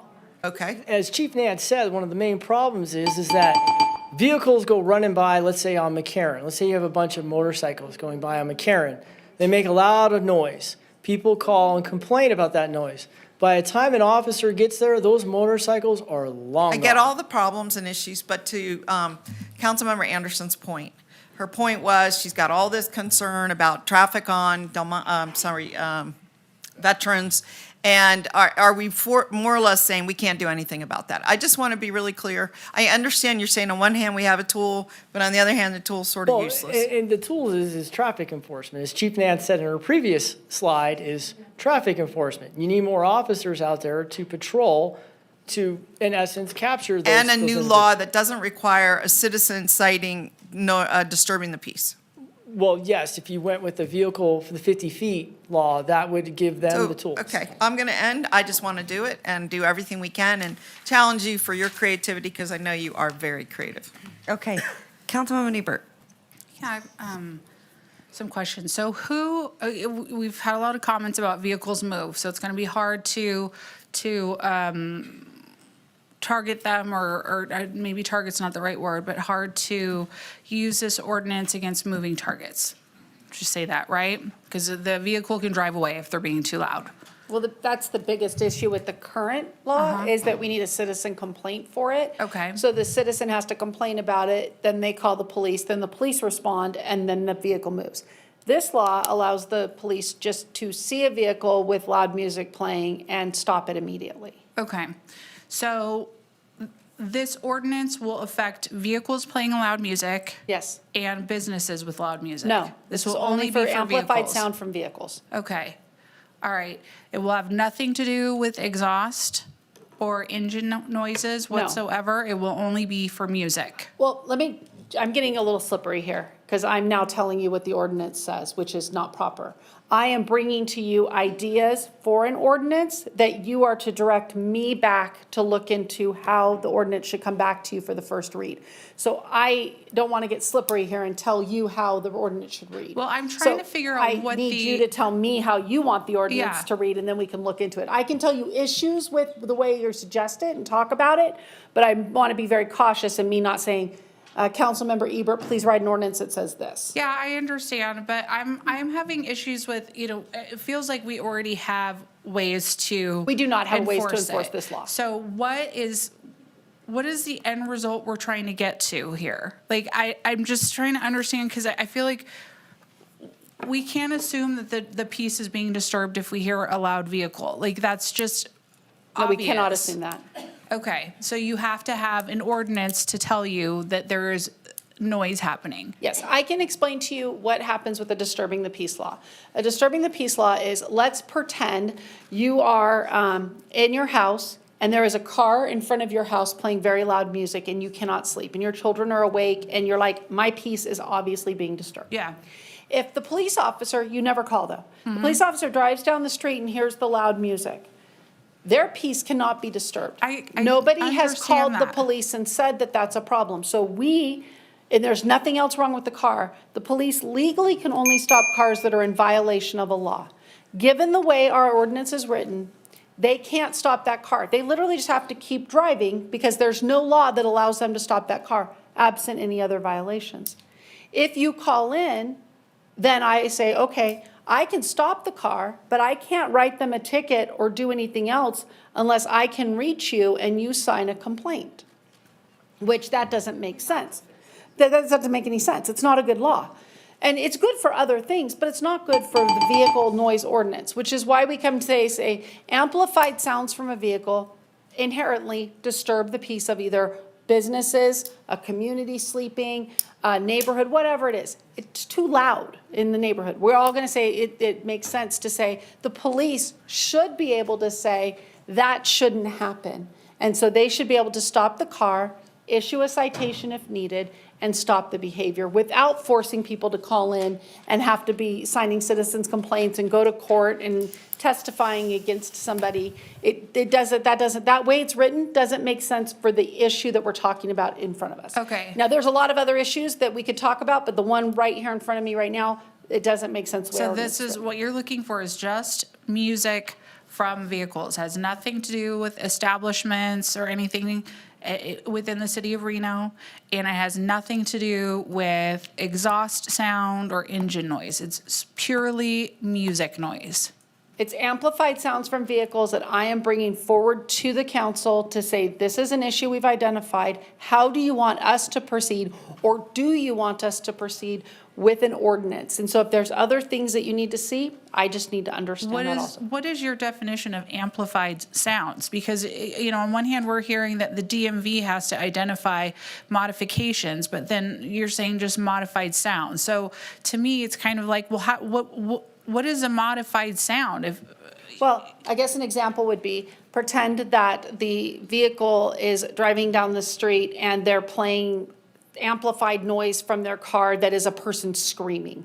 Okay. So that would be an amplified sound. So it's not a sound that the car is making, it's something inside the car, like a stereo system with speakers. I'm not good at this, so if somebody else knows how to work a stereo system, let me know. But it makes that noise louder. It's not a backfire, it is a sound coming. It's not an engine sound, it's not a modified exhaust system. Right. Okay. Okay, I'm going to move on because we're 2 minutes over now. Did you want to say something, Brian? Real quick. Yes, please. We already have a law that deals with the engines and the sounds and the exhaust. It's up to 25 feet. So the officer could hear that and enforce that. The issue is that, once again, you'd have to show that the vehicle was modified to prove those type of things. That, we already have that on our books. What Chief Nance is asking is basically the noise is coming from the vehicles, people with their loud radios, people leaning out and screaming out of the car. So we already have the ordinances to address the noises from the car, like the engines, What Chief Nance is asking for is the alternative noises that come from cars that have nothing to do with the vehicle operation, but music, stereos, screaming, so forth. All right, Chief Nance, how can we help you? How can we support our police department? How can we get there? What I need today is this. So this is what I need. I need on this topic, a motion that allows us to take all the information we've heard and any other information that you want to provide to me back and work with legal to develop an ordinance that I can then bring back to you and say, this is what we can do to do enforcement on the types of vehicular noise that are listed in that ordinance. So moved. Motion, okay, you second. I have a motion. I think I I have should've a put motion this up from earlier. Councilwoman Dewar and Vice Mayor Taylor and Devin Reese at the same time. Anyway, okay, so I have a motion, I have a second. All those in favor say aye. Aye. All those- Discussion, okay. All those opposed? Just a Oh, discussion. go ahead. Yes. Will that include some type of device that the officers will have to monitor like the noise level? Will there be some type of, are we going to be looking for some type of language in the ordinance that establishes the noise level, the scale that we're using, the distance? Like, are we looking for that also in the ordinance? I can tell you that my recommendation in an ordinance is that we use a destination, a certain amount of feet from the vehicle, because it does not require me to train the officers with an additional device, provide them a device, calibrate a device, have an expert talk about what that device is. A lot of the ordinances, for very specific reasons, because everybody can do it, I can train them, what is 50 feet? Officers know how far distances are. They measure things all day long. Every accident they go to, they measure. When they talk about how far distance is from something, when they're out at the range, we know measurements. So I would recommend that we use a measurement specific to noise that you can hear coming from a vehicle so that we can then do very basic level enforcement without additional tools for things. I understand the different scales and things like that, but for vehicles, I think it makes the most sense to do it that way. Okay. That's my opinion. Thank you. Okay, I did want to ask you, I'm just curious. I think at the airport, and you might know about this, there is even an entire board dedicated to sound. And I want to say that they had devices where they could measure the level. Does this sound familiar? There is devices that measure sound levels by decibels, and there's a lot of different ways to do it. But let me use the example. If an officer is doing a DUI investigation and they use a preliminary breathalyzer test to say, you appear to be intoxicated, what is your preliminary breathalyzer test result? And it comes back that they are intoxicated. When that officer goes to court, they have to testify to the training they received on that device. Okay. That device is calibrated, what the expert results are of it. It opens a whole line of questioning we don't want to get into. Right. We want to be able to say, did you agree. hear the noise? Were you more than X number of feet away? And was it coming from that car? And how did you identify that? And let the officer speak from their experience. That's what we want to keep. This is not this is not an ordinance that you want to get too deep in the weeds and require too much work, because nobody's going to do it if it takes that much work. We want to keep it simple. And I'm curious, to your point, how many laws are there that our officers need to know, and how do they know them? Because I think that's Thousands. also, so. And for every law, there's a policy in place that says how you can enforce it. Enforce it. And then it's not the law that's the issue. The laws are pretty easy to read. You can see it's the case law that backs it up that really gives us our power to do what we need to do. And that's what the officers have to learn. I also think, some of those preventative measures, I think Councilwoman Anderson, you were going down that road, which I think is super, super smart. It's one of the reasons why we know DUI checkpoints do work, right? I would love to see more of those in the sense that, we have a strong messaging in our police department, right? On McCarran, it's really bad with a lot of those motorcycles that are racing and some of that kind of stuff. And it's so dangerous. I mean, you see it every day. Someone gets killed, right? So it's kind of that thing. But I would love to see initiatives where we say, let me give you this warning. The next one is not a warning. And I would love to see at the legislature, they get much stricter on our laws, because whenever you're just giving them a $100 fine, big deal. Some of these laws, I think, should be outrageously expensive, so particularly on the sideshows. Yeah. I would love to see massive fines on those. So I'm just saying, and I know that's not what we do, but I think that's where we need to do a really good job of message. Let them know we don't tolerate it. We just don't. Thank you. You know, so we just want to help you. Thank you. All right. All those in favor say aye. Aye. All those opposed, motion carries unanimously. Whew, that was a long one. Gee, many. Okay. Gee, many. Okay, G1. So I want to keep going because I think we're going to get through this. Ooh, bless you. I know that some of us, well, I know I'm trying to figure out everyone's schedule because some people have to go. So I was trying to get through the agenda. Madam Mayor, can we Where go we on to at? item G1 if we have some of the members leaving, just so we can get that knocked out? And then Yeah, we can that's go fine. to D1 after the attorney-client if you guys choose to take one? Perfect, let's do that. So why Okay. don't we do this and then we can go. Item Do G1, which is attorney-client. the city council appointments to boards and commissions. Okay.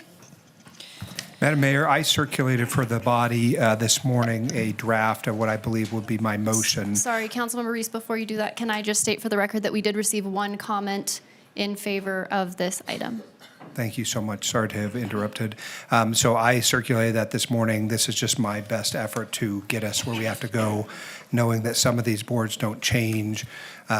We had a colleague no longer with us term out, and we've got a new colleague. So those would be my recommendation for the boards and commissions for 2025. Okay. To be clear, you circulated an I haven't update. seen Yes, I'm that. sorry, and just to be clear, it is version 2 that we're making the recommendation for? Correct. Thank you. Can everybody just take a moment Yeah, I to look haven't- at it? Let me just look at this really quick.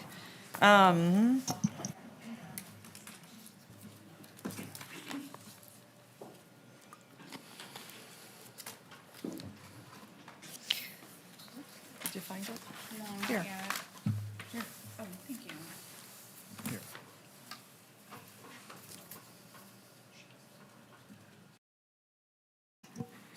Yeah, Madam Clerk? Yes. I'm just confirming, this is part of the record, right? This has been distributed to the clerk's office, is that correct? That Yes. is correct. Okay. It's right here.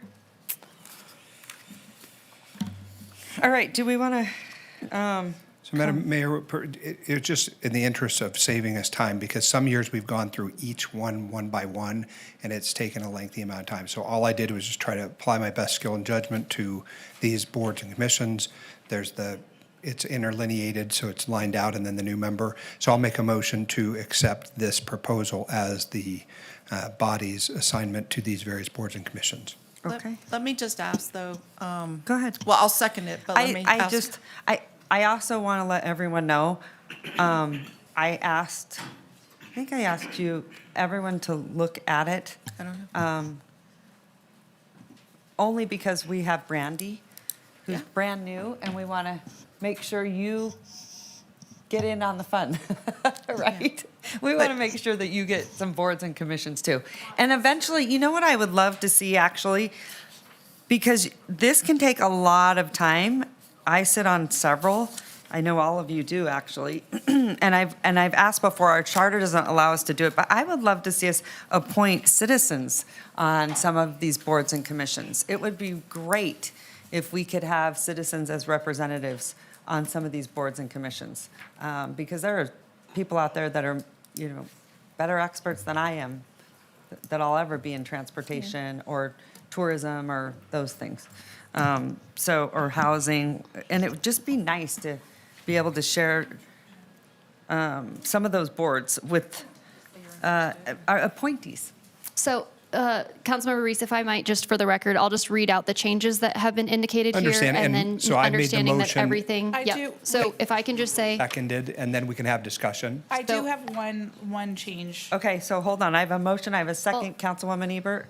Hold on, but she wants to before we do read the that, changes. before we even go into discussion, can I just read out the changes that are being Yeah, proposed? go right ahead. And then we can make a clear understanding before we make any additional changes. I'm just going to And make the before you recommendation. read that, I just want to make sure, we have one colleague on the line on Zoom, and I want to make sure he got this list. He's been raising his hand when he's ready, so I think if he indicates on the speaker queue that he'd like to speak, I will just assume that he's ready to make a comment I on just it. didn't know if he got this. It got distributed to everybody. All right, thank you. And Thank you. I've been reviewing Councilman it the last couple Martinez, minutes. if you need to speak, just jump in. All right, I'll just blurt out. Thank you so much. I appreciate it because we tend to forget that you're on the line and I don't want to miss you. Understood. Thank you. Okay, so we're going off the 2025 council appointment worksheet proposal from Councilmember Reese version 2, which indicates that all will stay the same with the exception of Access Advisory would be appointed to Councilmember Ebert. Capital Project Surcharge Advisory Committee, Reese would come off, Ebert would go on. Community Homelessness Advisory Board, Reese would come off, Anderson would go on. Financial Advisory Board, Sheevy would come off, Anderson would go on. Nevada League of Cities, Anderson goes on as the alternate. North Valley's Water Management Subcommittee, Taylor comes off, Anderson goes on. Reno Arts and Culture Commission, Reese comes off, Anderson goes on. Senior Citizen Advisory Committee, Ebert off, Anderson on. Truckee Meadows Water Authority, Martinez as a member, Reese comes off, Taylor as a member, Taylor off as an alternate, Anderson as an alternate. Truckee Meadows Water Reclamation Facility Joint Coordinating Committee, Martinez appointed as the member. Truckee Meadows Regional Planning and Governing Board, Anderson appointed as the member. But and Reese coming off. Nope. Breckus, that was Breckus. Brekkis's. Okay, gotcha. I'm not reading Councilmember Brekkis's name at this point. Truckee River Flood Management was a vacancy, Ebert goes on. And then Western Nevada Development District is Anderson. Western Regional Water Commission is Taylor, and we do not have a Tumwa appointment yet at this time. So if there are changes to any of those recommendations, I would take them at this time. Yeah. I'd like to make a change to the Senior Advisory Committee to stay on that. I have classes and things scheduled with the Senior Advisory Board, so I'd like to request to stay on there. And then also on this sheet, I don't know if I'm looking at a different version or anything, I'd like to be on the Truckee Meadows Water Authority. On this sheet that I'm looking at, I'm listed as an alternate. I'd like to be on the board. I don't know if anybody has objections to that. And then the Access Advisory Committee, I don't know if Brandy would like to be, or Councilmember Anderson would like to be on that.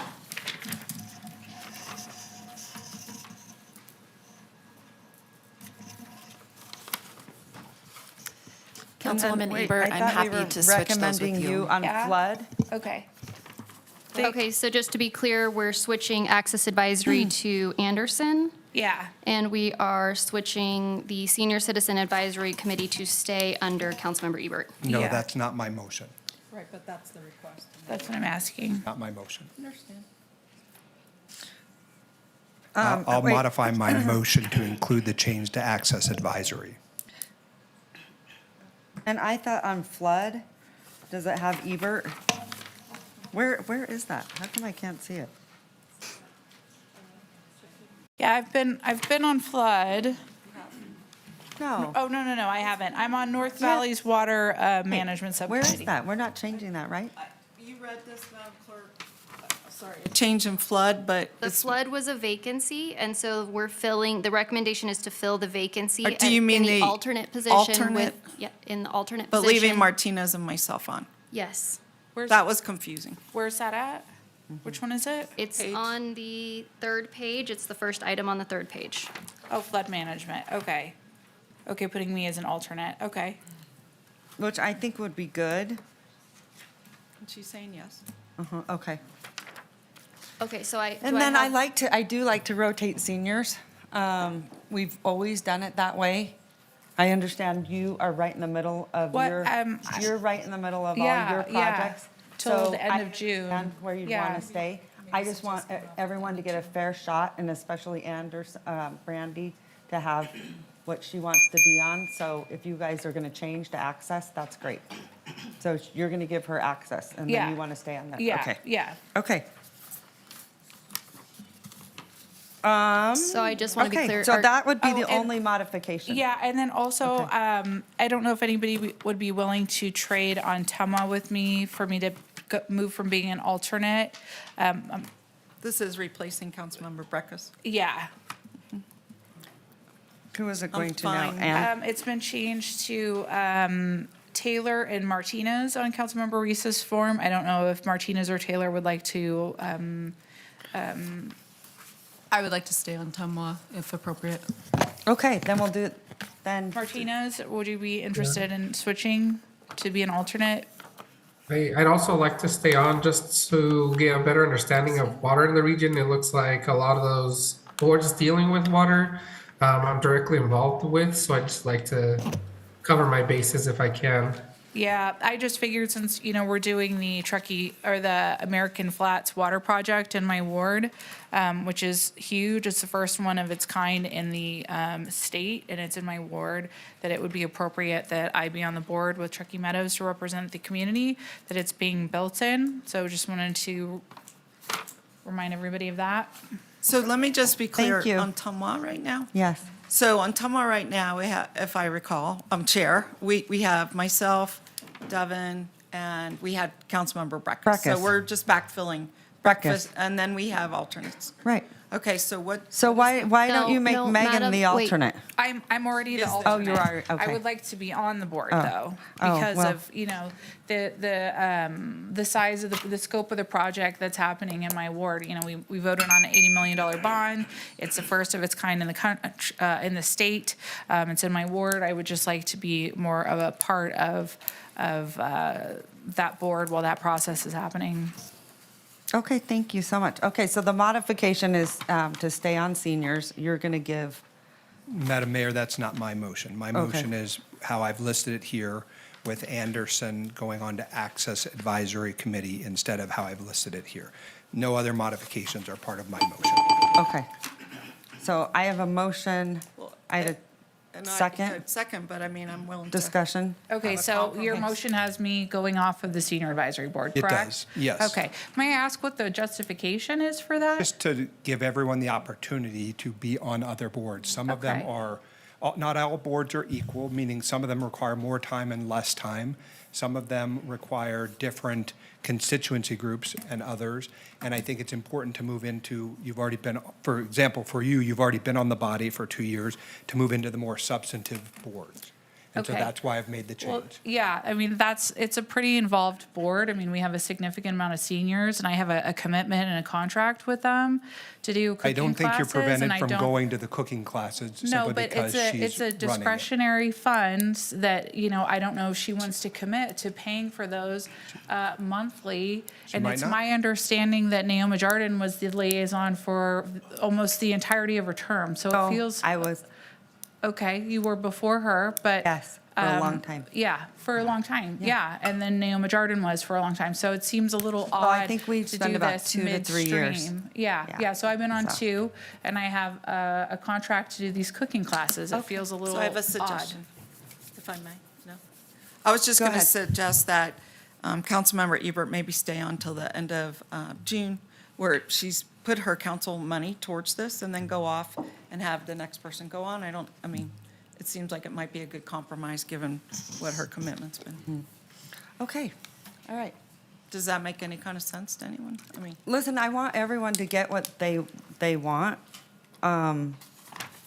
So I also want people to share in the responsibility and get their turn. So Councilwoman Anderson, do you have a preference for seniors? I don't. You don't? I'm happy to. Trade?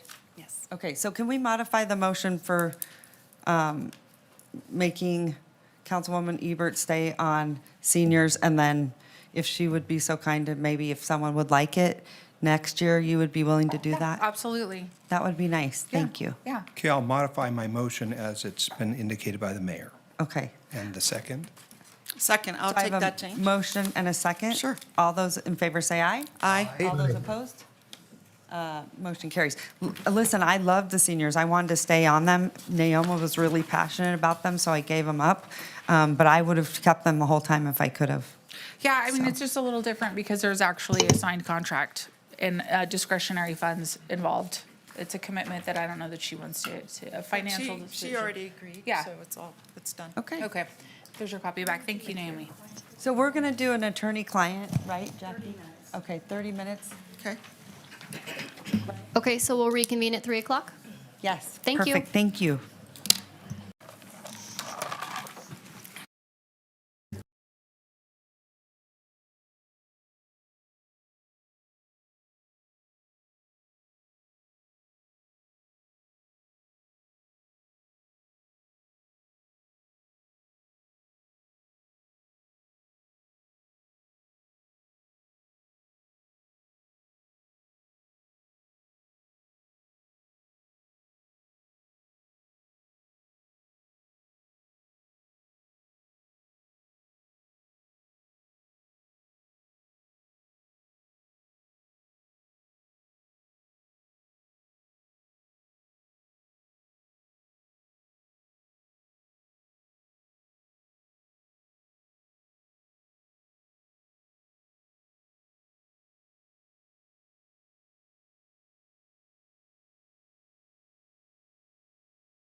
Councilman Martinez on. Are we ready to go?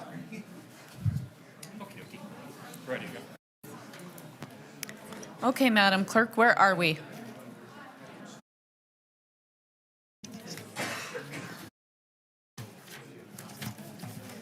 All right, Vice Mayor, if you're ready to go, we're going to reconvene the meeting at 3:06. At this time, we have Councilmember Reese and Councilmember Ebert absent. Councilmember Martinez is online. Okay. And we're going to go ahead and move into item D1, David 1, which is the Title 18 Sign Code Update. Thank you, Madam Clerk. Do we have any public comment? We do have public comment on this item. Our first public commenter today is Leah Sanders, followed by Lori Ray, followed by Mark Ray.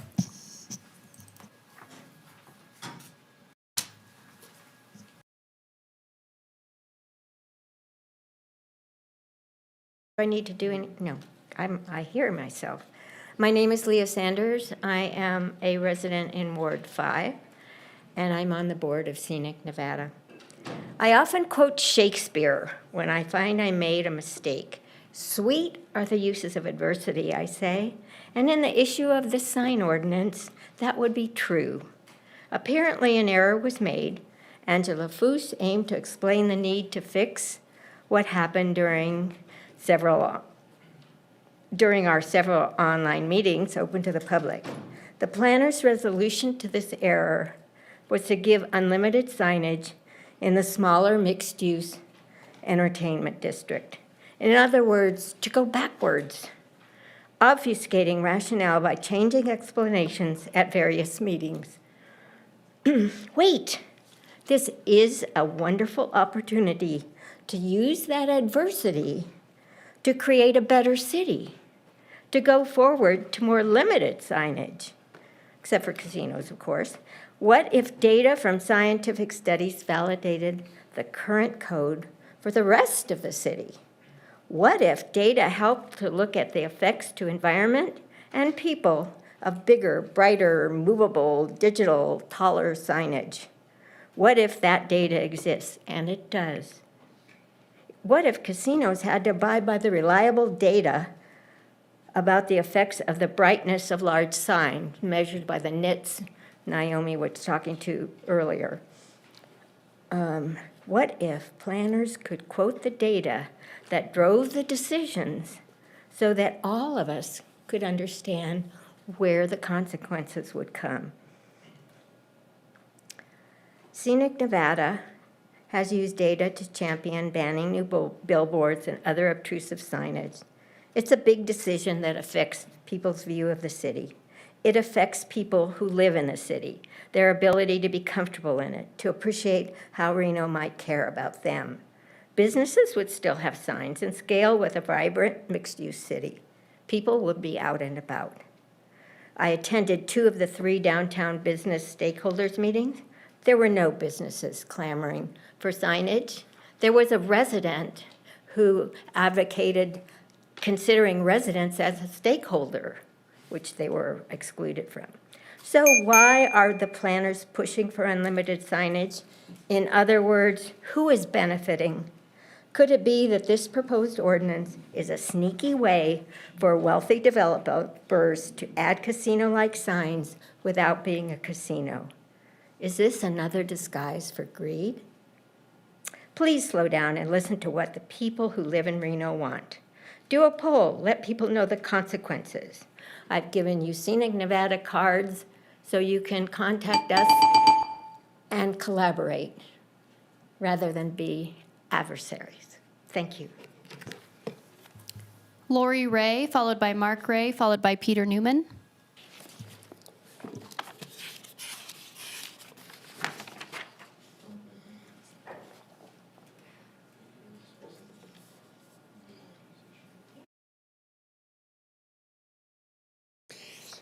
Good afternoon. My name is Lori Ray.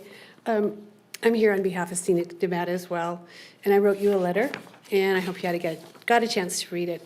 So we're opposed to unlimited signage for non-casino businesses in the downtown entertainment district. We don't agree with staff's analysis that the downtown district has had unlimited signage for 20 years, and that the proposal before you gets nets a reduction in signage. We also don't agree with staff's reasoning that because the district had it before, the city should add unlimited signage back into the sign code chart for the district. So staff asserts that the district had unlimited signage for 20 years. We don't think that's entirely accurate. Unlimited signage was allowed up until 2021 when the sign code changed. Unlimited signage for the district was not included in the sign code chart. The downtown district is a mixed-use district, and this, what I have here shows that the mixed-use districts have reasonable sign regulations, and they're not unlimited signage. So that's what the downtown district has today from our point of view.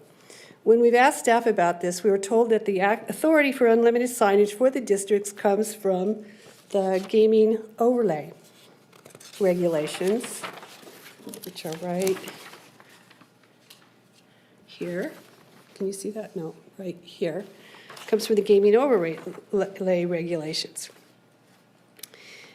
But staff has also said that those regulations are only applied to casinos, so not for all the parcels in the district. In fact, Ms. Foos told the Planning Commission earlier this year that, and this is a direct quote, "Our gaming overlay also includes some different buildings that are not casinos, and so we don't want the average pawn shop owner or Burger King to have a 10-foot tall sign. So again, inadvertently, we didn't mean to do that, so we just provided some clarification that if you are in the gaming overlay and you want to use those sign allowances, you also have to be a legally established gaming facility." Pretty simple. So 5 months later, she changed her position on the gaming overlay regulations to include unlimited signage for the district. And that's why we don't agree. We don't think there is authority in the current code, and staff is not continuing but bringing back unlimited signage. And whether you agree with us or not on this point, what's important here is that staff is actually proposing a change in the code to allow unlimited signage by right for all parcels in the district with no ability for public input or public hearings. This is a mixed-use district. People live here. We don't think that this proposal is necessary, appropriate, or even wanted. You've received at least 116 letters from the community opposing this. Even 2 members of the Planning Commission said they couldn't support this proposal for now. They asked staff for downtown business owners' opinions. Ms. Foos held, can I finish my sentence? Thank you. 3 stakeholder meetings for them, and 11 people attended. I think 1 casino owner spoke in favor. There's no overwhelming support in the community because people don't want more big flashy signs downtown. Please give us some consideration and reject staff's proposal. Thank you. Mark Ray, followed by Peter Newman, followed by Kyle Chisholm.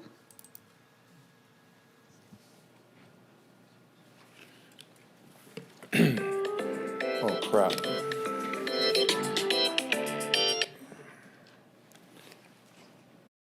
Sorry.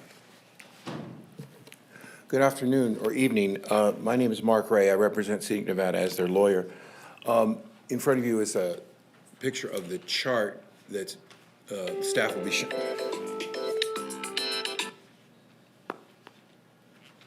That staff will be showing you. And here's the part that we object to. The mixed-use entertainment district, which is the downtown entertainment district, mixed use, has proposed in this chart, the amendment is to go with no limits, no limits, no limits. The other mixed-use areas are here on the previous page. This is page 6 of 24 in your packet. Those are them right there. They have all kinds of limits, including an 8-foot maximum for all signs. In contrast, the ones downtown have no limit. Maximum sign height, 100 feet. 92 feet difference between a mixed-use business located downtown versus one located somewhere else. 92 feet difference. Why? Why is that the case? I'm asking you because I don't know. Who's the sponsor of this proposal? Who wants 100-foot signs from someone's tattoo parlor or someone's barber shop? 100-foot signs, half the size of this building. I don't know. It's not from citizens' complaints. No citizens have come here to the city saying we want higher signs, more signs. No one in the Chamber of Commerce has come to you and asked for that.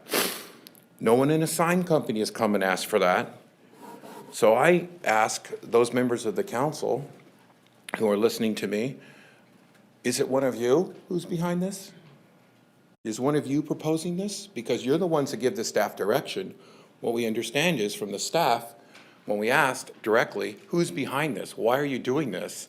The staff said, well, it's a staff idea. I go, no, that's not the way things work. The council gives direction to the staff. That's your job. That's why we elected you. So, what I'd like you to do, please, is to direct staff to excise this stuff here on page 7 of 24 of your packets. Page 7 of 24 as ridiculous and not wanted by anyone. Even the members of the community who are business owners downtown did not ask for this. The casinos are not asking for it. They already have unlimited signage. They're casinos. And put the MDED back where it belongs with all the other ones, so everyone has a level playing field. Thank you very much.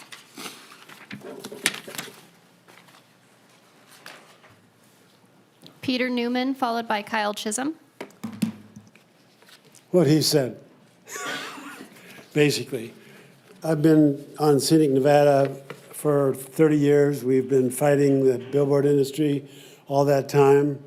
They're a formidable opponent. They spend millions and millions of dollars nationwide putting up signs and tearing down trees to do it on freeways and so forth. And we've fought them, I think, a pretty good fight over the years. We are responsible for the fact that when you go to Carson City and you go over that beautiful overpass, you know, that has a spectacular view, the reason there aren't any billboards there is because of our group, Scenic Nevada. We worked very, very hard with the governor and the state highway department to keep that from happening. So I hope that you'll give some credibility to what Mark and Lori Ray have just said. People do not want any more signs. They really don't. And especially 100-foot ones. I mean, I'm okay with a sign for a business. It's helpful for me to know, you know, if what it does and if that's where I want to go. But a 100-foot sign is a pretty darn big sign. I mean, and you've gotten all these letters from people, over 100 letters opposing this. And as Mark said, where's the impetus for this? Where's the need for it? It's a mixed-use district. People that live there and people that do business there even are not asking for this. So I would ask that you take the recommendation that Mark just gave and cross out that part of the staff's now amended recommendation. And again, I don't understand, like Mark, I don't understand why the staff changed their position on this thing. There was no hearing that I know of that resulted in a changed position of the staff on this. So thank you very much for your time. Kyle Chisholm.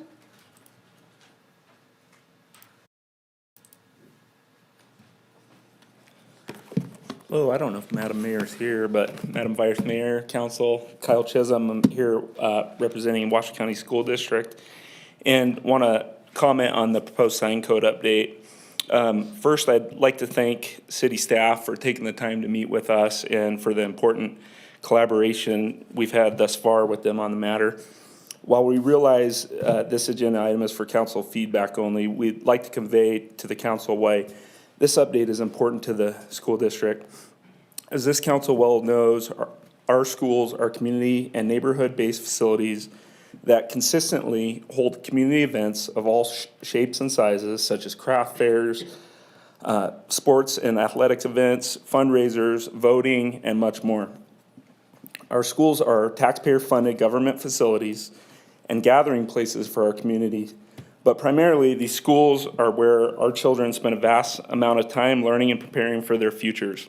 These schools are large, and there are hundreds, in some cases thousands of staff, students, and guests on site at any given time, many of which may not be familiar with the site or layout. The district and Board of Trustees works tirelessly to keep these sites organized and safe for all, but our signs could help with this even more.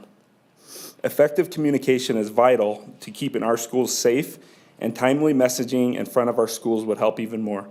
Currently, all of our City of Reno schools are in zoning districts that strictly prohibit animated signs, also known as digital signs. What this typically means is that one of our groundskeepers, custodians, or even the principal themselves must manually place letters on the signboard each time they want to communicate something new to the community. It's a waste of time and it's antiquated.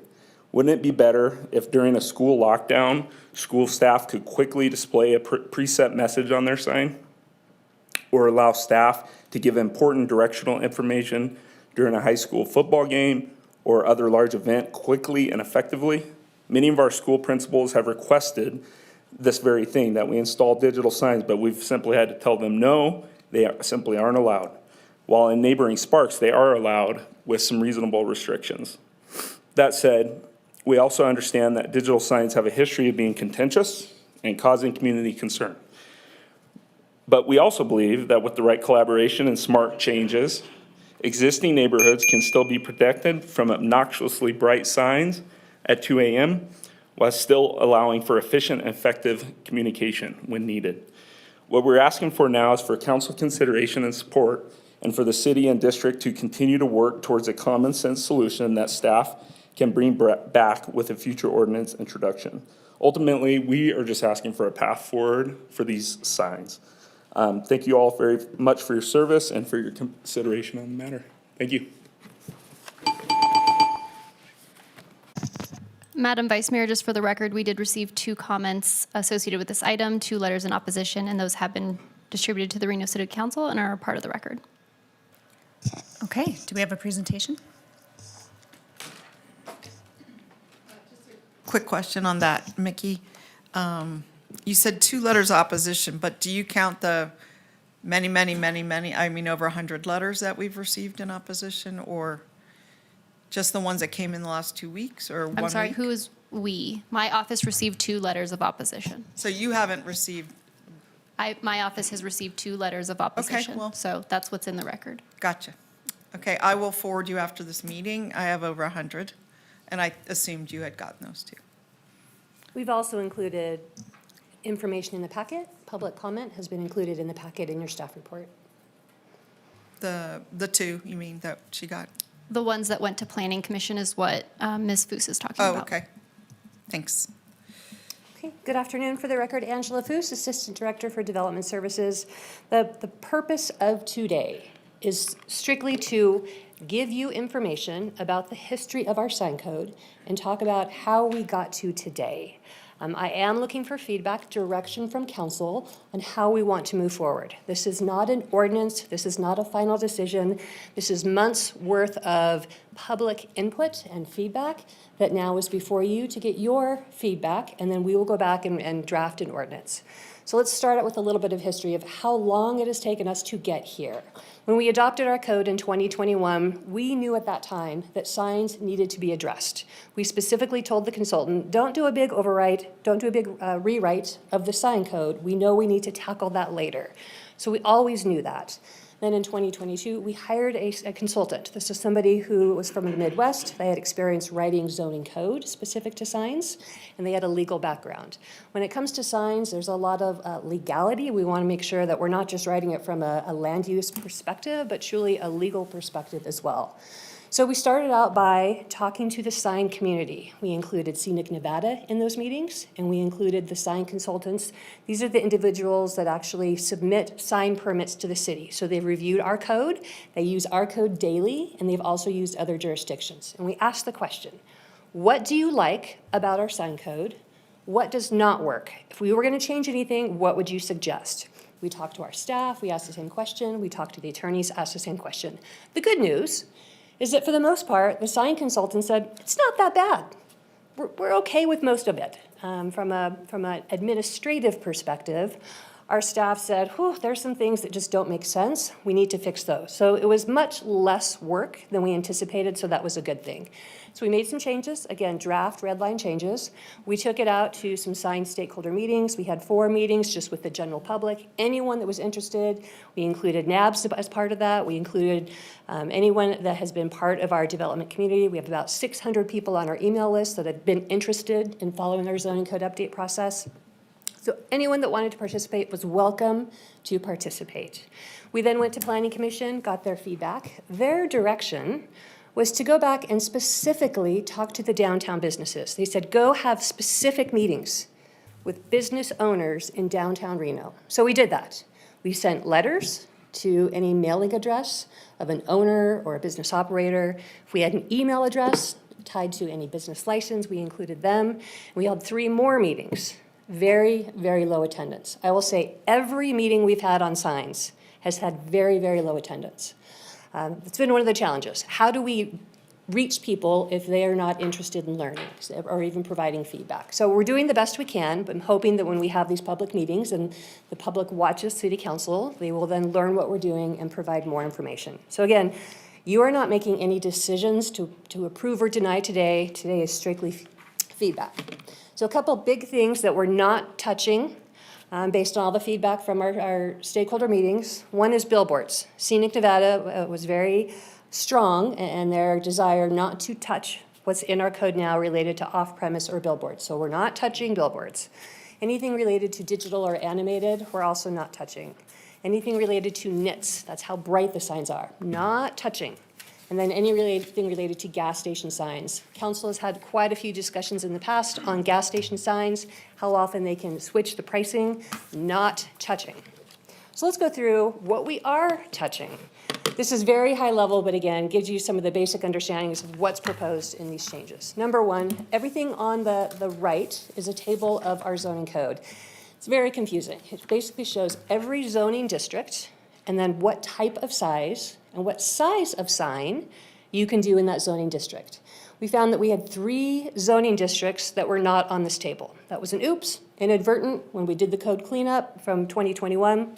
3 zoning districts were left off. Not a big deal, let's put them on there. So now every zoning district has the right to have a sign.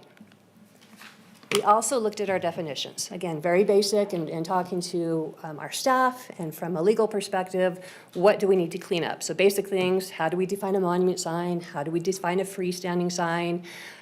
Some examples here, that top one of McDonald's would be considered a monument sign. That bottom one would be a pole sign. Both of those are considered freestanding. You may think, well, what's freestanding then? A wall sign is a sign that goes on the building. A freestanding sign is a sign that's not attached to the building. So again, just define that and help to clarify some of that. Content neutrality, this was a big one just from a legal perspective. When staff reviews a sign permit, we cannot look at what is on the sign. We can't say, I like the colors, I like the images. We cannot look at that. What we can look at is the business being advertised on the sign, also on that parcel. So if McDonald's submits for a sign permit and they're advertising US Bank, we could say, no, that's an off-premise sign, not allowed. Pretty simple. When it comes to adult entertainment, such as the strip clubs or any of the adult bookstores, we can look at content in terms of no areola, anything down there, but beyond that, it is pretty neutral what we can look at. Now, some of the big things that we got from staff had to do with actually implementing this sign table. It's, like I said, it's confusing, conflicts with each other in different sections, so I wanted to give you just an example, a small example of one of the things we're looking at. Here's a table. So NC is our neighborhood commercial zoning district. This is where we have a lot of, I would say, shopping centers. So maybe you have 20 stores on one parcel in a shopping center. The way that it's written is we regulate how much wall sign you can get. All of that makes sense. However, it says, based on your parcel, you can only have up to 400 square feet of wall sign. So when you have these business shopping centers where there's 20 different stores, we're basically saying, sorry, last people in get no signage on their wall, which of course is not right. We have to give them signage. So we have not been implementing it this way because it just doesn't make sense. And again, as businesses come in and rotate, they have big signs, they have small signs. So we said, none of that makes sense. We don't implement that. Why don't we just say, at a minimum, everyone gets 400 square feet. We also have a maximum that we've put in there. So again, that's what's in code today that we're proposing to change. One of the other big things that we've heard from staff, and frankly, anyone that's ever opened our zoning code related to signs, is footnotes. So we have that complicated sign table, and then we have 13 footnotes. So you're basically going from here, it says I can do this, but then there's 5 footnotes. Now I got to read 5 different footnotes. Just as an example, so you can kind of understand the complexity of this. One of the footnotes says, okay, if you're doing a freestanding sign, here's how big your sign can be. But footnote 5 says, well, you can double the square footage of that sign, if you're on an arterial roadway. Cool, where do I know if I'm on an arterial roadway? Well, we don't really define that. Reno has different classifications for what's arterial. RTC defines them differently. NDOT defines them differently. Do we have a list? Is there a table I can go to? No, we don't have that either. So again, very difficult to implement when we don't even have the tools to tell people if they're on an arterial. Then it says, okay, so you can double the square footage if you're on an arterial and if you're posted within a speed limit of 35 miles an hour or greater. So now I got to figure out what my speed limit is to see if this even applies. So we said, this is dumb, this is silly, let's take that out. So we cleaned up all of those footnotes. We got rid of a lot of them, and we kept the ones that were really crucial, and we narrowed it down to about 4. So we still have footnotes, but instead of 13, now we have 4. Big picture, the big topic that we hear a lot about is downtown signs. So I want to walk you through the history of 20 years of zoning code so you can see verbatim what has been in the code. And hopefully we can give you the information to make better decisions moving forward because now those will be informed. So here's an example of signs in downtown. And I took 2 old ones just to see the historic signs, kind of a cool, downtown back in the day had tons of signage, big signs, small signs, very entertaining area. Nowadays, they're, I would say, less attractive. I think part of that is they're just older buildings. We don't get a ton of turnover in a lot of these old businesses. And when they do come in, they're not really upgrading their signs. So issue number 1, the existing signs aren't that attractive. New businesses that have come in, such as Rock, they're great, but we don't get a whole lot of new development or new businesses in downtown. So let's start with 2005 to 2021, so about a 15-year window of time. We're going to look specifically what the code said for that 15 years. All right, so we basically said we allow unlimited signs in certain areas. In the hotel casino zoning district, on that map, it's everything in purple. We had a very small area zoned hotel casino. But hotel casino zoning, regardless of what use was on it, if your property was zoned hotel casino, you had unlimited signage. So you could be Taco Bell, you could be Cabela's, unlimited signage based on what your zoning is. We also had a footnote that said, if you are a casino, a legally established, non-restricted gaming facility, so the casinos specifically were called out as having unlimited signage. In addition to that, we had a section of our code tied to what we called the Downtown Reno Regional Center Plan Entertainment District. This was a zoning district boundary. It was very defined. Any use, any parcel, any business with that boundary was allowed to have unlimited signage. So let's look at verbatim what the code actually said. I copied and pasted so we're all clear where this information came from. Again, hotel casino, you had that zoning, you had the unlimited signage. If you're a casino, here was the footnote that said all casinos, non-restricted gaming operations, were allowed to use that HC sign requirements. Again, we're following the process here. This is the big one. So within our zoning code, since 2005 forward, we had an entertainment district. And again, it was a whole area of the downtown area zoned as the entertainment district. And anything in the entertainment district, as it says there highlighted, can follow the HC zoning for signs. Well, again, what was that again? So any business zoned entertainment district can use the HC zoning for signs. And that's what it said. So that had been in code for 15 years. Here's a boundary of what that entertainment district was. It was very big. It was about 146 acres. It stretched from Keystone on one side to Wells Avenue on the other side. So that, again, had been a boundary for years. Now, what happened in 2021? We got rid of that boundary. That designation went away. Hotel casino as a zone went away. Hotel casino no longer exists.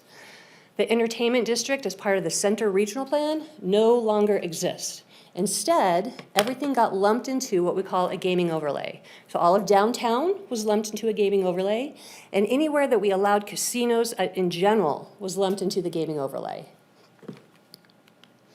Here's a map that shows you again today, now we have this gaming overlay. So if you're a new casino and you come to Reno, you would say, well, where would I be allowed to go? You have to be in a red area. This is where we allow casinos. You still have to go through a conditional use permit. But the problem was the way the code is written is our sign code says, if you're in the gaming overlay district, you get unlimited signage. So any business in that red area gets unlimited signage. That was never the intent. That's what we're trying to fix. So we acknowledge, whoops, that was a mistake. The consultant wrote that from 2021. We have now caught it. We are trying to fix that. We want to pull that back. I also would like to acknowledge that the gaming overlay does include downtown. So again, since 2005, downtown has always had unlimited signage. Even for the last couple of years, it's part of the gaming overlay, has always had unlimited signage. Here is within our sign code where it says that. Again, this is what the code says today. Here's all the different zoning districts, what you can do in signs, and then also within our overlay, we have different overlays. We have 16 different overlays. Only one of them specifically addresses signs. The gaming overlay specifically addresses signs. None of our other overlays are that specific, but the gaming overlay does. And so again, unlimited, any business within the gaming overlay boundary has unlimited signage. So what we're proposing is to fix that. What we would like to do is propose again, this is not set in stone, this is just something we move forward with, is, well, let's go back to the way it had been for 20 years. So for 20 years, we've allowed unlimited signage in our downtown. We're not saying this is good or bad, we're saying that's probably what was always intended, because that's the way it had always been. So moving forward, the question for you now is, do you still want unlimited signage in the downtown, or do you want to reduce it? We also allow unlimited signage for the casinos. Again, that's been in place for decades. Nothing's proposed to change on that. And again, just the boundary of where now that downtown entertainment core area is. This is the zoning boundary that we call it today. It's called the mixed-use downtown entertainment district. This is where, from staff's perspective, it's a smaller area, but it's specific to downtown. This is our new zoning boundary that we've had since 2021. Our proposal is to take out unlimited signage citywide and just keep it in this area. It's closer to 136 or so acres, and it truly is our core downtown area. Okay, like I said, this is truly for feedback. We don't have an opinion in terms of good or bad, where we're just trying to fix what was unintended with that gaming overlay boundary. And so we're looking for input from council as to how you would like us to proceed. Thank you, Angela. Now we will move to the input part of our meeting. And I am trying to look at who has their hands raised, and I see Council Member Dewar. Yeah, thank you. I thought it would be helpful. I realized that on the dais today, everyone is here, has been appointed, elected for just 2 years or less.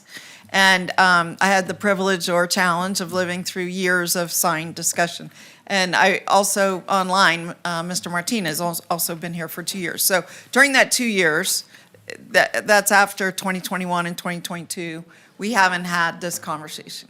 But I lived through it, and I've attended all your briefings, and I keep asking, why are we doing this again? You know, because to me, it was a repeat of what we lived through. And all of us, it was very difficult, with many hearings, much testimony.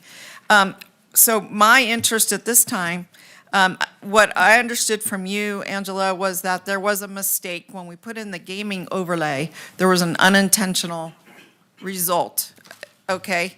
It was unintentional result. Correct. And that you wanted to fix. That was the primary thing? Correct. And, okay, so what I would like to do is get right to it. I don't want to go back. we're a progressive city and we're looking forward. And I don't think what happened 20 years ago, 30, 40 years ago, I really care about history. But in terms of city policies and ordinances, those have continued to evolve. An example is we once upon a time didn't have whips and now we have a whip ordinance, just to use something very current. Whenever I hear the words, "that's the way it's always been," which you just said, I kind of bristle because I tend to not want to continue to do something that somebody else 20 or 30 or 40 years ago decided was a good decision, whether it's for the city or in my personal life. That's the way it's always been has never been a good answer to me. I always want a reason to do a thing.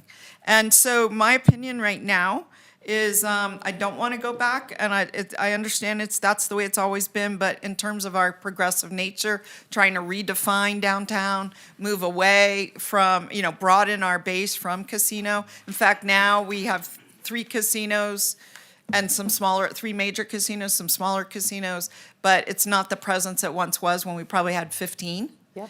And we've diversified and we have business and industry downtown and other services. So my thought is I don't want 100-foot signs all through downtown, and I don't want unlimited signage for all the businesses. It just doesn't I think that was another error that you pointed out. So I would like to, as some of the speakers elucidated, I would like to cut out that provision. I don't want that provision. Just me speaking for me and all the sign discussion we've been through, my weariness on the topic, my focus on the new downtown Reno. I think it'd be in our best interest to leave casinos, have unlimited and tall, but for the rest of the businesses, I don't think it's appropriate. So that's where I come down on it. So thank you. Councilmember Ebert, did you have comments? Yeah, and I'm sorry, I couldn't find the button to put my hand up, so I apologize on my computer. So what is the proposed change? And I'm only asking for clarification on this because we have received over 100 emails from Scenic Nevada, and it feels like there's a disconnect between my understanding of the proposed changes and what is being communicated to me by Scenic Nevada. So can you just very plainly say, here's what's allowed downtown now for businesses, not gaming, just businesses in this area, and what would be allowed in the same area if we make this change? Just like a side-by-side. Yep, so here's our challenge. Everything in red has unlimited signage today. Okay. Because everything in red is what we call our gaming overlay district. And that means everything. All like uses. you can have a bicycle shop with like a big sign in this area in red. It's not tied to any particular use. It is currently anybody there. If you want to have a banana split shop, you can have a 100-foot sign, right? Correct. Okay. So what is the difference with this proposed change? We are saying, let's remove that language from the zoning code. Because right now, the zoning code says, if you're in the gaming overlay district, you get unlimited signage. Correct. And so, again, everything in red is all the parcels within the gaming overlay district. They get unlimited signage. Okay. So we're saying that, again, that was never the intent. Let's fix that. We said, well, what is the intent? Well, I don't know what your intent is. That's why we're here. But historically, we said, well, here's what has been adopted for the last 20 years. So let's just go back to that. And that goes back to, where's my map? I apologize. That would go back to truly just the downtown core to have unlimited signage. Okay, so any businesses in this area could continue to have unlimited signage, even though they're not necessarily gaming. So we call this the mixed-use downtown entertainment district. So it's a zoning boundary, and it would be anything in orange is in that boundary. They would get the unlimited signage. Do they currently have unlimited signage? Are they currently in that red from before? Yes. So these businesses, they're not really affected by this change, these people in orange. They could have the larger signage, and they will continue to be able to have the larger signage. They would maintain. Yep. It'd be Okay, nothing okay, would so change they're for not them. losing anything, it's just staying the same. Correct. The people in the red outside of the orange, they would be losing their ability to have the larger signage unless they're gaming. Correct. Okay, so I'm that's correct. Okay, I think my time's almost up. I might have more questions, but I just wanted to kind of really spell that out, so thank you. And I should also acknowledge, regardless of what happens today, or regardless of what you adopt, any sign that is there, that's there today can stay. So we're not taking anyone's sign away. You're grandfathered in for as long as you maintain your sign. We don't have the ability to pull that away. So this would be, if we change this, and we said, let's not include the downtown area in this unlimited signage, then any new sign that came in for a sign permit would have to meet a different standard. So Councilmember Anderson, I believe you have your hand up. My questions have to do with the school district and their concerns. Thinking about things like scoreboards. You know, our school properties are within neighborhoods, and I can imagine that with WC1 funding and, you know, scoreboards can be very informational, especially with the new technology and the new types of scoreboards that are coming out, but they can also be exceptionally bright, and they are within those neighborhoods. And school districts should be able to use signage in the way that they can to solve multiple communication strategies, not just the score of the football game or the score of the basketball game. So how does this change affect the school district in being able to work with signs on their property that can solve multiple problems? So no changes are proposed at the way it's written now. So when we started this process, we put together a draft document and we sent it out for review. We've gotten feedback from the school district, we've gotten feedback from RTC, from a number of different groups. We have not incorporated any of those changes because we're still going through the broader feedback process. After we finish today, get feedback from this body, we will go back and make changes based on all the input that we've gotten from all the different groups, and then bring that forward through another public review process, make sure everyone that had comments, still has a chance to weigh in. I think on the schools in particular, the scoreboards aren't so much the issue. Most of the schools, I think, all have the electric scoreboards. It's the actual signage typically in front of a school that says first day of school is August 28th. Those are the ones that are problematic. So a lot of their schools are in planned unit developments, all the schools in South Meadows, so they have a totally separate kind of sign standard. But we have a lot of schools throughout the city, both public and private, that are in residential neighborhoods. And so the way that the code is written today is you can't have a digital sign if you're in a residential area. So we're trying to come up with something, we're working with the school district to come up with something that we can find maybe a happy median. And it could be like, we could turn the lights off at a certain time or require that the signs turned off at a certain time. So there's things we can do. So we'll propose some of those changes when we come back around. When we come back around, can we have examples of the signs, the types of signs that the school district is looking to install in front of the schools? That would be awesome. Thanks. Councilmember Martinez, did you have any questions or comments? Yes, thanks so much, Madam Vice Mayor. Appreciate the opportunity. And thank you, Ms. Foos, for the presentation. I appreciate the feedback that we've gotten along with all the information. I think it's crucial for me just to understand the map that you presented. I think it was the gaming overlay and limiting it to just the downtown core. I was curious how it would affect casinos that are currently operating outside of that. So like the Grand Sierra, the Atlantis, the Pepper Mill, Tamarack, the convention center that all have some of these larger digital signs. What are the implications there?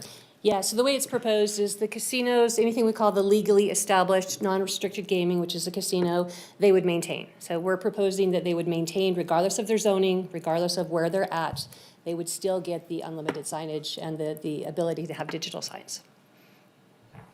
Okay, I just wanted to make sure that was the case. No changes to casinos. Conventions. Okay, perfect. That's all I need. Thank you so much.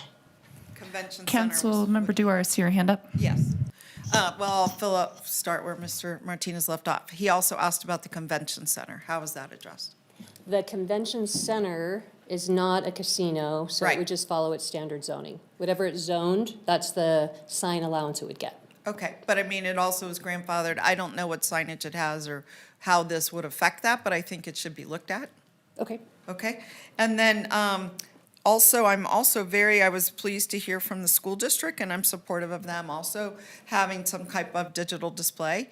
But I think we need to be really careful, and for my colleagues, we went over and over and over this, taking the Grand Sierra, someone just mentioned that, I think it was Mr. Martinez.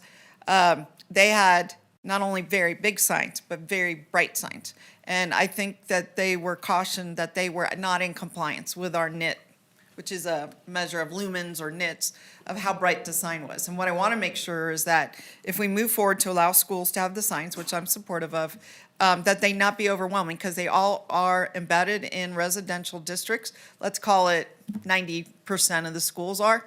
Not every single one, but most are.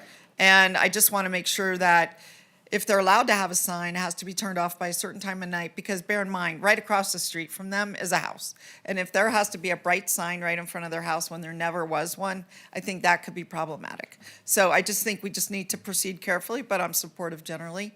Maybe they have a lower NIT requirement because they're in residential. Remember this, we put a 300, I think, foot buffer from Midtown, isn't that right? Something we did like that, because Midtown abuts residents. So we were also set a separate rule for that kind of business district. So I think we could do some careful planning with the schools to not be a level of offense to the neighbors who already live there. Okay. Okay, and then finally, I want to be clear, I know this is a new topic and we can end up spending a very lot of time on it because it took a long time for those of us who went through the last process to get educated about nits and lumens and distance and brightness and size and freestanding, all the terms you've used. I want to be clear though, I know I already said it, but it probably bears repeating. I am really not interested. I really think that we could carefully go in on the gaming overlay, since you're already planning to do that. Take away that unlimited signage, because I don't think that was a mistake. I mean, that was not intentional. You put gaming overlay, it came with signs. But in downtown, I'm gonna be clear, I think we have a new evolving downtown with a different look and feel. Certainly lighting, decor is part of it, whether it's lights on trees or whatever it is. But I really do think unlimited, very big signs aren't appropriate in that zone. So I'll just leave it at that. Thank you. Madam Mayor, before we go to Councilmember Ebert's second round, did you want to weigh in? Okay, Councilmember Ebert.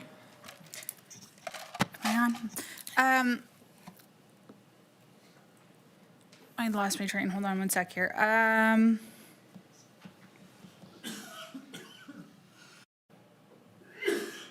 The grandfathering part that Mayor Sheevy brought up.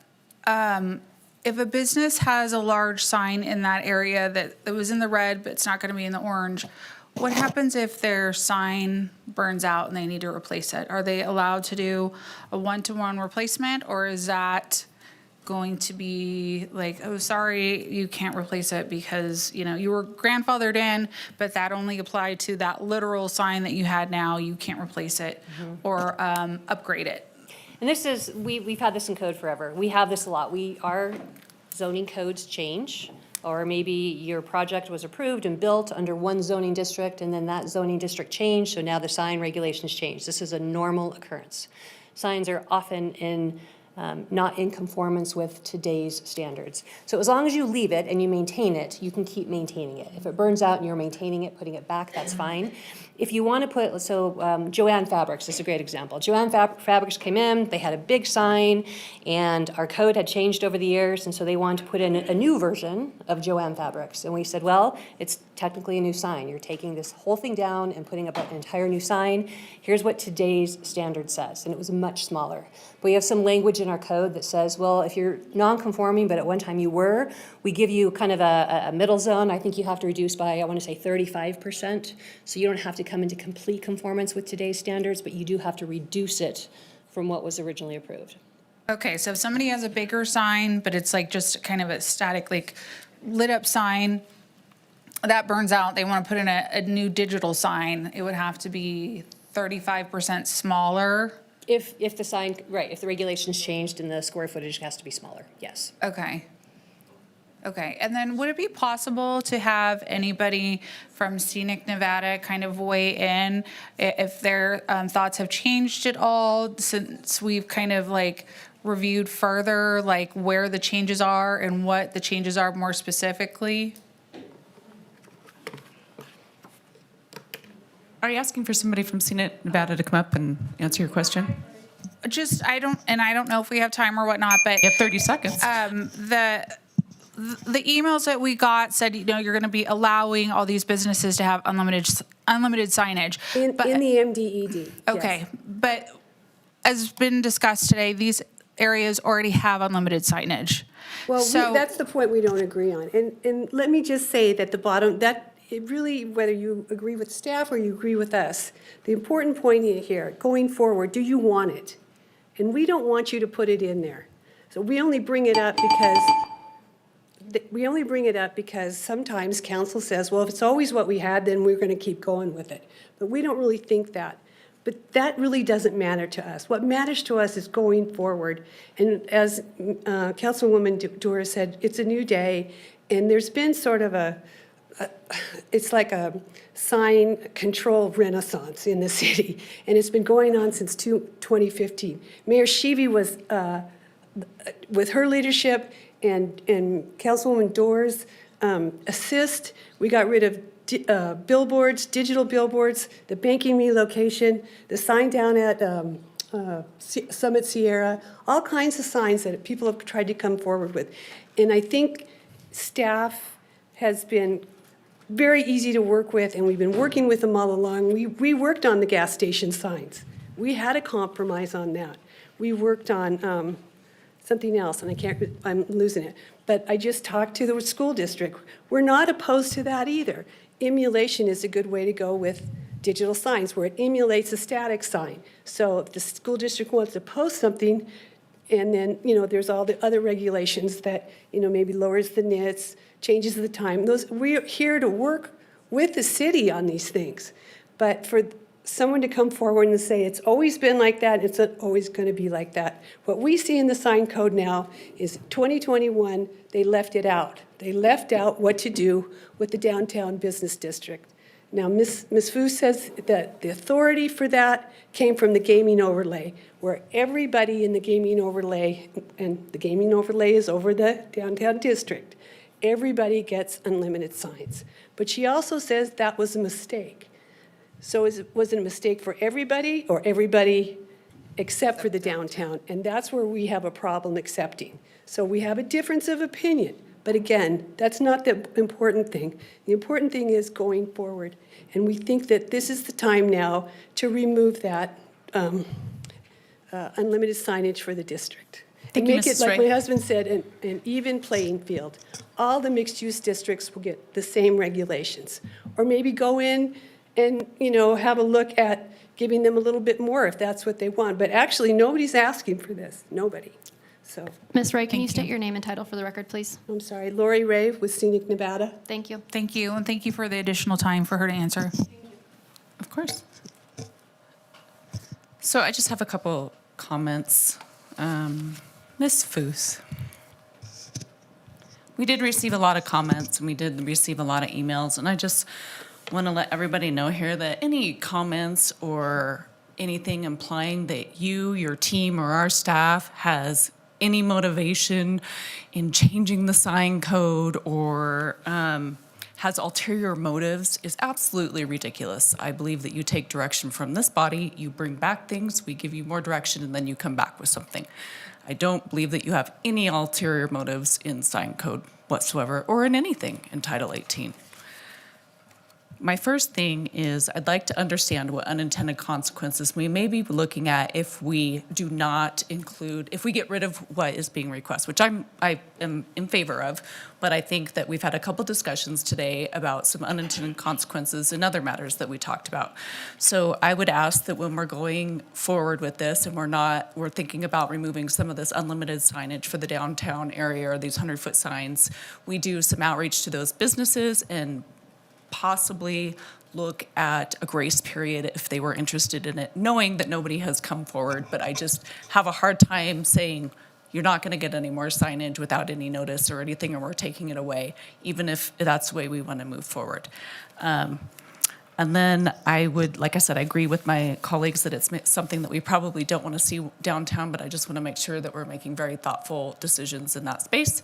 And I appreciate you and your team and all the work that you're doing on this, because it has been several years. Even when I was on Planning Commission, we were talking about signs. So this is not an overnight process. Thank you. Thanks. Other questions or comments? Just one follow-up. Madam Vice Mayor? I said, you asked if there's any more questions or, oh, okay. Okay. Okay, thank you. I guess what I want to follow up on your recommendation, because I know you said earlier, Ms. Foose, that the Planning Commission specifically asked you to reach out to the businesses already, and that you had a whole new set of stakeholder meetings, and you didn't get a huge amount of participation, is what I heard you say. So I want to be respectful of what Councilmember Taylor's asking, but I know you have already gone down that path as recommendation from the Planning Commission. I had made a recommendation that you set up a specific meeting with Scenic Nevada, but I do feel like we have a good understanding where they stand now. Yes. So I'm not even sure that that's still necessary. Remember, I made that recommendation the last time you and I talked about this. So I don't know what more we can do. We never want to have a surprises, right? We want everybody to know what we're doing and not to be surprised. And so I don't know what else, and I don't know, do you feel like you have some general direction? I do. Or do you want to hear more? Nope, I think this has been good feedback, and like I said, we will revise based on all the feedback we got from all the different groups, including the school district. We will bring back an updated draft and take it through the public process. Okay, and then the comment, it was interesting comment about an emulation. So I guess the difference with a digital sign that's an emulation is it would look like a static sign. In other words, it wouldn't be moving, it wouldn't be changing every few minutes, because that was, during our sign discussions, the biggest irritant to people was how quickly the digital signs change and how dizzying that can be if you're driving by. I imagine if you're living across the street from, let's say, a school district, a digital sign, and it's constantly changing, that would be very annoying. But are those some things you can look at? For example, the University of Nevada, we had a big discussion about what kind of signs they could have, right, on digital, if I recall. And I think their signs, too, were not changing. They were more static, is what I recall. That might have been before my... Okay. Well, anyway, it did come up, and so we seem to be living nicely with the university signs. I think they're hitting a good note. They're more commercial area than the elementary or middle schools would be, but, I think there's a path forward, I do. So, okay. Okay. So no, you don't need to make a formal recommendation, again, just feedback. If you have any other thoughts after you've kind of sat on this for a while, again, feel free to reach out. We still have months worth of changes and public input, so plenty of opportunity if something comes to you later. What, I did one more thing. Madam Mayor, we're on D2. Yeah, I just had a quick question, if we had. Just real quick, so how did it come up that we found out that there was unlimited signage for everybody down there? So again, we went back and we looked at the code. Yeah. Right? I mean, we looked at the code that had been in place since 2005. Okay. And I think the difference is that we have a whole chapter on signage. And so I think that's what Scenic Nevada looked at. Well, there's a whole chapter, there's 15 pages on signage. Why would anywhere else in our zoning code talk about signage? But it did. We had this whole chapter on the downtown entertainment district. And it specifically said, here's the setbacks, here's how tall your buildings can be, right? Here's what uses are allowed, and here's the signs that are allowed in the entertainment district. So if you have to dig through 1,000 pages to know that that's there. The average person wouldn't even think to look there. Okay. And so nobody has been applying for this. It's not like we have huge signs down there right now, We don't. correct? I mean, that's the other thing is we don't have a lot of new businesses. So I think probably the most impactful, more recent signs would have been off of Keystone and 5th Street. And under our old code, right, they were part of the downtown entertainment district, but their signs aren't even that big. The big freestanding sign is 35 feet tall, which again is allowed. So those signs, even the more recent ones, really didn't take advantage and do anything crazy. Okay. The more recent building we've had on Virginia Street is the one where Jimmy John's is. There's a Jimmy John's and a yogurt shop. It's a cute little brick building, very small signage. Yeah. So they didn't, no one has really taken advantage of this. Okay, so was this part of like when we voted to open up all of code and do the cleanup? Is that when it was kind of like discovered, or was that part of like the reasoning for doing some cleanup? Well, there's a lot of things that our staff has said, what does this mean, right? So as we start doing a deep dive into that sign table and looking at all the footnotes and then saying, well, where else do we reference signs in our zoning code? You just do a word search for signs. You're like, what should be within these 15 pages? No, it's over here, and it's over here, and it's over here. We said, whoa, whoa, whoa. Let's clean that up and put it all in one place. So then it came out, this whole gaming overlay district, completely different chapter, is talking about signs. So many things that are like, this isn't adding up, let's fix this. Okay. Yep. Thank you for that. Yep. Okay, one moment.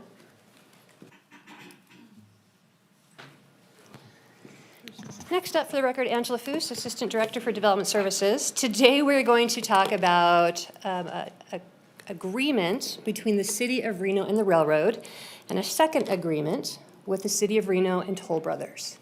So let's just start with a little bit of history of how we started here. Everything in yellow on that map is the Santara Quilisi development.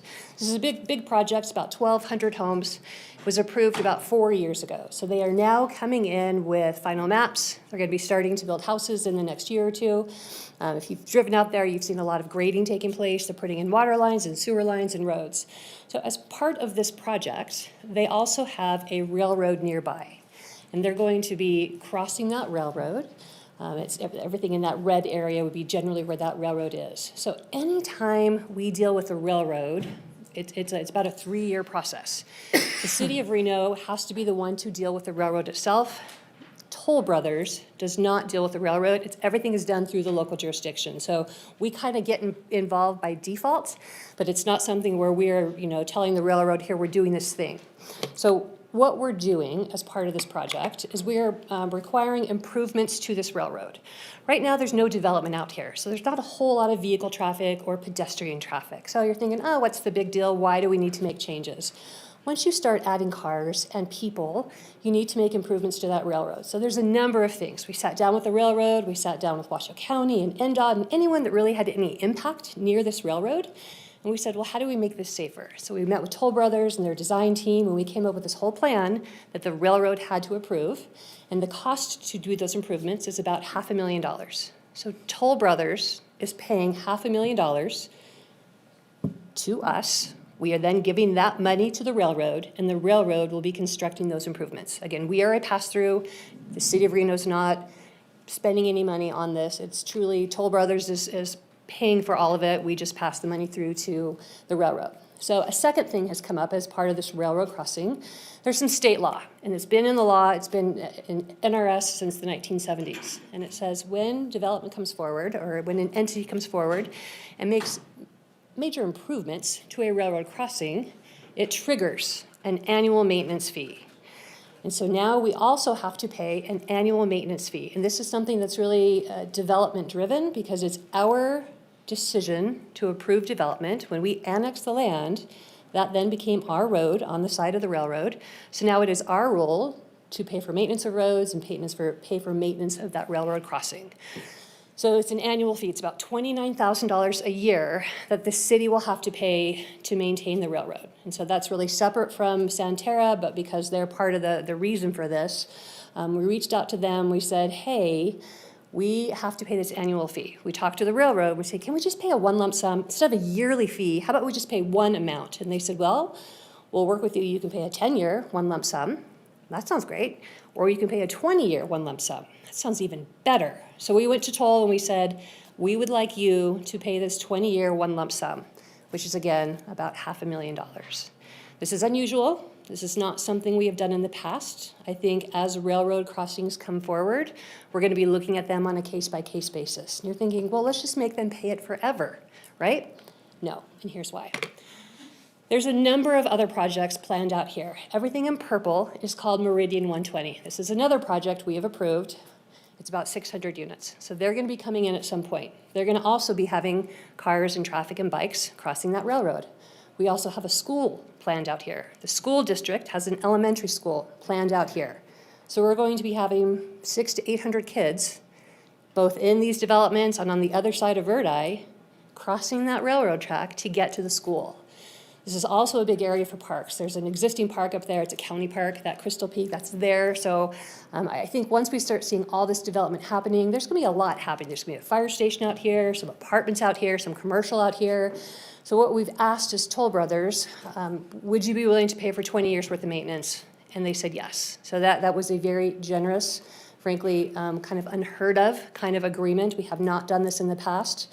So we are very appreciative that they are willing to do this. Next steps, though, what do we do after 20 years? So we are going to be working with our federal delegation. We're going to be talking to the railroad. We're going to be looking at, can we make changes to state law that takes that burden off the local jurisdictions? Because this is something we're going to have to do every time we touch a railroad. And we hadn't touched a railroad in a while. This is the third one that we've really made big improvements to in the last couple years. But we foresee there's probably 5 to 8 other railroad crossings out there that this is going to come up again and again. So this one is unique and I would say special. And again, I just want to acknowledge that Toll Brothers did not push back. They said, yes, we want to be a willing partner in this development project. When again, there's so many other users out here that are not paying and will not be paying. So this is unique and special, but we're going to do what we can to see if we can fix this in the next 20 years so that we don't have to pay these long-term maintenance fees or at least have a reduced fee. So with that, the recommended motion, again, we have 2 agreements. One is between the city of Reno and the railroad. It just acknowledges here's the cost of all these things. The second agreement is with the city and Toll Brothers. It acknowledges they are paying us. It's a little over $1 million. They have paid us that already. That's sitting in an account. Once you formally approve this, we will move forward and transfer that money to the railroad. Okay. All right, thank you. Let me ask you this. Are we taking 2 separate motions? What do you prefer? And I'm going to read a disclosure before we do that. Yeah. Would you prefer, Jonathan, us do 2 separate motions or all together? No, just one motion. Yeah, just one motion's fine. Okay.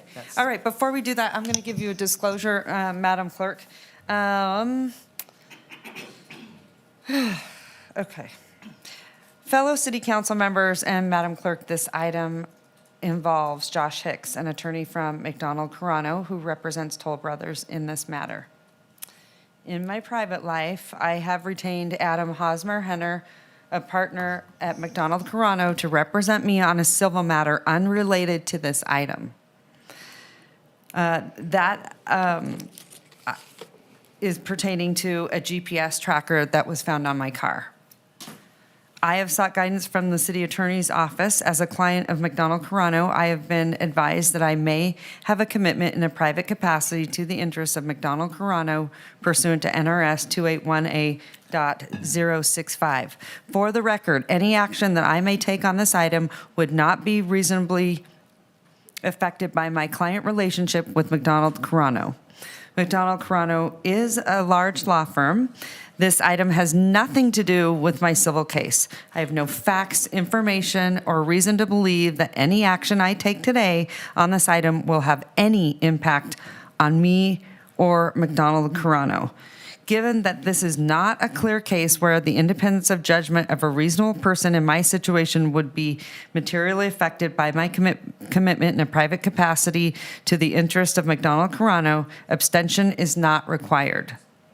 The fact that I am represented by McDonald Carano is an unrelated civil matter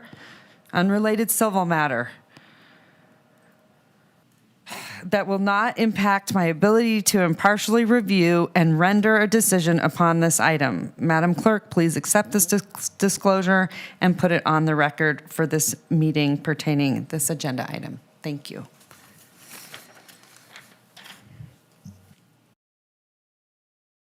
All right, we move on. So I have a question, Madam Mayor. Yes, go ahead. And I've clicked and I have a green button. I'm sorry, it doesn't show you on my. How come?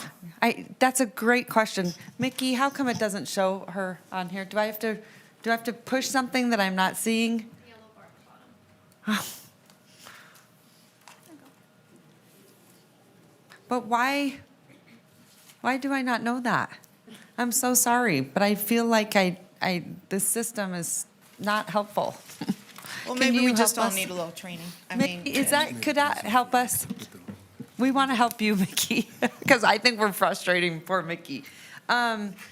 Okay, go ahead, Councilwoman Dewar. I apologize. I'm trying to make sure I that. know, I going I up thought here. I'd orally Thank inform you as well as on the screen and Absolutely. with my Go ahead. microphone. Go ahead. Okay. All right, I have two questions, and I asked this question in my briefing. I don't think I got a really good answer, but I'm sure you could give me one. And that is, I don't understand why it's on the city of Reno to pay $20,000 a year. The development has nothing to do with this. It's an independent development by an independent developer. So why does the city of Reno end up on the hook for paying a bill because somebody decides to develop an area? That's a great question, and it goes back to NRS. There's a section in NRS that specifically talks about railroad crossings. And when you make these improvements, it calls out specifically that the local political jurisdiction is then triggered to be required for an annual fee. Okay, well, thank you. It's very black and white, and unfortunately, Okay, it's, yeah. We could get that changed, but it just, think about how many crossings there are. And if we're having to pay $20,000. Good question. I mean, why? Good You know, question. Right? I mean, somebody else should pay. If somebody should pay, someone else, not us, should pay. Yeah. All right, number two question. You listed all of these potential users. You listed Meridian 120, schools, other businesses. Is there so much traffic anticipated over this that maybe it should be an overpass? Because frankly, I am worried with an at-grade crossing with all of this residential, school children, you know, should there be an overpass? There's overpasses throughout Reno over railroads. What do you think? The railroad, well, let me go back. So if you look at the crossing, you don't, let me actually go back to this one. You don't need to, if you're trying to get to I-80 from this development, you don't go through the crossing. Well, you don't have to. You do You not. cannot. So we have 2 points of access where the map says I-80 and I-80. And I'm That's the- sorry, I can't read it that well, but it's near the red or near the yellow. Yes, it's near the red. Okay. So basically. There's an access to I-80 there. We have two ways in and out of this development Right. that connect us to I-80. Neither of those require crossing the railroad. Oh, So okay. this really is just a side Internal road. convenience. The reality is, people are going to take this. Okay. And we know that. It's a shortcut, maybe? It would take you up to Verdice. It would take you up to Oh, okay. Highway 40. It does not take you to the freeway. Gotcha. So it's a way to get like under the freeway Yes. if you followed that road? Yes. Right? Yes. Without having to intersect with the freeway to get to Verdi. So- And again, Verdi, people that are coming for school south are gonna wanna use it all day long. And that's what I was mostly worried about is you're gonna have parents, you know, potentially if there's a charter school up here, with no buses, you're gonna have lots and lots and lots of cars. So Yeah, it just does 100%. worry me. And so that's when we started the discussion with Toll Brothers, and we said, well, I know you guys don't trigger this necessarily because your traffic isn't necessarily going to Crystal Peak Park, right? Right. Your traffic is going to I-80, which does not cross the railroad. But the reality for any development out here is, especially when we put a school, we know development and cars are gonna happen, and so we wanna make sure that these improvements get put in now. We don't want to be responsible for paying for those improvements down the road. So we said, Toll Brothers, you're the first one in. Right. We're going to have you pay for this. Well, and let me compliment you on the creativity, and let me compliment Toll Brothers on the willingness to pay and do it for a 20-year period. I think that part of it is very good. No, it's a definite win. Councilmember Eber? Yeah, I'm sorry, I kind of missed it. The reason why the city of Reno has to pay for these, An NRS requiring us NRS to. requirement? Oh my And- gosh. And again, it's not triggered until we make some major improvements. So we have a Okay. lot of railroad crossings all over town. But Okay. really, we haven't made any, the railroad hasn't required any major improvements. But when we have these big developments coming in, Yeah. we're looking at them, we're talking to the railroad, and truly, you know, there's not even a sidewalk. So if we know kids Exactly. are gonna be crossing, we absolutely need to put in a sidewalk. So those are the kinds of things that we looked at, and it kind of then led us down this path. Do we have any kind of relationship with the railroad, Union Pacific? Because I know that there's some railroad tracks that go through town that aren't really used that much, and times are changing, right? Like, is there any kind of conversations happening with them to kind of change the relationship and the way things are working with development and that? I think at least in the last probably 2 years, we have had much better conversations with the railroad. I remember one time I sent an email, 6 emails, and I finally got a response after 3 months. And he said, "Oh, I've been on vacation for 3 months." Oh, must be nice. I mean, there was no out-of-office reply. I mean, there was nothing. And that typically was how we dealt with the railroad. You just Yeah. kept calling and emailing, and it went nowhere. They have been hiring, the railroad is now hiring consultants, and so those consultants have been much better about kind of coordinating between us and the railroad. I think they're just overwhelmed. Yeah. There's no one locally that works for the railroad that we deal with. It's all, Yeah. based out of Omaha. Yeah. But we're in a much better place now than we were a couple years ago. Yeah. And again, I think we're going to be using, our federal partners to say, hey, this is a bigger issue. I mean, this is in state law. It's not something the city of Reno can change. We really need to go higher and talk to, at the federal level, why is this in state law and how do we change that? Yeah, because these are like interstate like routes too for freight and things like that. So they're not something that's being used for commuters, and it's kind of a weird thing that's not used all the time, but kind of snake through Reno and stuff. So just curious about that. Okay, thank you. Great. No other questions? We're looking for a motion. Oh, I'll make a motion. Could you put the motion back up, Ms. Foos, or staff? Oopsies. There we go. Okay. So I move to approve the at-grade crossing agreement with Union Pacific Railroad and the at-grade crossing reimbursement agreement with Toll North Reno LLC. Second. I have a motion and a second. Any discussion? All those in favor? Aye. Aye. All those opposed? Motion carries. Thank you very much. Madam Clerk, I guess we're moving to our F items now. That is correct. Item F1, F2, and F3.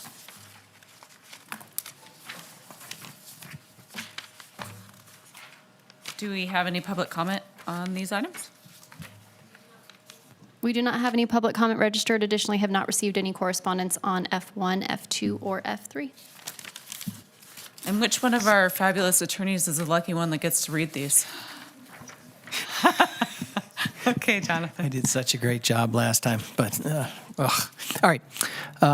This first one, it's ordinance adoption, ordinance number 6689, an ordinance creating the City of Reno, Nevada 2024 Special Assessment District Number 1, Quilcy Ranch, ordering the water project within the City of Reno, Nevada, and providing other matters related thereto to the district for the project located in the Mortison Garrison under overlay district and including assessor parcel numbers APNs 038-190-48, 236-011-04, 236-021-07, 236-021-09, 236-181-03, 236-191-01, 236-191-02, 236-191-03, 236-191-04, 236-191-05, 236-191-06, 236-191-07, 236-191-08, 236-191-09, 236-191-10, 236-191-11, 236-191-12, 236-191-13, 236-191-14, 236-191-15,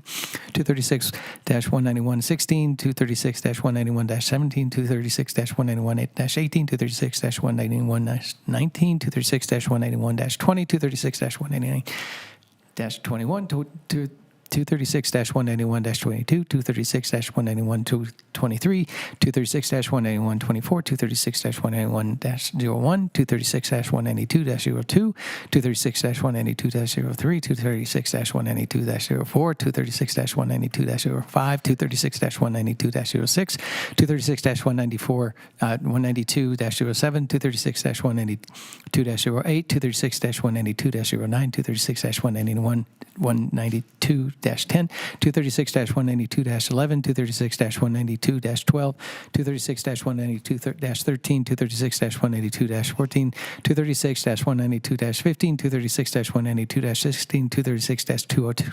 1-01, 236-201-02, 236-201-03, 236-201-04, 236-201-05, 236-202-01, 236-202-02, 236-202-03, 236-202-04, 236-202-05, 236-202-06, 236-202-07, 236-202-08, 236-202-09, 236-202-10, 236-202-11, and 236-202-12, Ward 5. Council, any questions, comments, motion? Okay, well, in the absence, excuse me, of Mr. Reese, I'll make a motion to approve the ordinance adoption. Ordering a water project within City of Reno and providing other matters related thereto. Second. We have a motion and a second. Any discussion? All those in favor? Aye. All those opposed? Motion carries.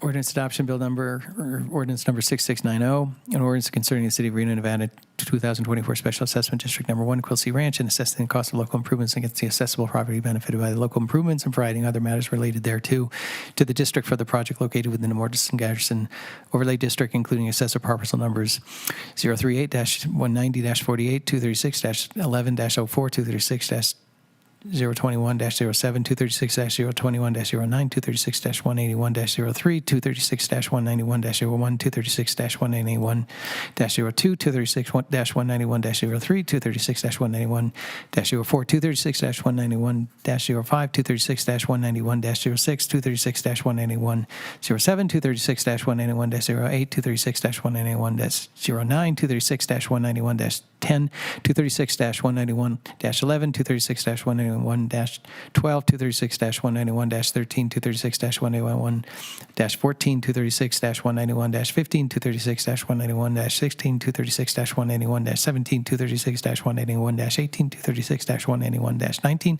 236-191-20, 236-191-21, 236-191-22, 236-191-23, 236-191-24, 236-192-01, 236-192-02, 236-192-03, 236-192-04, 236-192-05, 236-191-06, 236-191-07, 236-192-08, 236-192-09, 236-191-10, 236-191-11, 236-192-12, 236-192-13, 236-192-14, 236-192-15, 236-192-16, 236-201-01, 236-201-02, 236-201-03, 236-201-04, 236-201-05, 236-202-01, 236-202-02, 236-202-03, 236-202-04, 236-202-05, 236-202-06, 236-202-07, 236-202-08, 236-202-09, 236-202-10, 236-202-11, and 236-202-12, Ward 5. Okay, I'll make a motion to approve this ordinance adoption as read by the city attorney concerning City of Reno, Special Assessment District Number 1, Quilcy Ranch, and assessing the cost of local improvements against the assessable property benefited by the local improvements and providing other matters thereto. Second. We have a motion and a second. Any further discussion? All those in favor? Aye. Aye. All those opposed? Motion carries. Thank you. For the record, I just want to make the record straight that Madam Mayor didn't participate in that. And there's one more item here. So if I need to read another one then, right? yeah. Okay, thank you, Jonathan. You are the best, the best, the best. Well, Carl, too. Okay, here we go. All right, fellow city council members and Madam Clerk, this item involves Josh Hicks, an attorney from McDonald Carano who represents Toll Brothers in this matter. In my private life, I have retained Adam Hosmer-Henner, a partner at McDonald Carano, to represent me on a civil matter unrelated to this item, however pertaining to a GPS tracker found on my car. I have sought guidance from the city attorney's office. As a client of McDonald Carano, I've been advised that I may have a commitment in private capacity to the interest of McDonald Carano pursuant to NRS 281A.065. For the record, any action that I may take on this item would not be reasonably affected by my client relationship with McDonald Carano. McDonald Carano is a large law firm, and this item has nothing to do with my civil case. I have no facts, information, or reason to believe that any action I take today on this item will have any impact on me or McDonald Carano. Given that this is not a clear case where the independence of judgment of a reasonable person in my situation would be materially affected by my commitment in a private capacity to the interests of McDonald Carano, abstention is not required. The fact that I am represented by McDonald Carano in an unrelated civil matter will not impact my ability to impartially review and render a decision upon this item. Madam Clerk, please accept this disclosure and put it on the record for the meeting pertaining to this agenda item. Thanks. You got it, Madam Clerk? All right, thanks. And this is, for the record, Madam Mayor, this is ordinance number 6691. This is an ordinance authorizing the issuance and sale of the City of Reno of its 2024 Special Assessment District Number 1 Cozy Ranch Local Improvement Bond Series 2025 in the aggregate principal amount of not to exceed $26,110,000. Approving of the form of certain documents with respect to such bonds, ratifying action taken by city officers toward the issuance of such bonds, and providing other matters properly related thereto. Okay, thank you. Motion to approve. All right, I have a motion. Second. I have a second. All those in favor say aye. Aye. All those opposed? Motion carries. Aye. All right, hi, Miguel. Forgot you were there. Just scream at me, Miguel. Okay. Madam Clerk. Madam Mayor, we're on item G2, which is an appointment to the Civil Service Commission. Okay. This is your appointment with. It is. It is. I would like, do we have any public comment on this item? We do not have any registered and have not received any correspondence. Okay, I would like to appoint Crystal Manera. So I make the motion to appoint Crystal Manera. Is it one or two that I have? Up to two. Two, and the other, Okay. can I make another All right. recommendation as well? I'm going to leave the second one open because I don't think that they have any business until what, February? So Okay. Why, were you wanting to put someone on there? Yeah, I'm the liaison. Yeah, I was just going to recommend Caprice Young as well. But Okay. Okay. All right. Was there another? So let's do Caprice Young Unless and there's somebody else you want me to Crystal interview. Manera. Yeah. Is there somebody else you have in mind or anything? Okay. I haven't talked to any of them. Have you talked to her? Yeah, no, but I reviewed her application and Barbara gave a recommendation for them. So. Okay, Barbara- well, we can Yeah. wait then. You want to wait? And I'm happy to, if you want to meet together and have some come in. We can do that. Here's why. I don't love it whenever the director is making the recommendation on who they should appoint. Okay. I think we should be independent. So I'm happy if you want to have a meeting and we'll just interview a couple. Okay, that's fine. Okay. Yeah, you want Thanks, I to withdraw appreciate it. that then, or? Okay, yeah, let's do Okay, that. all right. Okay. So I have a, You're still motioning for Crystal Manera? yes. Okay. And then Second. you just tell me when you want to meet. Okay. And we'll do it. All right, Okay, thank you. perfect. All right, so that's my motion. I think I had a second from Second. Councilman. Second? All those in favor say aye. Aye. All those opposed? Motion carries. All right, kids. Okay, we're on item we at? H1, city council comments. Any comments? You both have your green on? Yes, I do have a comment, but I'm spacing right now. Hold on. Okay, I'll Does come anybody back. else want to go first? Yeah. No? Oh, I wanted to say that the tree lighting was so great. Where were you? We I missed was there. you. I was at a fundraiser for my senior cooking class at Uncle Junkie's. I did walk over, and it was so, I'm sorry, I know that it didn't go off perfectly with the countdown, but I thought it was so funny when everybody did the countdown and then the street light went on. I felt like it was on purpose. We should have just rolled with it because it was hilarious. But it was great to see so many people downtown and the food trucks and all of that and all the families. It was really, really great. And, you know, I'd love to see more activation and things like that downtown. And the fundraiser that Senior Rescue had for the senior cooking classes was also great. Yeah. And I want to give How a was shout that? out to Uncle Junkies, Jessica, for letting us use the location. It was great. Everybody that came specifically for the fundraiser, I don't think any of them had been in Uncle Junkies before, and they all loved it and went shopping through there. We had Santa dropped by from the North Pole to take some pictures. Also Mrs. Claus. It was a really a fun event, and it was great to go from that right outside to the tree lighting. So it was very fun. So great job. Yeah, that's great. I didn't know, I mean, I knew you were at your fundraiser, so I didn't think that you could make it over. But I'm glad you went. I'm glad you did. Yeah, I still got to witness the tree lighting, and all the people there. It was really great, even though everybody was freezing. It was really a lot of fun. Everyone was freezing. Yeah. Yeah. Okay. All right. Anything else? Nothing else? Motion to adjourn. Okay, who's sneezing over there? Carl, was that you? You guys have all taken turns today. I'm going to have to get tea for everyone over here. All right. Where are we at? Madam Clerk, anything else? We're on item J1, which is closing public comment. I don't have any comments registered. However, we did receive 7. It's contagious. Kidding me, right? It's contagious. If you guys are sick, you got to go home. I'm They not know sick. I'm like crazy. It was a sympathetic sneeze, like when someone yawns. Carl, look and at then what someone you've else done. It's It's all Carl's fault. We did receive 7 It's always your fault anyway, so we just blame Carl. After 4 p.m. yesterday, December 3rd, these have been distributed to the Reno City Council, 1 in favor, 2 in opposition, and 4 of concern. And at this point, we're ready for a motion to adjourn. Okay, thank you. I'm going to send it to Councilwoman Ebert. A motion to adjourn. Yes. All those in favor say aye. All those opposed. I've never had anyone oppose this motion, ever. Thanks. Thanks, you guys. Have a nice evening.